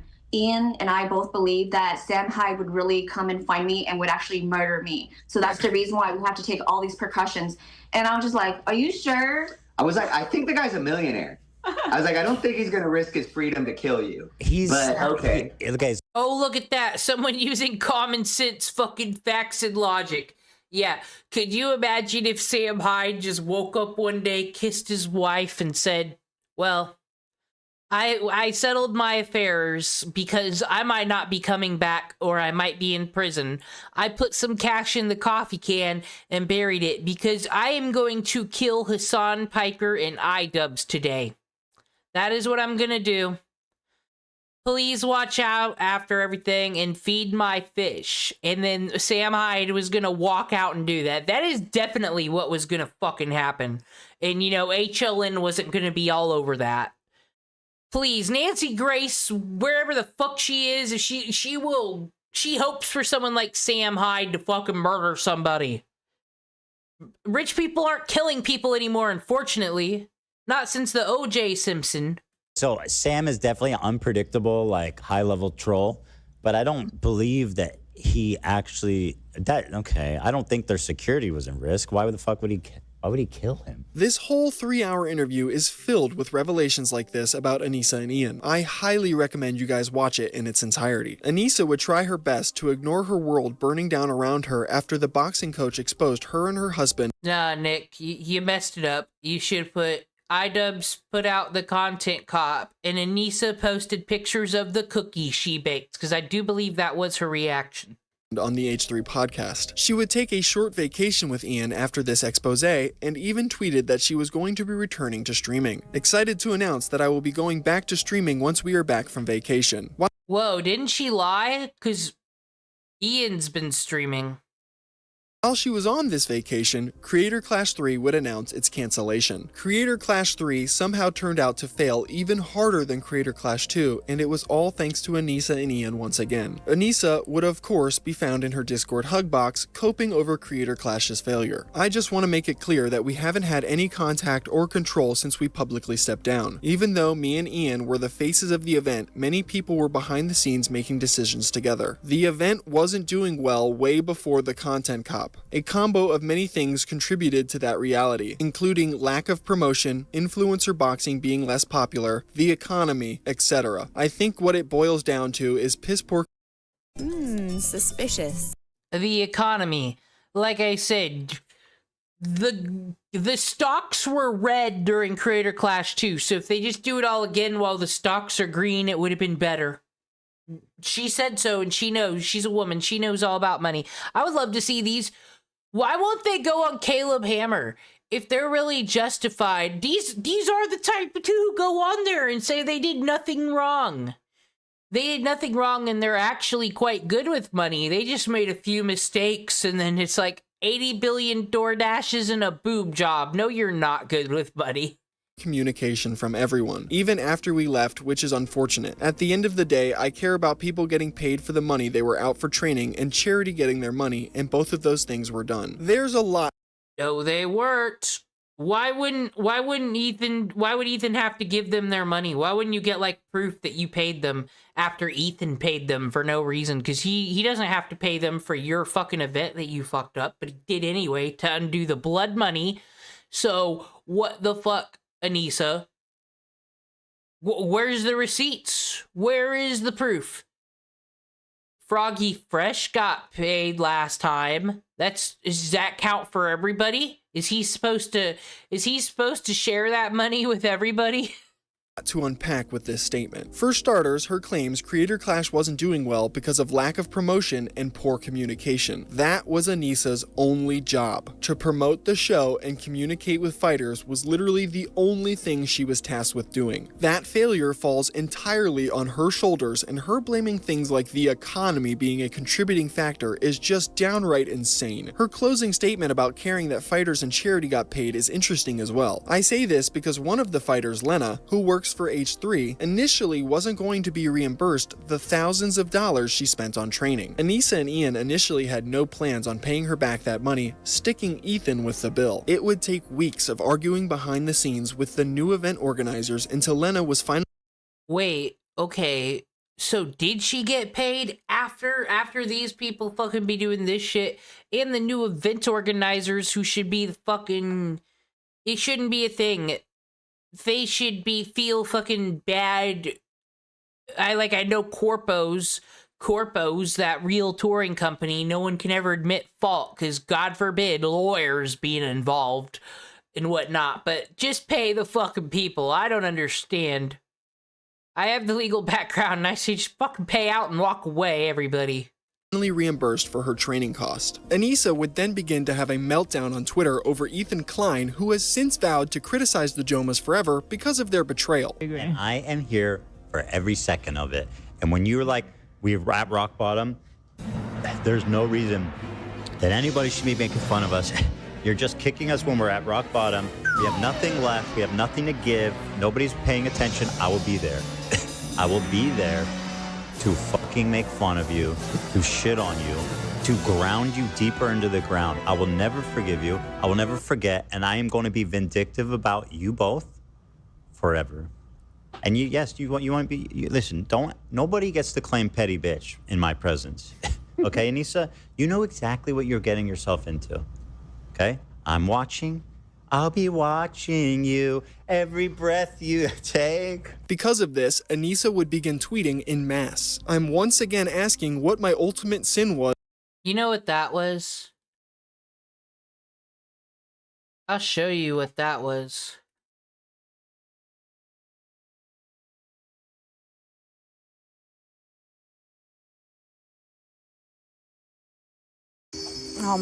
I have no questions. I just have statements. Rich, you are a very openly arrogant, pompous human being. But I admire your frankness with it. You have worked hard to get where you're at, and you started working hard way before you come to the island. So with my work ethic background, I give that credit to you. But on the other hand, your inability. This is gonna hit so hard. I swear to God. I'm Sue Hawk, dude. We're all Sue Hawk here. To admit your failures without going into a whiny speech makes you a bit of a loser in life. Kelly, the rafting persona queen, you did get stomped on national TV by a city boy that never swam, let alone been in the woods or a jungle or rode a boat in his life. You sucked on that game. Anyways, I was your friend. But, yeah, this is a Midwesterner.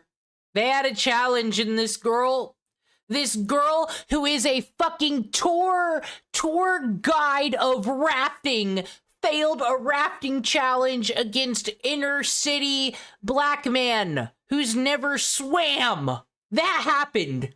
And she is not, and that was like challenge 2 or 1. And this woman has never letting her forgot. I just need to add that lore in there, in case no one's ever seen the first season of Survivor. At the beginning of this, really thinking that you were a true friend. I was willing to be sitting there and put you next to me. But no, no, it is Anisa, because fucking, this is your job. You had the one job at the real touring company. Talk to these fighters and communicate with them. And you fucking fucked it up. At that time, you were sweeter than me. I'm not a very openly nice person. I'm just frank, forward, and tell you it the way it is. Have you sit there next to me and me lose $900,000 just to stomp on somebody like this. But as the game went along and the two tribes merged, you lied to me, which showed me what the true person that you are. You're very two-faced and manipulative to get where you are at anywhere in life. That's why you fail all the time. Interesting. So at that point... Interesting. She's probably thinking, I'm gonna be so happy when I leave here and you think you're angry, but that'll make me look bad if I say that. It's fucking... I never knew that Kelly is Anisa Jomha, the OG. The game, I decided then just to go out with my alliance to my family and just to hold my dignity and values in check, and hoping I hadn't lost too many of them, and play the game just as long as possible and hang in there as long as possible. But Kelly, go back to a couple times Jeff said to you, what goes around comes around. It's here. You will not get my vote. My vote will go to Richard. And I hope that is the one vote that makes you lose the money. If it's not, so be it. I'll shake your hand and I'll go on from here. But if I were ever pass you along in life again and you were laying there dying of thirst, I would not give you a drink of water. I would let the vultures take you and do whatever they want with you, with no ill regrets. I plead to the jury tonight to think a little bit about the island that we have been on. This island is pretty much full of only two things: snakes and rats. And in the end of Mother Nature, we have Richard the snake, who knowingly went after prey, and Kelly, who turned into the rat that ran around like the rats do on this island, trying to run from the snake. I feel we owe it to the island's spirits that we have learned to come to know, to let it be in the end the way Mother Nature intended it to be, for the snake to eat the rat.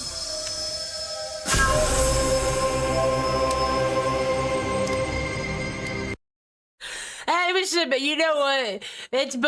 That's some true Midwestern judgment, because that's this woman's Native American heritage. I'm telling you, I fucking see it. She's looking down. Yeah, she's asking. She means it when she's asking for the fucking nature. Them snakes eat the rat. I will not give you a glass of water if you are dying in the desert. I really didn't care for the first season of Survivor when it was on. But still, these people, they might get to go to their little resort area or whatever when they get voted off. But they don't have fucking script writers. Usually they're just like, are you really my friend? Yes or no? Would you have an elephant? And then they play the crazy kazoo music. But no, she came out with fucking, I will shake your hand, walk away, be courteous. But as far as I'm concerned, you can fucking die. How dare you fucking lie to me? How dare? That's what Anisa needs. Anisa needs fucking Sue Hawk to give the rat and the speech. Fuck that frog and the scorpion shit. That's old. We need to fucking bring this into religious text. Don't fucking vote someone this vindictive out of Survivor. You'll hear about it. You gotta get them out pre-jury. That's a bad jury member. You gotta get her out. Aside from being married to the man who made the content cop on The King. Ethan doesn't know us as well as he claims, especially not me. He's as knowledgeable about our private life as the average viewer. I have never mentioned CPS. I didn't appear in the content cop. I have only ever replied to Ethan privately with kindness despite him spam texting us deranged nonsense. His inference that I have any control over Ian's choices is from watching SlopTuber's parasocial ramblings. She would also stupidly tweet out an Instagram comment Ethan once left her showcasing how we saw the videos of her taking whatever. How kind he treated Anisa during her struggles online. For some reason, she thought this would make Ethan look bad, but it ultimately just makes her decision not to defend him look even worse. This comment just showcases Ethan being empathetic to Anisa, and I have no idea how she thought this makes him look like the bad guy. Anisa acting like she's some innocent victim caught up in her husband's drama is honestly laughable. Since the release of the content cop, she has tweeted multiple antagonistic statements towards Ethan. While Ethan and Hasan were having a debate, Anisa tweeted out, "Drugs?" This is in reference to Ethan's tics, which are caused by his— No one ever, it's just so many moments, no one fucking forget about that debate. That was the worst. They said I didn't know nothing about this round of Israel-Palestine. I wanted to stay ignorant. I don't know enough. But then I'm like, I don't know many things, but Hasan Piker doesn't seem to know many things either. This doesn't look very good. And I don't think Ethan is a political content creator, so... And then before he debated Hasan, he debated Sam Cedar, who is politics all day, every day, major thing. He was getting swatted, not swatted into, cop sense, but like in the sense of words, by Ethan Klein. My God, they unleashed a monster. They awoke the sleeping goblin. Tourette's, which Anisa absolutely knows about. Accusing Ethan of being on drugs when you know he has a diagnosed condition that makes him twitch and sniff is just incredibly shallow. Anisa would even double down on this position when Ethan decided to respond to her, tweeting this: "No way, he's on the full alt-right incel pipeline. Haha, he thinks I'm the evil witch. It's your manic, desperate behavior that makes me think you're on drugs. You can't even finish a sentence half the time. Your tics have nothing to do with it. Post this on Twitter, pussy." Anisa also tweeted, "Ian was too nice in his content cop. Trust me, if I was pulling the strings, it would have looked a lot different. No mercy for creepy misogynistic losers who can't handle criticism." There are plenty of This is random, but you know how I said that, like, misogyny doesn't exist until someone goes and punches a woman in the face and tells her to make him a sandwich in a place that's not New York or LA? Did anybody see that Chris Abroad trash taste thing where he just, like, misrepresented everything this woman was saying about, like, runaways during COVID in Japan? That's what her video was about. She's a citizen of Japan. She's lived there for 10 years. She's saying, "What's going on here?" Little travel blog. And he made it seem like it was anti-Islam and she's crying about graffiti. No, it was about manga cafe statistic things. And he just made this woman look like a racist, and it did the blur out, but everybody knows who it is, to, like, bring harassment her way because he works for the tourism. Like, it was just, and I'm thinking, just the things he was saying about her and, like, being like, yeah, you really shouldn't title your thumbnails and do things like this because it seems kind of sensationalized. Now, I do it, but I'm here to give people factual information, unlike you. It's like, oh man, no, this is misogynistic. My fucking antennas went up for that shit. These little hordes up here, they're always up because people be telling tales. Said, I'm the true Tumblrina. I'm out here looking for the true misogynist. That guy, the Trash Taste podcast is one of them. All of them. Have more tweets. That Sea Dog seems fine though, not him.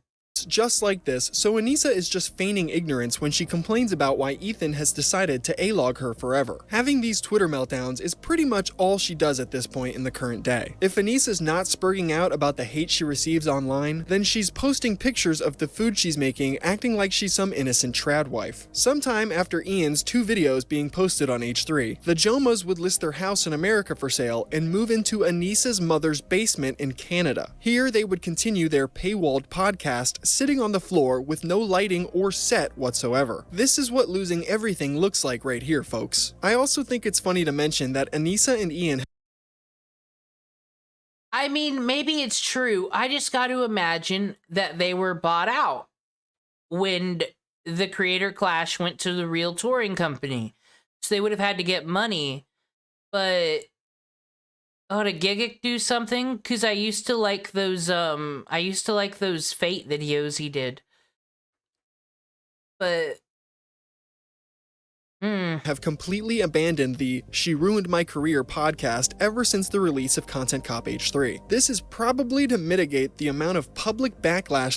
Okay, no, I found the thread. It's just like, are they no different than, like, fucking Shanny for Christ and Rev? Really, what's the fucking difference?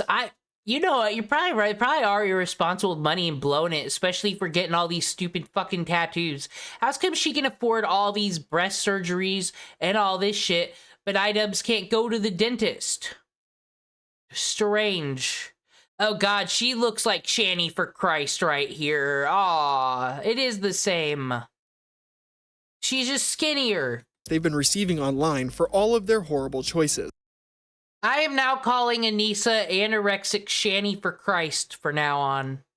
And speaking of horrible choices, on August 19th, Anisa decided to announce that she was officially relaunching her OnlyFans. This was something she put a pause on doing while she took on her new job of being a boxing promoter for Creator Clash. And since that pointless venture has been finished, Anisa is now desperate enough to go back to selling her nudes online as a career. She tweeted about returning to streaming months prior, but never followed through with that claim. Instead, she now chooses to barge in on iDubbbz's already unpopular streams to voice her opinions on on topics nobody asked for. One time, she interrupted Ian's stream to tell a story about a truck driver.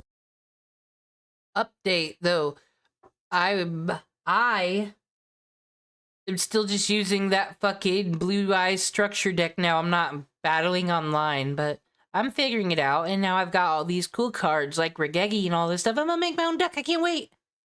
For striking a school bus, killing 16 teenagers and injuring 13 others. She then invents a story about how people felt bad for the truck driver because he was a white guy.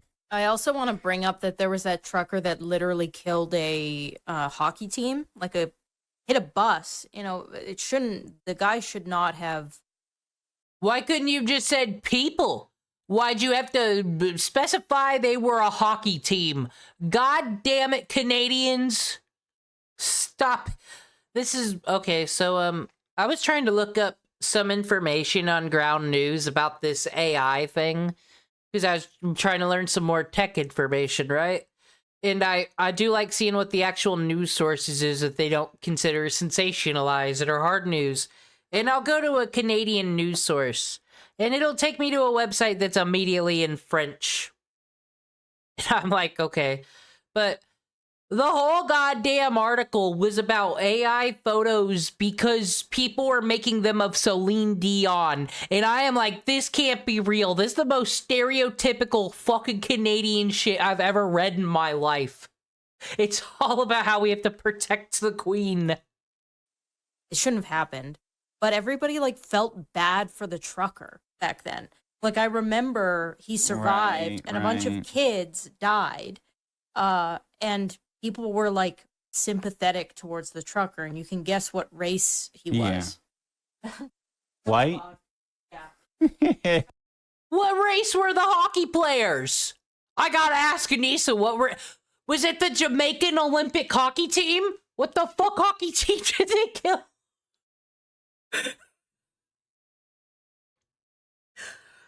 You know what? Jesus Christ. Anisa. This is absolutely not true at all. The trucker was not some white guy that people felt bad for after he killed a bunch of kids like Anisa claims. The trucker was actually an immigrant from India, and everyone wanted him deported. Andy Worski's dad. Jailed for life, or given the death penalty. Anisa couldn't be more wrong about this tragic occurrence, and her attempt to vilify white people with a false story that involves 16 teenagers dying is just downright disgusting. This stupid interjecting is something she does often on Ian's streams, like I said before. Anisa, girl, if you really want to spew out all of these terrible statements on a live broadcast, then fire up a stream of your own like you said you were going to. Honestly, at this point, you will probably pull more viewers than your husband does. In September, Anisa and Ian's boxing coach would return to the H3 podcast to Yes, guys, thank you. You're giving me exactly what I wanted. Drama and Yu-Gi-Oh! Put it in my veins. refute some of the claims the Jomhas have said about them since their first appearance. The L's just keep stacking up for Anisa and Ian. One of the most insane things Michael and Kate would divulge on this podcast was the fact that Anisa told Kate she was in the infamous Mia Khalifa hijab porn video. So she's just a pathological liar, and it makes no sense why she needs to flex to me. I didn't care. She's such a pathological liar. Up until like a couple months ago, she had always told us one of the reasons that she told me that people hate on Ian was because she had done a porn with Mia Khalifa in a hijab.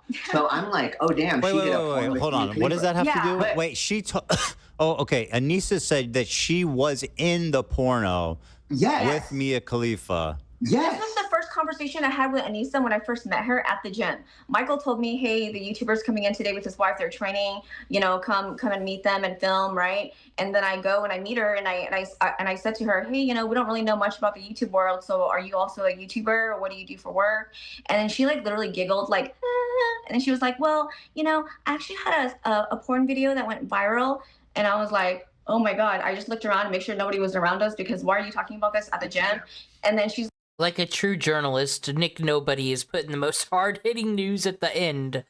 Like, yeah, I had a porn video that I did with Mia Khalifa and another Muslim girl, and the three of us had hijabs on, and it was very controversial, and I got lots of death threats. And then after that, I was like terrified for my life, and Ian needed to protect me, and so that's how I became famous, you know. So she made it seem to me that was how she was. That's what she was That's such a known for. crazy thing to lie about. Yeah. She's a liar. She lies all the time. And I think she liked us because we weren't a part of the YouTube world and she could just lie to us continuously. No, but she is a part of the trailer park world. She's done this to some other girl in her youth. And she says we're not going to look it up. We're not going to look it up. Why would we look that up? Also, I'm not going to look up a fucking porn of my client's wife. I didn't even like, know that's that insane. What the fuck? This is honestly an insane statement that I kind of doubt the validity of. But it is Anisa we're talking about, and that's absolutely something she. Why is everybody normalized showing porn to each other? Like, I'm all for everyone wanting to watch it and people making money off of it. Whatever. America. But do we really need to normalize everybody just showing it to each other? Sure, I did the thing with Fate, or maybe I didn't, but goddamn, like, it wasn't acting like it was something normal. And Hasan be showing nudes to everybody. This is weird. California's weird.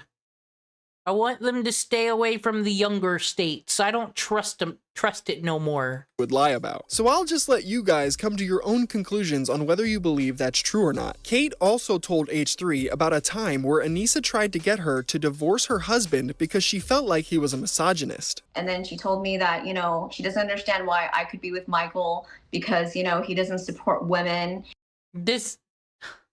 She was venting in Discord about how she needed to leave Ian and all that shit, but now she's telling everybody else what to do. And she was literally encouraging me to leave my husband, basically. Anisa is just fucking insane. What else can I say at this point? Fast forwarding to October 7th, Hasan Piker would be streaming on Twitch. His broadcast would run as it usually does until he decided to shock his dog with a shock collar for stepping off its bed. Okay? It's the same reason as to why... Moment of silence for October 7th. That moment literally heard all through the fucking internet. Number 3 all-time Europe Reddit fucking shared post. When it all ended. America, Kaya, please just fucking go. Just stop. Jesus Christ, what are you doing? You're being such a baby. And it was then that Hasan became spiritually a Chinese man. I'm not going to debate you on whether he did or didn't shock his dog. I think... Quoting he himself, he said that, not me. The video obviously shows that he did. And if you are someone who believes Hasan didn't shock his dog, then congratulations, you get to join Team Anisa. Anisa would be one of the first people publicly speaking out in defense of Hasan with her tweet that read, "I'm a big dog advocate. Love training dogs with positive reinforcement, as you can tell with Merlin and Fiona on Ian's stream." You know, that training positive reinforcement where that dog be over there yelp. Oh, I forgot what excuse she read though. That was the problem. That's how you know it was real. Here are true crime facts, detective facts. This is what we learned from the interrogation room. This is basic fucking knowledge and it applies to real life. When something happens and everybody who knows someone personally involved has a different fucking story, it means someone's fucking lying. And everybody had a different story. So Hasan is the liar by default. That is how that works. Judge Judy would fucking throw this shit out. Streams. I've met Kaya. I saw Kaya while Hasan was streaming. She never had a shock collar on. She was good at her place command, but that's very easily accomplished with positive reinforcement. I would be very, very surprised if this was actually Kaya reacting to a shock collar. I find it particularly crazy that Anisa instantly jumps to defend a guy's animal abuse that she's not even friends with. But when it came to defending Ethan, someone her and her husband have been friends with for years, she couldn't be bothered to do so. Anisa desperately wants to be absorbed into Hasan Piker's orbit. Now, tomorrow's RPG Maker Monday, and just for a little last episode, we have evil Rapunzel, who's everything is her fault. I mean, everything is everyone else's fault, not her fault. and she's having bad relationship problems. This has all really been research for the RPG Maker Monday. It's going to be a banger of a show. So it's not surprising she'll bend over backwards to defend him. The most recent controversy Anisa found herself embroiled in came on Halloween. She decided to dress up as Snape and made Ian dress up as Dobby from the Harry Potter series. These costumes are innocuous. Wait, I must have not been paying attention to drama this week. I thought people were calling him trans Dobby because, you know, Master has given Dobby a sock. I am free because he looks like Dobby. I thought that's what I didn't know he actually dressed up as him. What?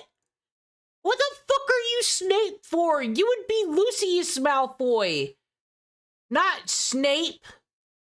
You guys don't even stop bastardizing. Oh, I guess you can bastardize Harry Potter because it's an anti-JK Rowling thing. But who gives a fuck? It's 2025. I don't care anymore. On their own. However, as you can see, Anisa made Ian hold up a trans flag in order to own J.K. Rowling. This decision would... Why did you all wait till now? He could have been Dobby every fucking year. He is every day. Blow up in their faces, as they didn't think that portraying the gross basement-dwelling goblin as a trans character would come off as offensive. That's honestly a joke some hardcore right-wing comedian would try and make. Can you imagine if, let's say the creator of Homestuck came out and was transphobic, and then iDubbbz to get known on that, or I forgot the fucking creator's name, was one of those fucking imp creatures or whatever the hell they are, basically the has-been hotel imps, fucking out here doing blackface on top of looking like a Dobby motherfucker, on top of fucking the bald cap, making him look like a caricature of Marshall Mathers. This is the worst thing ever. The unexpected backlash Anisa received would cause her to delete this Instagram post almost immediately. She would then respond on her Instagram story. I was talking about this yesterday. If you are a celebrity, if you are anyone of note, and it's Halloween, and you're thinking this will be edgy, political, this will really make a statement, don't. It's not gonna age well. Don't. Just don't. That's all you gotta do. Dress up as fucking Gumby. Problem solved. People be like, oh. People probably would rather see things that make them feel good and happy and nostalgic than fucking political takes in your costume, honestly. The first response states, "Oh my god, y'all are the whiniest snowflake baby losers in my comments. Take a joke. Can't a husband get on his knees in a bedsheet for his wife while wearing a full face of makeup without the internet crying about it? Geez, guys, can't this woman make her husband look like a cucked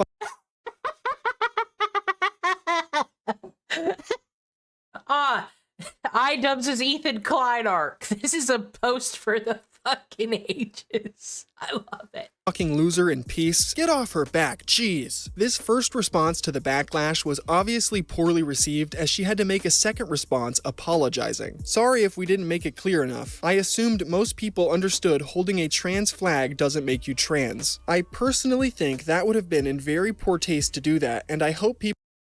Yeah, it'd be fucking a shame if Anisa were to do cultural appropriation. People I care about, including my trans-identifying fans, didn't take it that way. I will be more clear in the future if I decide to throw another punch at the ghoul, which is J.K. Rowling. Anisa is such a failure that she can't even virtue signal to her audience correctly. This has been a running theme since the start of her online career. As a Tumblrina, I all don't know what you want, because, you know, it's the fucking, there's the... Kill me, Star Wars fans, whatever. There's the fucking dark side of the Force and the light side of the fucking Force, you know? And J.K. Rowling said those things, but then she told Emma Watson to fucking check her privilege. And that was kind of, for me, I'm gonna be real, that was kind of fucking Luke. Like Darth Vader fucking throwing Palpatine off the thing. Because she put out a statement and there was just nothing wrong in it. Just because someone said a wrong thing in the past don't make their current statements not worth me cheering for. constantly finds herself metaphorically stepping on rakes with almost every decision she makes. She has built an audience that absolutely despises her over the last decade, and the few people that do like her are dwindling in numbers as time goes on. If Anisa was a smart person, she would log off the internet and go get a real job so she'll be able to pay her bills in the coming years. This honestly might not even be possible though, as her nasty online footprint is massive and will follow her around forever. If you made it to this point in the video, I really appreciate it. Thank you for taking some time out of your day to learn about such a vile woman. I'd like to give a massive shout out to all of my channel members and goated members.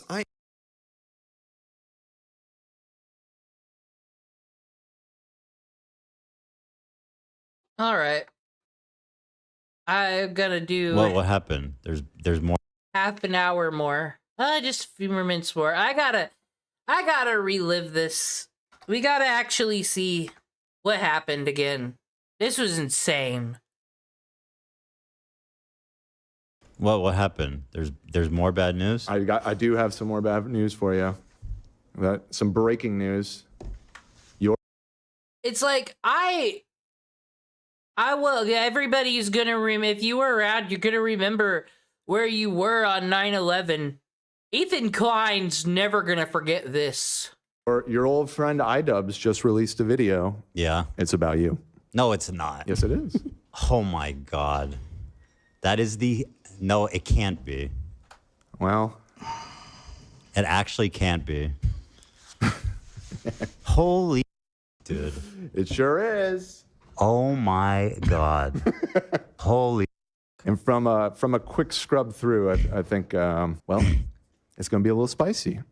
Let's watch it. I mean, so like the thing is like, this guy went from saying he didn't want to get involved to supporting people, calling CPS like. What more of a recap do you need? Ethan Klein's giving it to you right here. This is like when we're breaking down every excuse Hasan went through for the dog shocking thing. Ethan's giving us real-time iDubbbz through this whole thing. Associating with people calling CPS on my family. An atmosphere where someone like Bad Empanada is being platformed by people like Matt Lieb and Denims, who are friends with. It looks like they're both in the video. Check the description.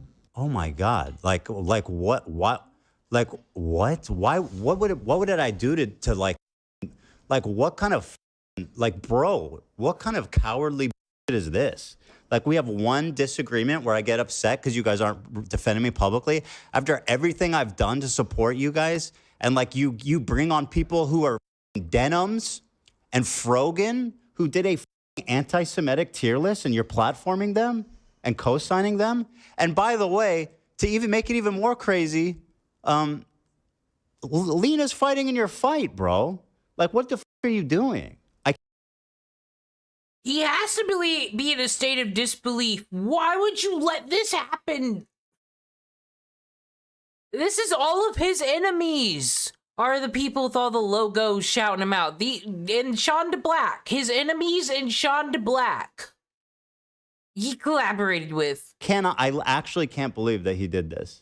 It's actually unreal. Pretty wild. And it's just so pathetic too. Like, talk about a bandwagon. Like, bro, this is the edgy, cool content you're trying to make a play to like warm up to. By the way, iDubbbz, Lena's having a panic attack because why would you do this and not even tell her? Like, why would you invite someone on the show and do this? It's just mean-spirited. I can't. I'm genuinely in disbelief. I am genuinely in disbelief. And by the way, I know all the criticism that all these people level against me, and there's no shot that this video holds any water. I'll watch the whole thing. I don't give a Oh, and great. You got psychology in Seattle. My 10 out of 10 perfect apology. It could be in jeopardy, dude. This is actually... It could be in jeopardy. This is actually fucking unbelievable. People, how is it that he's going to ally with someone like Denims and Frogon and Noah Sampson? Noah Sampson, who says I'm... Looks like he makes an appearance. And Matt Lieb. Too. Yeah. Oh, so I brought up that Japan video, and it was Think Before You Sleep who did that, and he brought up great point in that video that, hey, remember when Noah Samson launched a campaign against me saying I'm some alt-right guy because I'm anti-Semitic? It's like, guess what he's saying now? And I'm thinking he's hiding in fucking Argentina. You know who else hid in Argentina? How the whole gang? How it's the whole gang? I'm genuinely in shock. I cannot believe what a cowardly, bandwagony move this is. Noah Samson put this man, Ethan Klein. Ethan Klein is of Jewish descent. The Jews were a victim of a thing called the Holocaust, which was really bad, you see. And it was a genocide. And now Noah Samson put out a video saying the creators that backed a genocide and puts Ethan Klein's big face on it. This is why Noah Samson's on the enemy list, just to recap on lore. I'm just in disbelief. I'm going to watch it live. I think that for me to show, like, I don't need to pre-watch this. I don't need someone else to hold my hand through it. Like, I'm ready to take on anything that these people have to say about me. I'm just... Fair enough. I'm in disbelief. Why would you do this to Lena, of all people? Like, what the fuck is she supposed to do? She's been training. You couldn't at least wait till after Creator Clash? You didn't even think to give her a heads up? AB fought in 2 of your things, man. Don't you feel like some obligation to them? Maybe I checked. Maybe he's defending you. I checked my phone. Ian did just message me. He said, "I'm sorry to put you in the position." Wow. I'll take your Antomiki references for 800 if we're going to play Jeopardy. I just need no one to forget that Noah Samson is out there hiding from the law for doing things he should be held accountable for. Because I hate people that just go on the internet, post shit everywhere. I don't care what side what. Just be out here telling blatant lies that you want. It's no different than those websites that lied to us about Pokemon.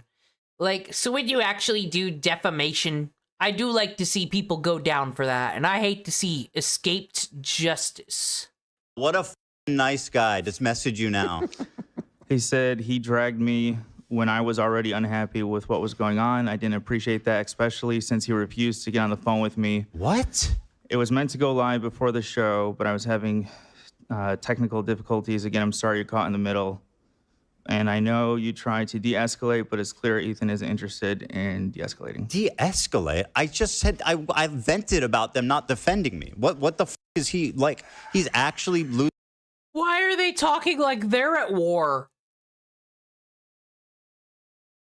Yeah, I just don't understand why no one could just meet up. They don't all just meet up and talk about your feelings, bros, over a beer at the tavern. Why can't we do that? Using his shit and make I just can't believe it, dude. Should call him up. Call him up right now. This is like the most cowardly, insane flip I've ever seen in my life. Like, I genuinely can't believe it. Like, this guy is actually trying to make his comeback on the back of this insanity. Well, Noah said it. It's the industrial complex is strong right now. Baby. I just expected also, I'm better. sure this is all going to get clipped, and I love that I'm looking like this for all this. At least I don't have black hair. True. The thing is, like, he just went on an apology tour being like, all of the content cops I made were mean-spirited and bad. And I'm taking down all of them, even the ones about Rice Gum and Leafy. But he's like, no, actually, Ethan, the Jew bag. What if this one isn't mean? I don't know. It's impossible looking at who he's thinking. Right, yeah. It's impossible. Oh, my God. Who all did he do content cops on? And really, I do find them all quite racist. He never went after no white people. He went after fucking Rice Gum, who's Asian. Keemstar, who's a fucking gnome. That's a mystical goddamn creature, guys. That's a fucking minority if I'd ever seen one. And then you had the fucking leprechaun that was Leafy. Like, he really does fucking always attack the minorities. disgusting to see. God, dude, this is beyond, but unreal. This is unreal, man. The thing is, like, everybody in the my fan base already knows everything that these people are going to say. So, like, it's not going to affect me. It's just for him to get, like, kudos off the back of these psychopaths. What about Hila? Oh, she's on the way? Oh, yeah, she said she's coming to the office. She's leaving the house now, she said. Oh, about this? Yeah. This was an event. Said so many events on the internet lately. This, and then the October 7th with the dog. Are we gonna get to next year? Or is the government just gonna take the internet away from us? Oh, she's going to be pissed, bro. These people, man. I can't. I'm genuinely shocked. Like, I'm genuinely shocked.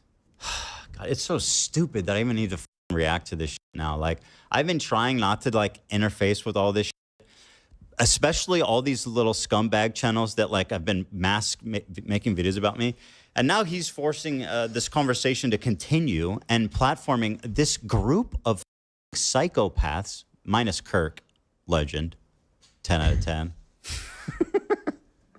I'm in pure disbelief, man. What do you guys mean? Call him now? I haven't even seen the video. Why would I call him?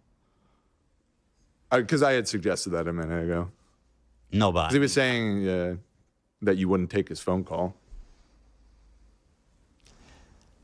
I would call him. I just need to know what the he's gonna say in it. I personally think it's kind of a play of supreme confidence. Ethan should have taken the phone call. I wonder what this fucking idiot would have said. We've been robbed. A Pontiac Grand Am is a really good car. Shut the fuck up. They made those things to last forever. That's why you see them everywhere. They don't break. They don't. It's your own fault if they're damaged. Now the Bonneville. That I'm willing to watch it right now, because once again, there's nothing he can say that hasn't already been debunked. Is he actually taking the Zionist path on this? Is he actually doing that? I haven't watched his video, so I don't like, I mean, judging by the people he's probably. Yeah, that seems like a fair assumption based off of the credits here. So, yeah. Oh man, I had my very first YouTube video. I had a 1997 black Pontiac Bonneville, I believe. On my channel was why iDubbbz will never content cop H3H3. Oh, AB. AB, why did you never do make this? definitive statements like that? Well, he didn't realize that I'm actually Israeli. He didn't know that Hila did mandatory service and that I lived in Israel. Zoom out. It's because it's private, AB. If you hadn't privated it.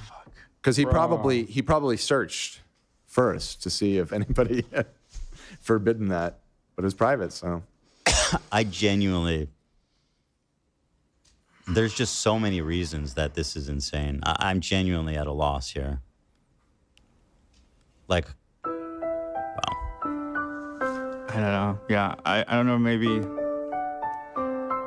you should do it off stream. Because I feel like, I don't know, this escalated initially because we were live and you guys were heated about, I forget what it was, but. Still the Anisa stream. Well, we got here because of Frogon. And we'll get to Frogon on another stream. They're all getting after, just it's, you know, if I was doing the Sabra tier list, Frogon's just on the least important to get to. But I remember Stardust made some really good videos. I need to relive. And there was a second one that I never saw. I need to do that on stream when I'm doing one of these. It was I think we got great character information for Evil Rapunzel for RPG Maker Monday. We be out here doing the research and asking the right questions. This has been my TED Talk on how to create a fucking histrionic character. Just follow what the fucking Anisa Jomha does and create plots around that. Froggy guy. Did he message Lena or just you? Because, like, She's a human being too, by the way. I don't know. And this is about her. She's the one fighting. Why is he apologizing to you? Like, say sorry to her, you dumb. He might have. She's in the bathroom. Dude, this is so fucked up. This was it. This was the unleashing, yeah, because this is so fucked up that everyone feels this way because of fucking desert wars, our politics, and fucking everyone's clout in the eyeballs. This was it. This was everybody just almost getting to that confession where they're like, this is ridiculous and stupid and fuck all fakes. This is it. It's a great moment. Bummer, man. Had some funny videos in here. And we're going to talk about Olivia watching Lord of the Rings. I don't mean to make it She watched about the first half. I don't mean to make it about us, but man, Of course, JR Token had to be part of the discussion in this great internet fucking history. Always. I do feel bad for Lena. I had the full support of the whole audience the first time, and it was still so tough.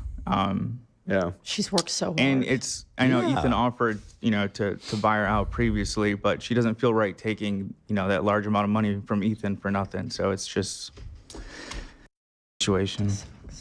Yeah. Listen, and I'm not going to begrudge Lena's hard work already. So I said then, and I'll say it now. Like, if she wants to fight, I support her. She's worked hard, and she should go have her moment, right? 100%. I'm not going to tell her that she has to quit, but I'm sure from a personal POV, she's going to feel like she's fucked either way. Yeah. She's been afraid that she's going to get booed, which I don't think is going to happen, but... Dude, that'd be fucked. When Lena goes out there, I'll be there screaming, okay? There you go. Why would he do this? Why? Yeah. Like, and why so urgent? When is this creator clash happening? June? In June? June. I mean, if Hila's coming, I feel like we got to watch it. Or, well, we'll see. What's the poll? I think you and Lena, or you and Hila can watch it if you really want to. I didn't put up a poll. There's no point putting up a poll. The poll's going to tell you that you should watch it. The people on. All right. Said for like 15 more minutes.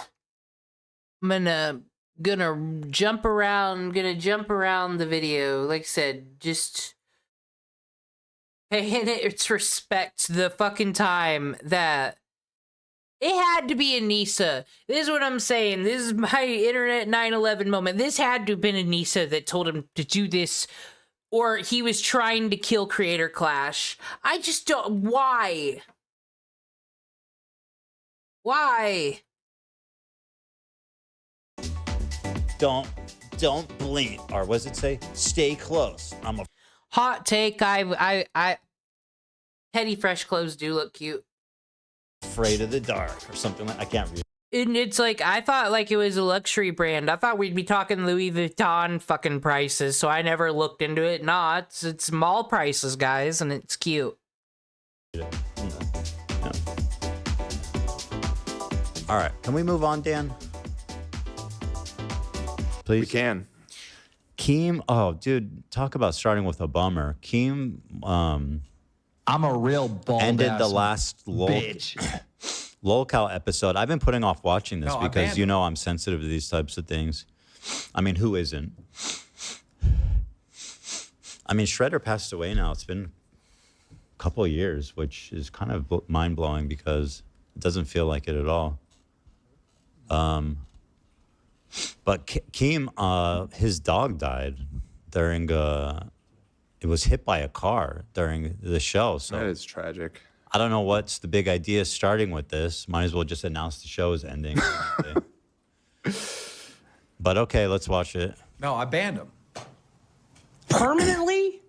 Bro, don't come onto Lolcow Live and be like, hey, can you hear me? Hey.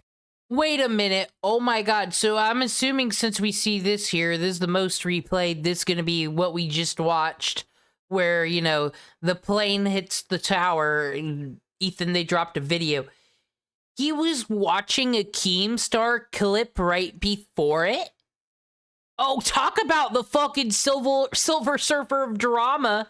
Everybody says Keemstar fell off. He's fucking always here when something's about to happen in Ethan Klein's fucking life, drama-wise. Every goddamn time. Said mythical creatures, those gnomes.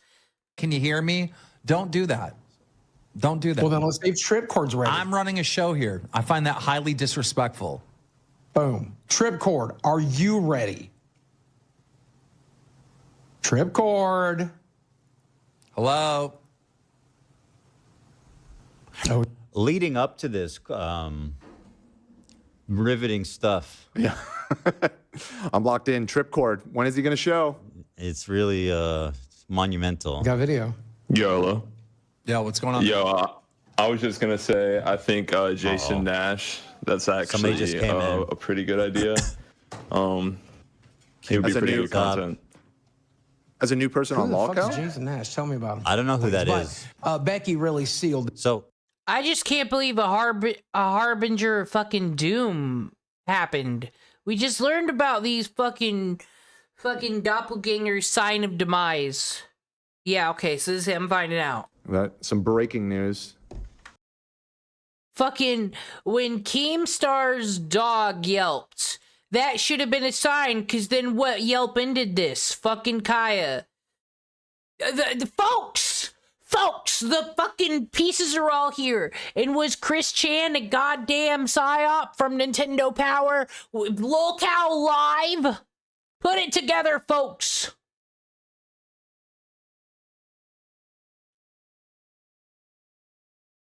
Yeah, watching the video. Let's just get to the good shit. Why would you even want to? The fact that like you want to associate. With, all right, let me just get to that part at least. The fact that you want to associate with these people openly is so fucking sick. Holy shit, dude. The beach is surprisingly dangerous. Chris Chan creates lolcows, the whole archetype. It starts becoming valid to start looking into the lives of people via the internet because they put the fucking content out there. Obviously, they wanted it watched. That's why I don't think anyone gets to complain about getting criticized. You asked for it. But he does that.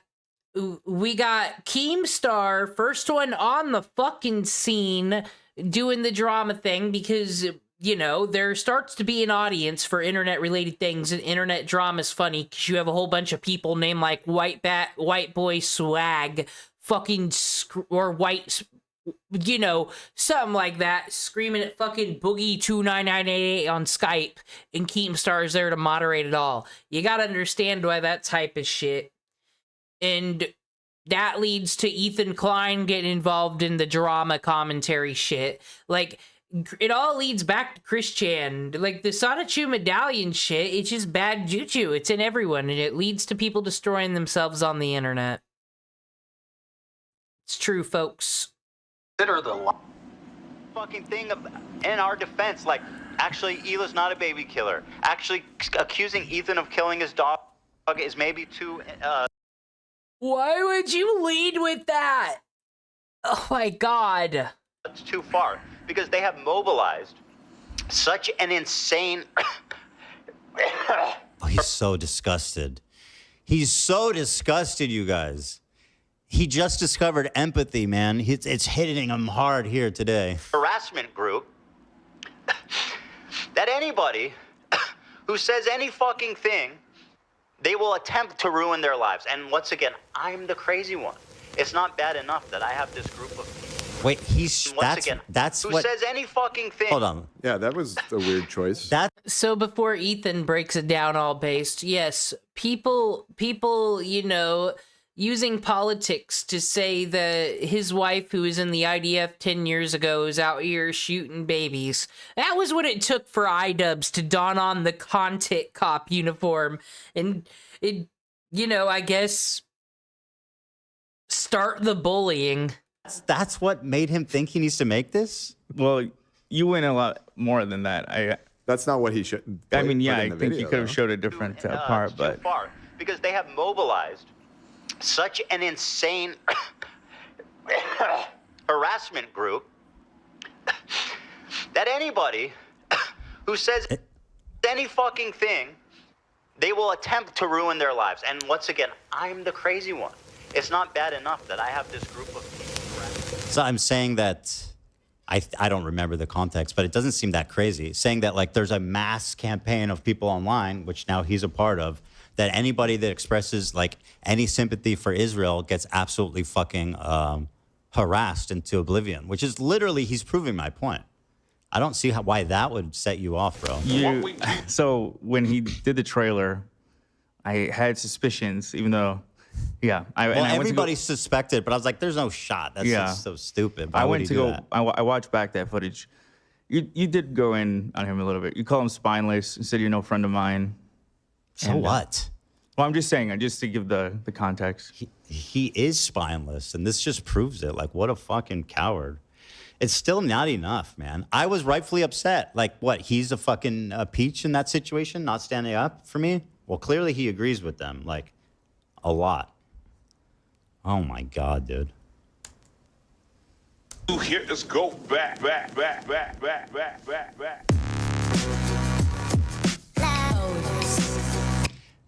That intro does not, that justifies this content cop, me saying that I feel like people who don't think that Israeli civilians should be killed are being like ganged up on online. That's it? That's what made you throw this on? Okay. Optics, am I right? That's pretty serious stuff there, dude. Bro, you literally look like a fucking free tattoo pack that you get for 25 cents from a windy thing, bro. Like, literally, my kids have cooler fucking tattoos from Chuck E. Cheese. So and people go, oh, Mr. No, listen. Anime? That's right. I'm going after his tattoos. Bro looks like he just went to the menu and was like, I'll take that one, that one, that one, that one, that one, and that one. Cringe, bro. Yes, that is what they did. That is exactly what they did, yes. I'm kidding, by the way. People are going to be like, this is all he had to say? This is going to be really...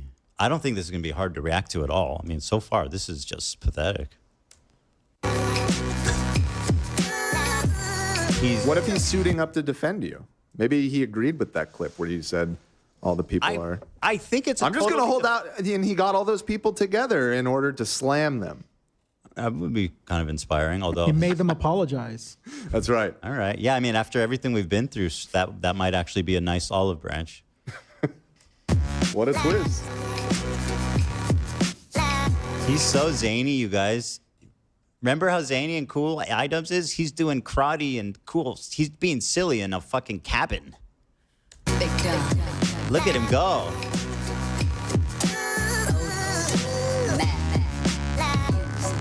Yeah.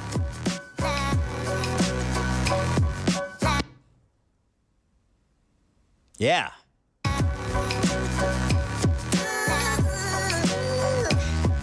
Bro, just to give you an idea, he puts this here. This is like a extremely rare dunny that we gave them. This is like ancient lore stuff, but more of this. Like, we made a special one just for them. Like actual friendship stuff. It's pretty nuts.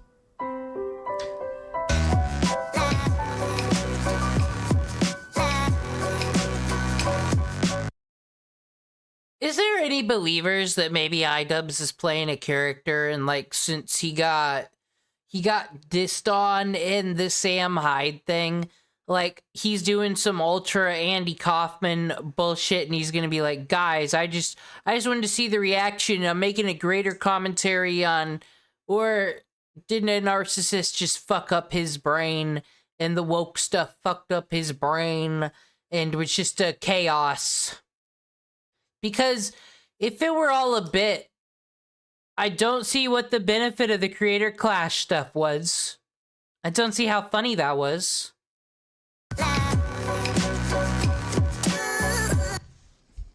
Is this funny? So that would mean if it's not a bit to tell us something about society and make me think, because this whole thing has made me think a lot, I won't take that away from it. Then that would mean it started in here.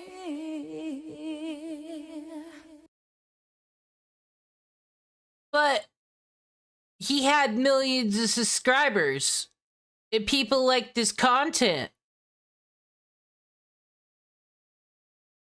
Okay. I'll just never understand. Is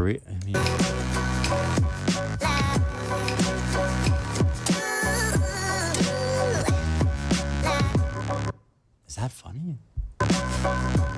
Should I be listening to this guy? Like, he's setting it up like he's the moral arbiter. He's like, I'm drunk. I'm dancing around my cabin like a lunatic. That's the joke. And I'm putting cigarettes out on my pants. It's ironic. You wouldn't understand. It's ironic, right? But it's also like the character for real. But he presents his arguments like they should be listened to. I mean, that's the whole. I don't actually know any of Sam Hyde's content, but from just what I see, I think what people don't like about him, he's just playing a fucking character. It's like a Stephen Colbert type character I think people think is real. Because it works. It gets clicks and gets your names out there.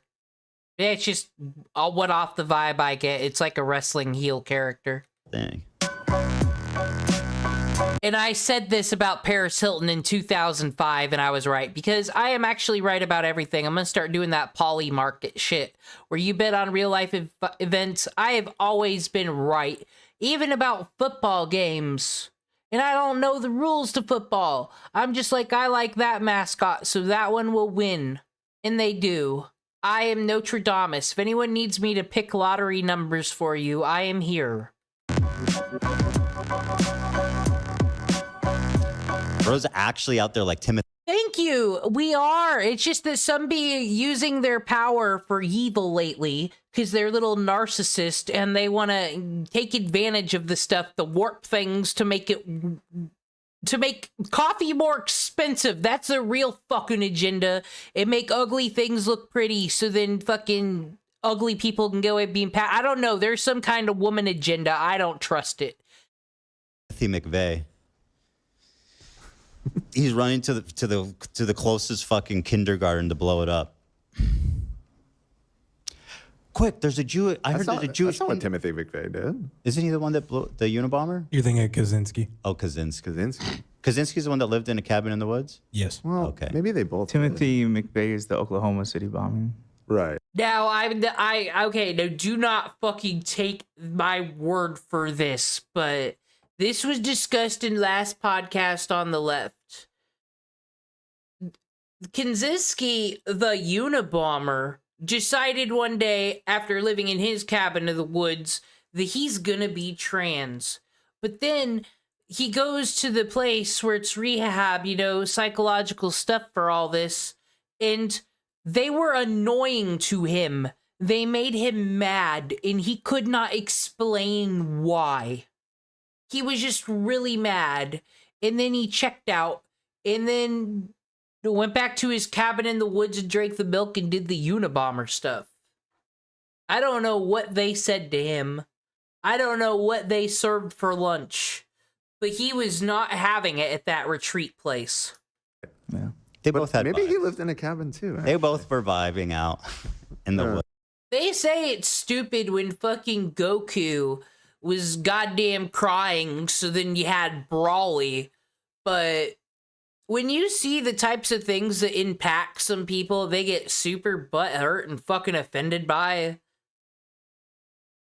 It just, you never know. You never know what box gets checked off that pisses someone the fuck off and leads to whatever. Be careful, folks.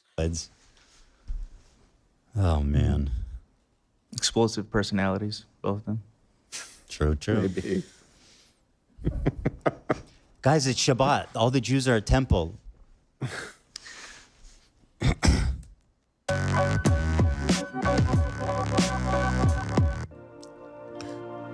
What's up, everybody? I'm Hasan Piker, and this is the Hasan I broadcast.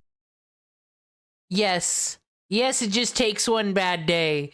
And this day was Ethan's day. This is the best part.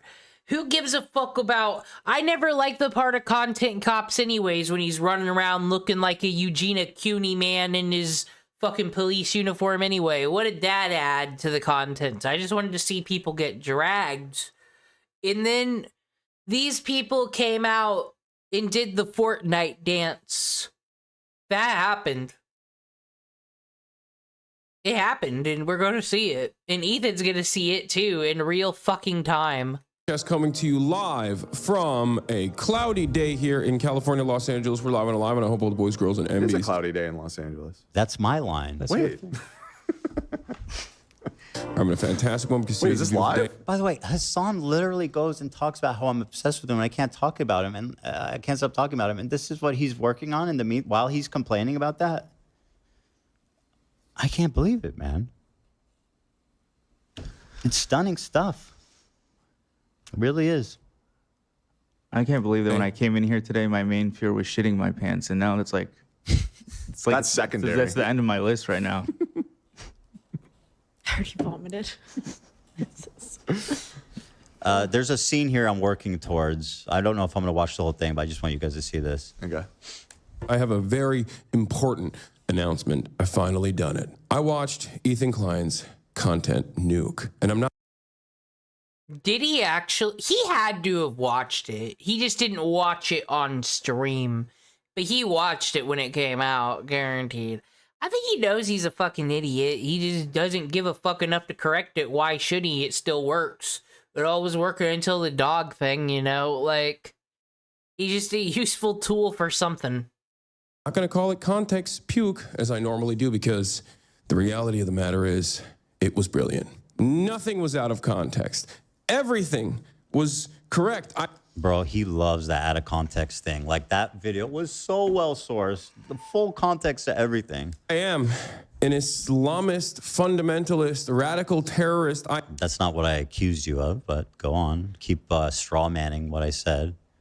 Co-signed by Ian. I am a vicious anti-Semite. It's true. Didn't call you a vicious anti-Semite. Well, never say never. Well, I think he's. I think he's. You've definitely called him an anti-Semite many times. Vicious is different. I think he propagates anti-Semitism. I don't think he does it intentionally. I'm just saying.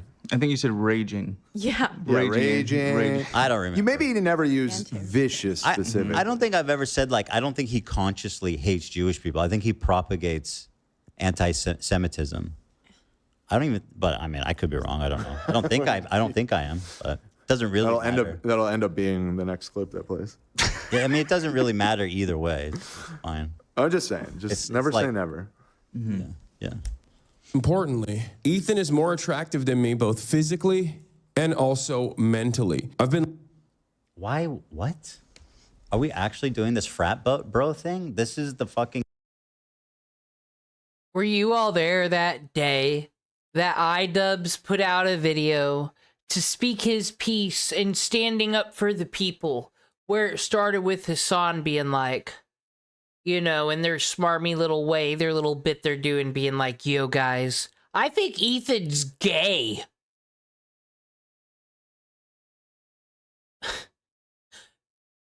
Dude, don't joke about that. What if his chatters accused him of not going to the gym as much as he says he does, and they were like a 55-month sub, and he banned them? You can't say those things. This is the cutting edge criticism that Hasan's hotter than me? Are we actually doing this? Ethan is more attractive than me, both physically and also mentally. What? You can say you're smarter than me. I don't care about that. But, like, why are you doing the, like, I'm hot and you're not? Like, what is this? Because, Ethan, these people who are engaging with this type of bullshit are still in high school. There, I answered it for everybody. What is this? Holy shit, bro. By the way, he still hasn't watched the content nuke. I guarantee it. The content puke. Been lying about everything, including my glasses. They're fake. He was right about that. Okay, That's not even in the content nuke. And he was right about that too. How did he know? Okay. There you go. You fucking debunked. I think he's referencing the post of him in the tub, because in that post you talked about his glasses. I was wondering if that's what I think he told me at one point. I mean, he might have both, but no, I'm 100% sure that one time he came on Leftovers and he was wearing unprescription glasses. 100%. So I mean, like he might have both, or maybe his vision. I just remember the last worsened since then. episode. I He don't know. said, I remember the last episode. He said he didn't have his on him. Maybe that's what you're referring to. He said he couldn't see the screen the last episode of. No, I'm not referring to that. Why are they giving Hasan benefit of the doubt and fucking his lens crafter shopping? AB trying so hard, but we already saw on my stream him being done, him breaking free. Or something else.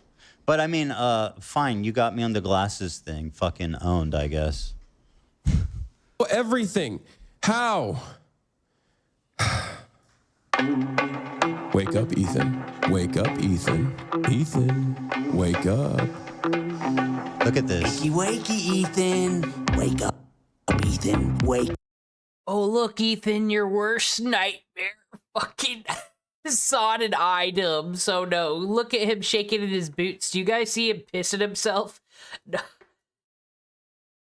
Items, when you said we're thinking about doing Creator Clash every year, making it like a Super Bowl, and Ethan said every year, huh? I bet that's when Anisa said he's doubting me and my expertise. He is the enemy. Bro, what? I cannot believe what I'm saying. This is just, I can't do it. I'm to be away. Did you tell him to say he's hotter than me? Was that your line? I think it probably was. Okay. Ethan. I think we just need to get over all these labels and who did what and who said what and who stances on everything. And fucking Aaron Hansen just needs Destiny and Hasan just a fucking box. Who wouldn't pay? Like, and then all these Orbiter people that are also fucking getting into it, and Ethan and all of them can have fucking, like, just do it. Put on, to apologize for the last two Creator Clashes. Give us the Creator Clash that'll finally be our Woodstock. And in those Woodstock 99 people, they don't know what the fucking YouTube is. They won't be there. They will not burn it down. This could be it. Aaron Hansen of Grain Grumps can give it to us. All these people we're about to see here, I'll just need to fight it out in the ring. Wake up, Ethan. This is no longer a dream. This is Denims, who, once again, aligning himself with Denims, who literally calls my wife a baby. We can even throw Ethan Ralph in to be like fucking halftime entertainment and have him get beat the fuck up by someone. Baby killer, amongst other insane, terrible things. So that's good. This is no longer a dream. This is a nightmare. Wake up. It's not a nightmare. I mean, it is shocking. What a nightmare. It's real. Why is he like so full of himself? Where he's like, wake up, dude. This is your nightmare. Like, dude, you're not that guy. You're not that guy anymore. Clearly. Dumb bitch is telling you to wake up. This dumb bitch. Well, oh yeah, because she was calling rape victims liars. That's why I called her a dumb bitch. Do you remember that part, Ian, or you don't care about that? Ethan, wake up. Oh my God. Frogan. What?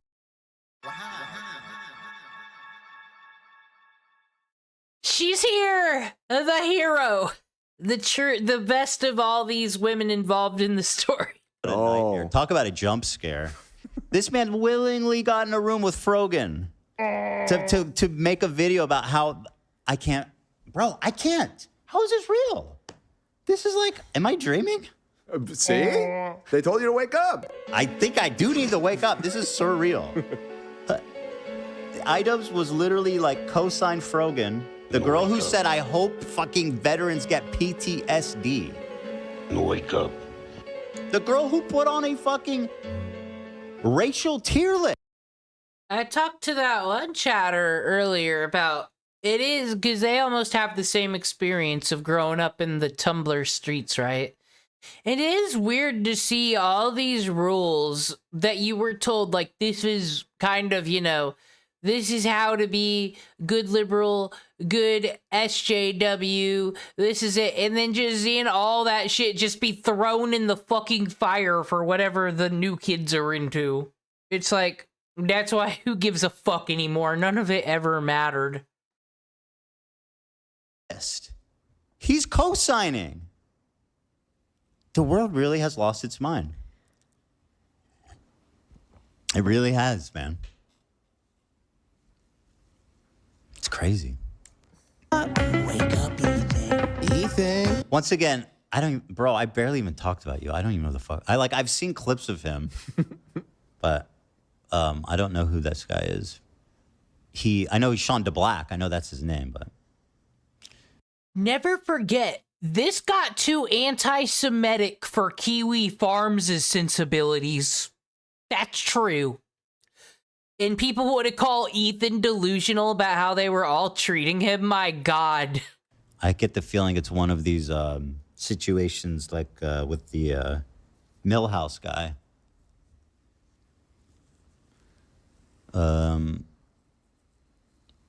God, why is he being so cringy? Look how he's creeping around like he's like, caught you, Zionist.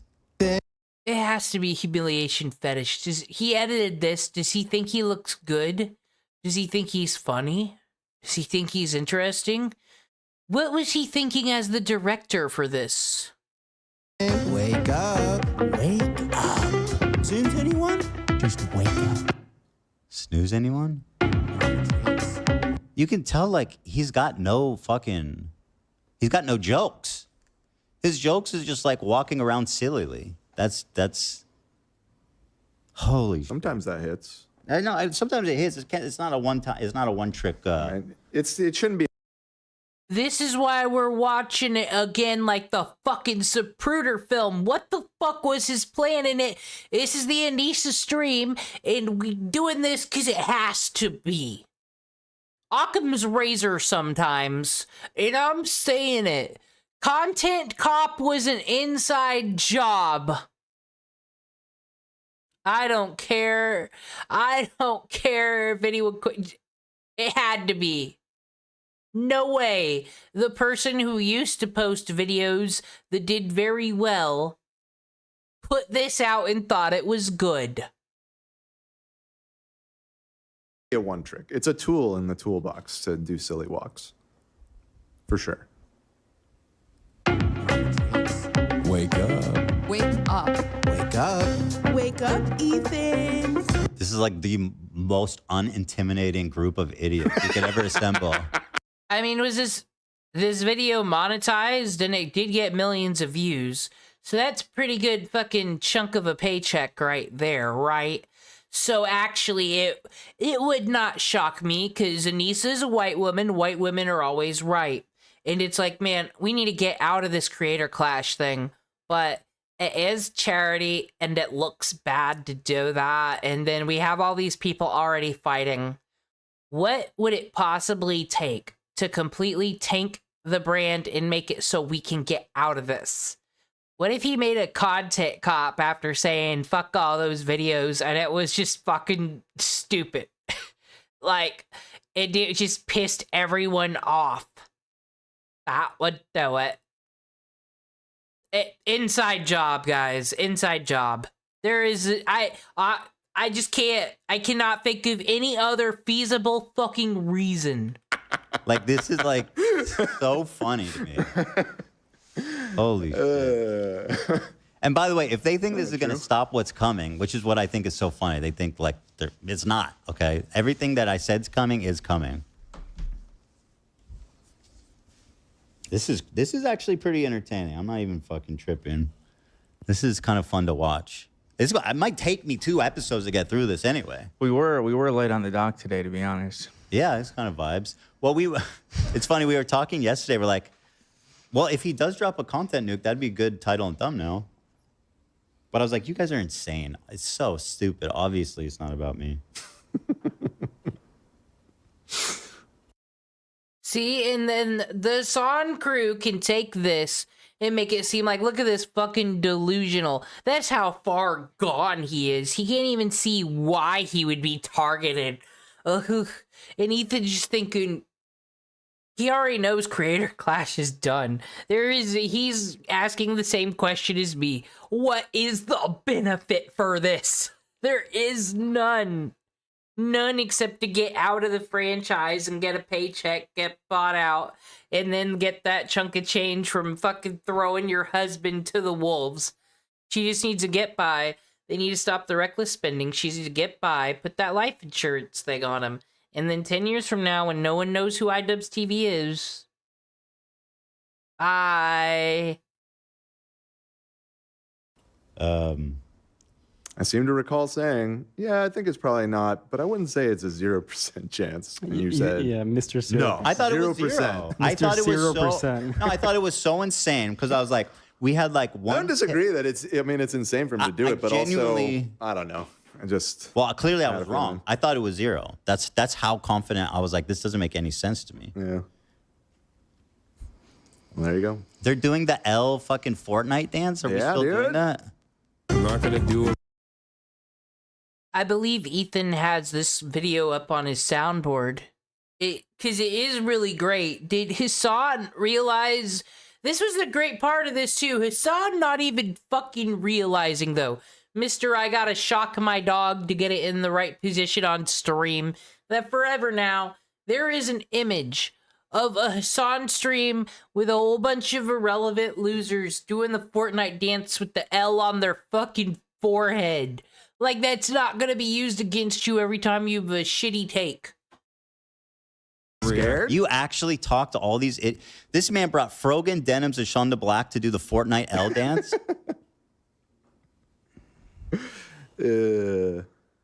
Bro, actually... It is reckless fucking spending, by the way. Like I said, they probably made a good paycheck off this video, but just fucking flying irrelevance out. Are you serious? You're paying all their fucking airplane tickets? They don't know anything about money at all. This needs to be on Caleb Hammer's stat, these two. When they get in a true locality, that's where it's going to happen. It'll be there. Bro thinks it's still like 2000 or whatever, or 2020 when this was funny. Was it ever funny? I don't know. I'm wrapping up. I'm actually, you know what?